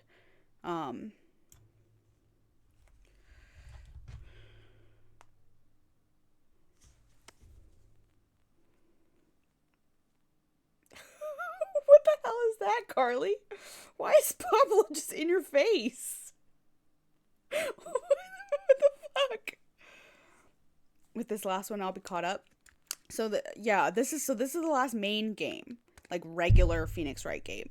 So once I finish this last case and the DLC, I will be done every mainline Ace Attorney game. There is also the Professor Layton versus Phoenix Wright game, which I have totally legally on my computer. Last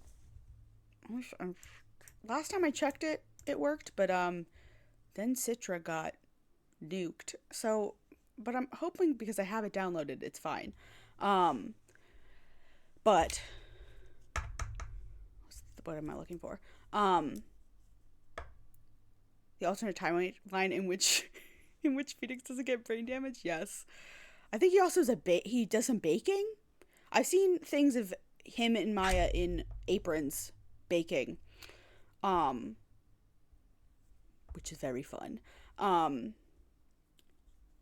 So the question will be for you guys, because my plan is when I finish everything, I want to do a tier list night and just do a bunch of Phoenix Wright themed tier lists. Get nice and drunk. Wait, was that Apollo? I mean, Phoenix got conked over the head with a fire hydrant. So the man does have brain damage. But I'll do a tier list night where I just rank everything, and it's like, do I do that before Professor Layton versus Phoenix Wright, or I wait till after? And so I really have all of it. Because I was like scrolling through some of the lists, and if the ones that are like every character ever has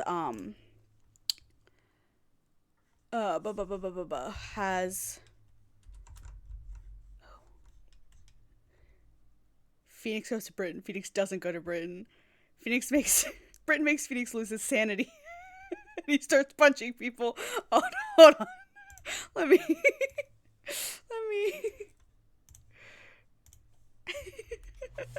Apollo gets brain damage.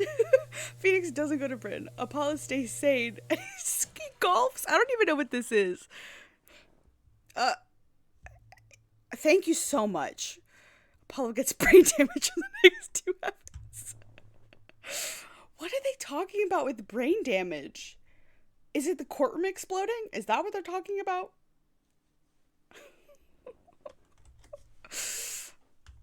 Yeah, okay. The courtroom explosion.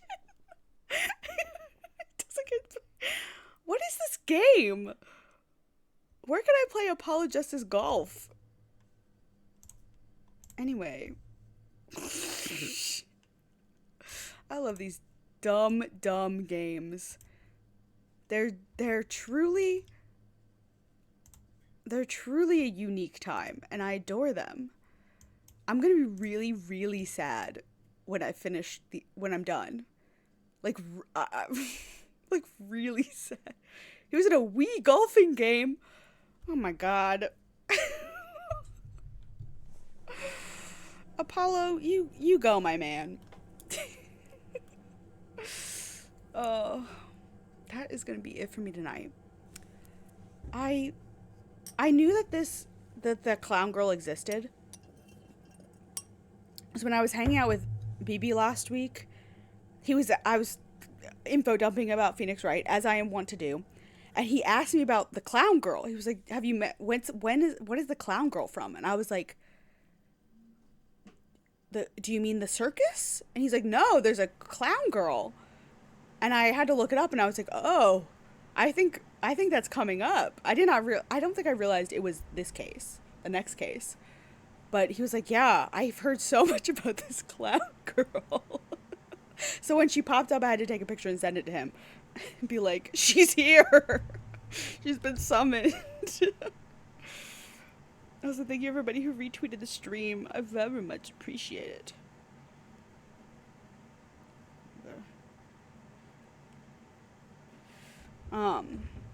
Guys are the best. I love yous. Next week I should be streaming normal time. Yep. Because for once, this year, I don't have things like every other Friday. It's a miracle. Happy Phoenix Wright Disbarment Day. He's been disbarred for 5 slutty years at this point. He's got 2 more to go. And sad. Rest in peace, Ice Adolescence. Gone too soon. Can't believe Mappa did that to you. Thank you guys for hanging out. I very much appreciate it. I love you all very, very much. I hope you guys have an incredible rest of your Friday night and a fantastic weekend. And I will see you guys all next week. Yeah, Yuri and Ice put them on the map. I can't believe they did this. Anyway, goodbye.